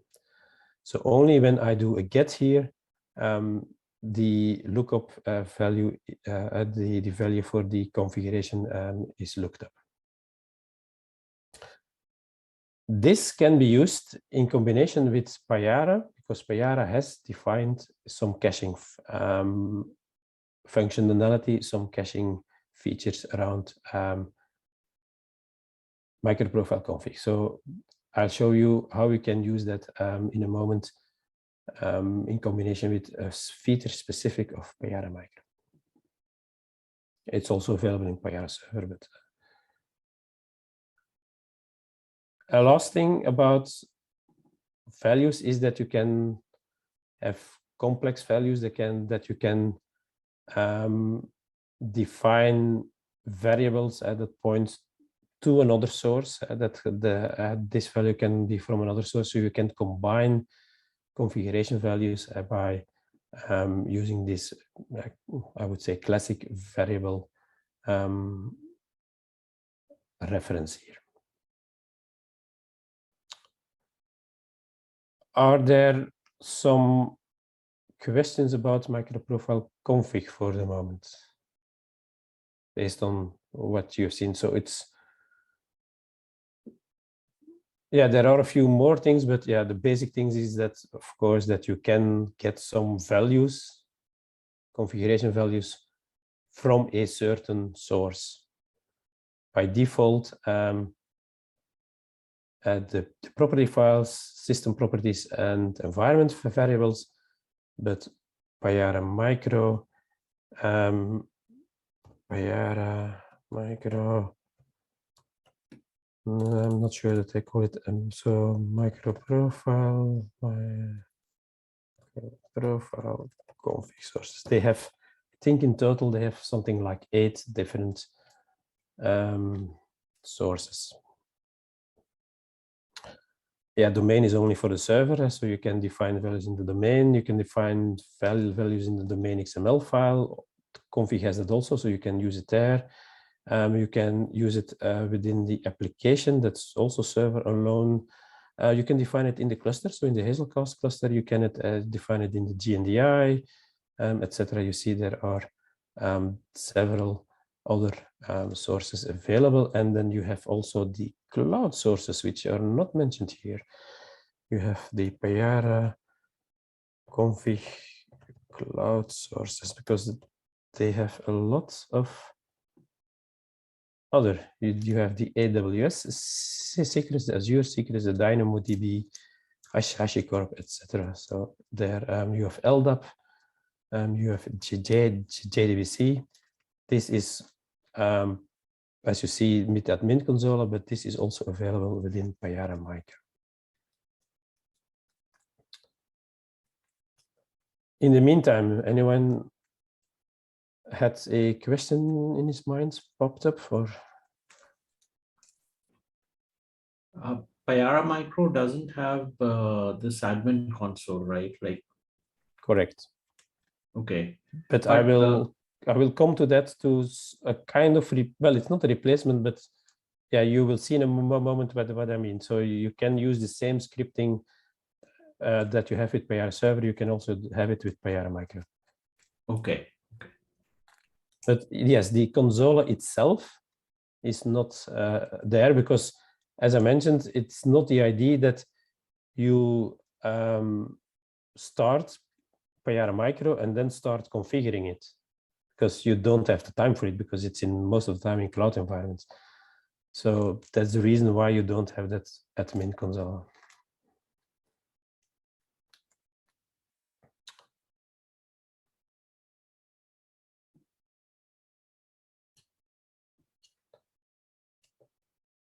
Let me clean up here, and then the last, and it's a rather short one, but is that caching.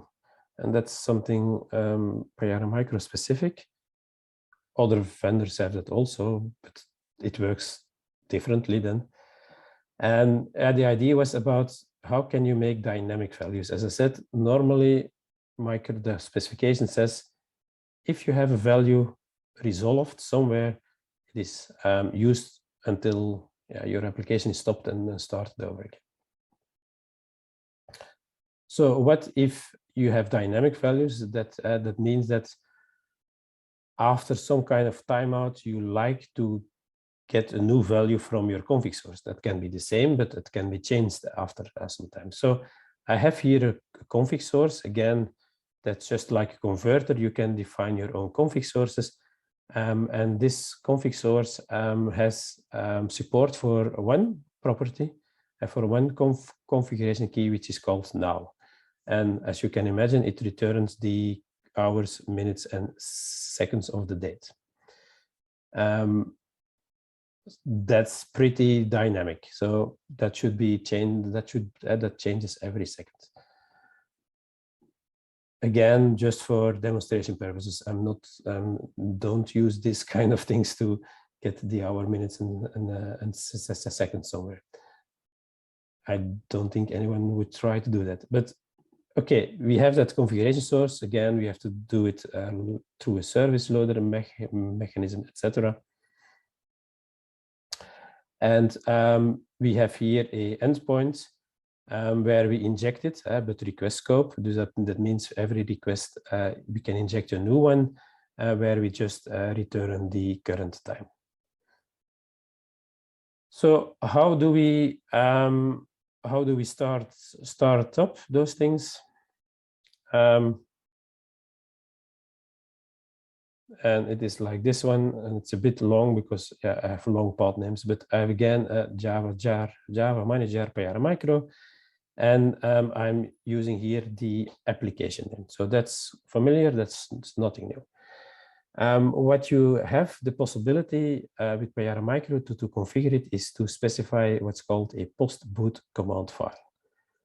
I guess name says almost everything. After booting Payara Micro itself, we execute some commands before the application is deployed, and that means that we can typically create some database resources and connections, but what I'm going to do now is configure that cache, the cache of MicroProfile config.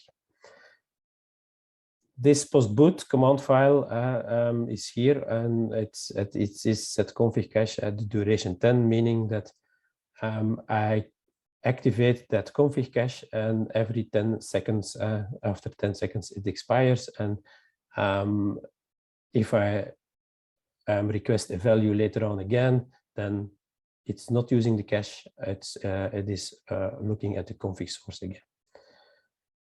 This will probably not be familiar to anyone who is who knows Payara server, but actually this is the command that you also could specify with the ASAdmin tool of Payara server.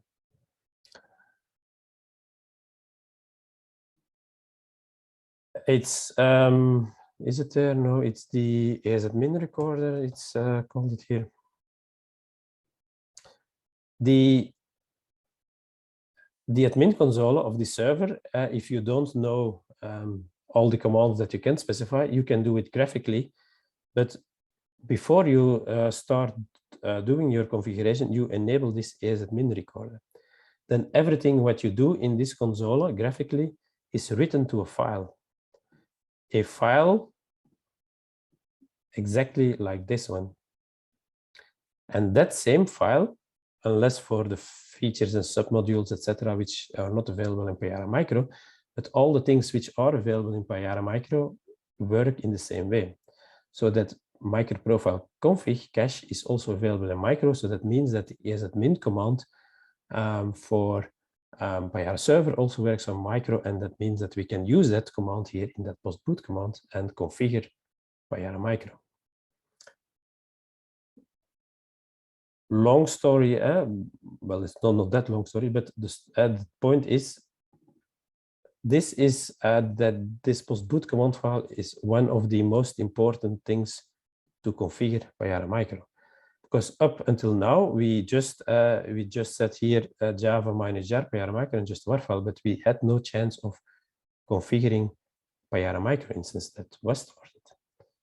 With this post-boot command file, and there is also a pre-boot command file, which is limited in functionality, because that is, if you remember, I mentioned it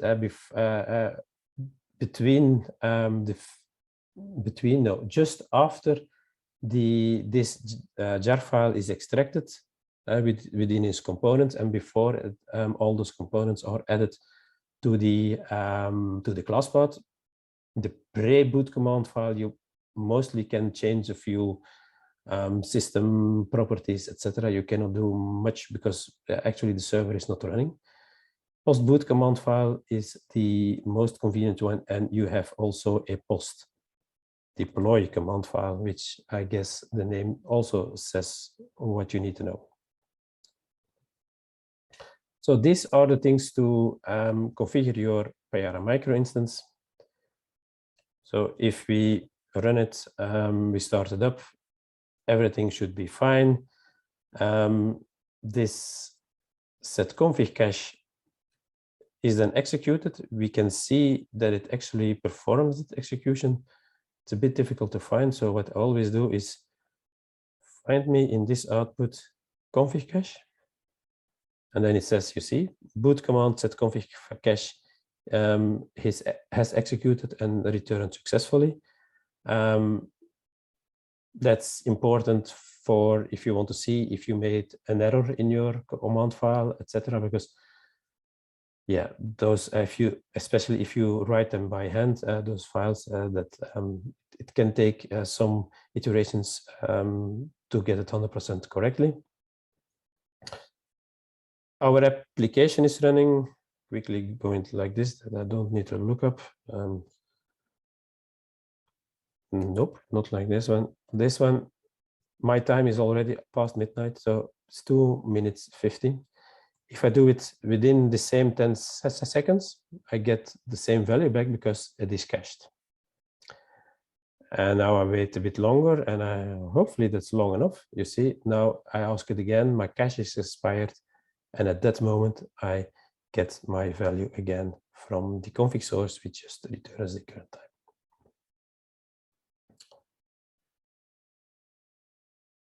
It's a nice thing, this cache, but mainly what I wanted to show here is this little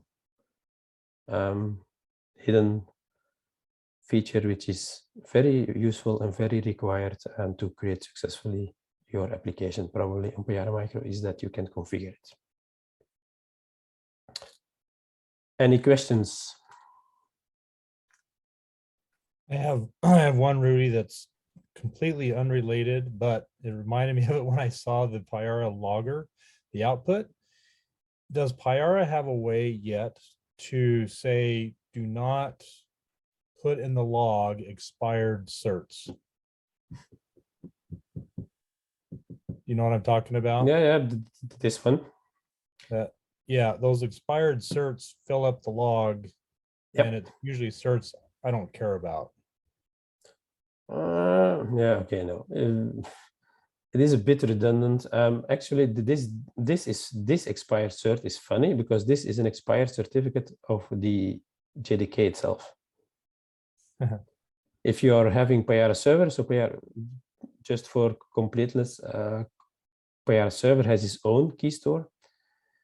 Payara Micro uses the key store of JDK, so OpenJDK or Azul or whatever. So funny thing is, and that was after it was released, like say 2 weeks after Azul JDK 11 was released, these expired things appeared. So yeah, okay. Can you avoid it? Yes, you can avoid it. You see the logger, JavaX Enterprise System Security SSL. Yeah. So you can just say, yeah, put them at level off, and they are gone. How do you specify it here in Payara Micro? Probably you know it in Payara Server if you're using Payara Server. Yeah, I'll have to think about that because I don't want to turn all warnings off. No. I'm just turning off the warning for this security SSL, which is basically only this expired certificate. I'm not turning off every warning. Yeah, I guess, yeah, because there's, after a while, if you've been using the same Payara for a while, you get dozens of expired certs because there's so many certs that are included in the key store by default. Of Payara server, yes, correct. And so, you know, I don't want it to go into every single one of them and put in an exception to filter those out. Yeah, you don't need to filter each one separately. This is the Java util logger class name, or how do you call it? Oh, okay, I see. So that's for every cert it's going to have. Yes. Oh, gotcha. Okay. But only for the warnings around expired certificates, not every warning, only every warning around a expired certificate. Those. Okay. All right. Yeah, I'll look at that. What you need to do then is you need to start it up Payara Micro, because in Payara Server you can change it in the admin console or with the ASAdmin set login config or something. You can easily switch it off. Here you need something like how is it called? The log properties. So you need to specify a file where you specify basically the Java util property files that says, oh, these are the packages that I want to have debug other info, that SSL thing I want to have off, etc. Okay. All right. Thank you. I see in the meantime that there are a few things in the chat which was closed. What about using a domain XML file instead of a post-boot command? Are there any pros and cons using the one over the other? The domain XML file is available in Payara Micro, but is a bit hidden and a bit awkward to use. Okay, how does it work? First of all, you need to start the Payara Micro in a special modus the first time. So you have Java -jar Payara Micro jar, and my output directory is expanded. Let's call it expanded out of IDs for the moment. Output there is not. Google, help me. You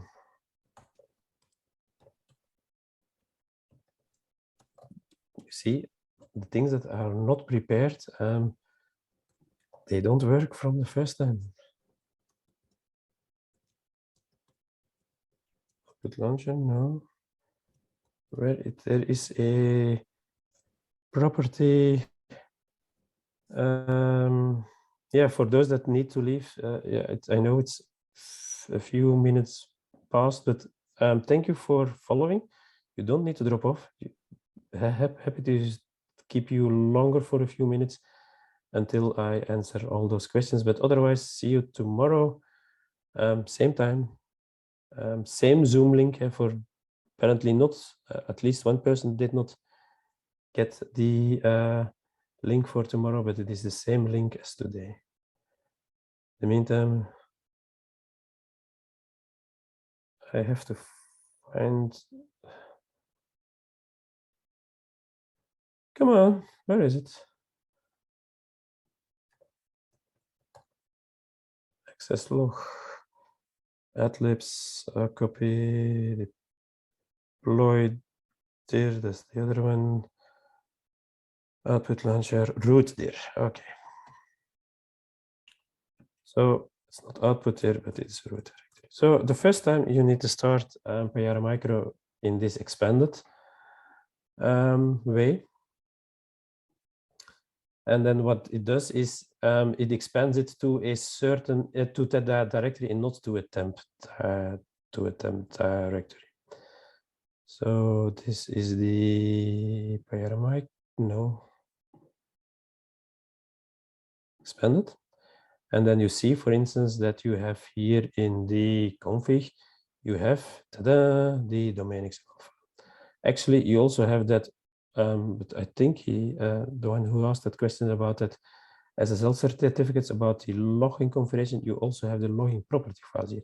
So you actually could already here saying that at SSL package 1 you can put completely off, for instance, and it will be picked up the next time.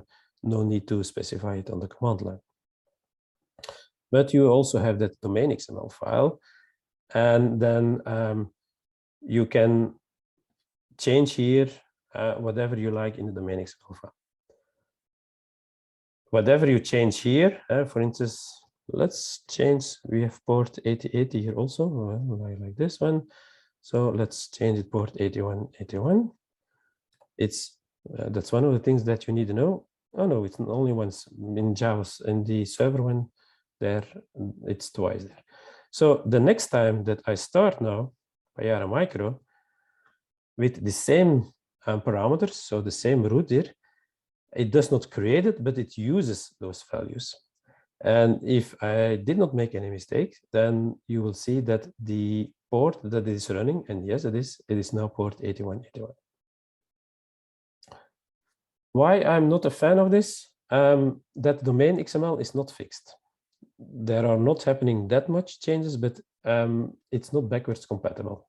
There is no guarantee that in 6 months' time, the XML that you have, that it is still usable. So you might have crafted a very nice specific domain XML file to find out after a few versions that it does not work anymore and that you have to restart all your work again.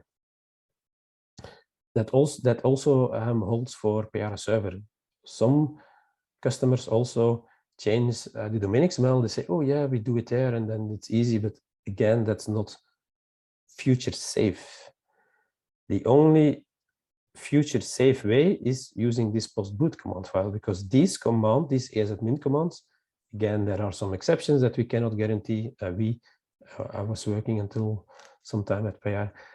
They cannot guarantee that that those asadmin commands does not change, but they are much more stable than the domain XML file. So that means that you don't need to change your configuration so often than you probably need to do with the domain XML file.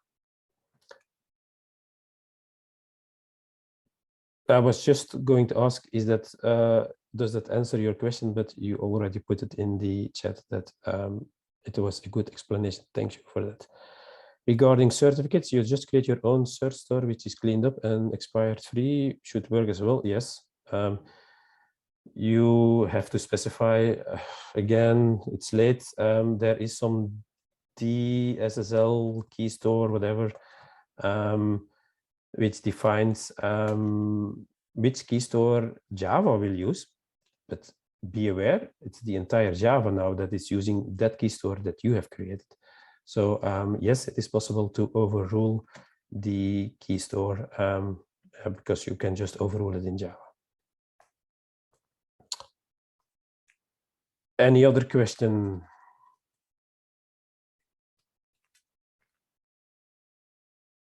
I did not even explain the exercise that people are there. Is there someone who is going to give it a try to that exercise? Because sorry, if everyone says no, I'm going to enjoy my evening, which is perfectly fine, then I'm not going to take the time to explain it, of course. Is there anyone who is going to give it a try, the exercise?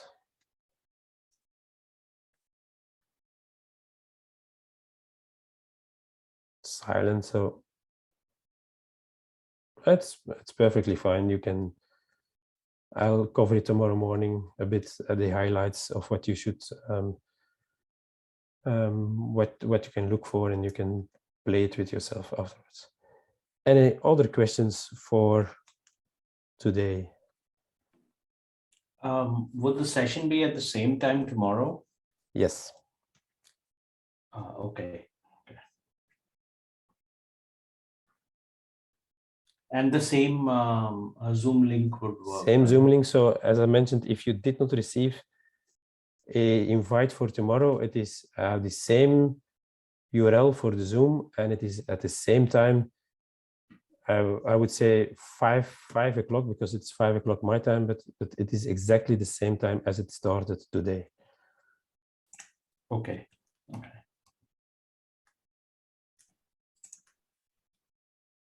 So if there are no more other questions, I will thank you for your attention, for your questions. It was a nice interaction. I hope you learned a few things, and I hope you learn a few more things tomorrow. So thank you, everyone, and see you tomorrow again.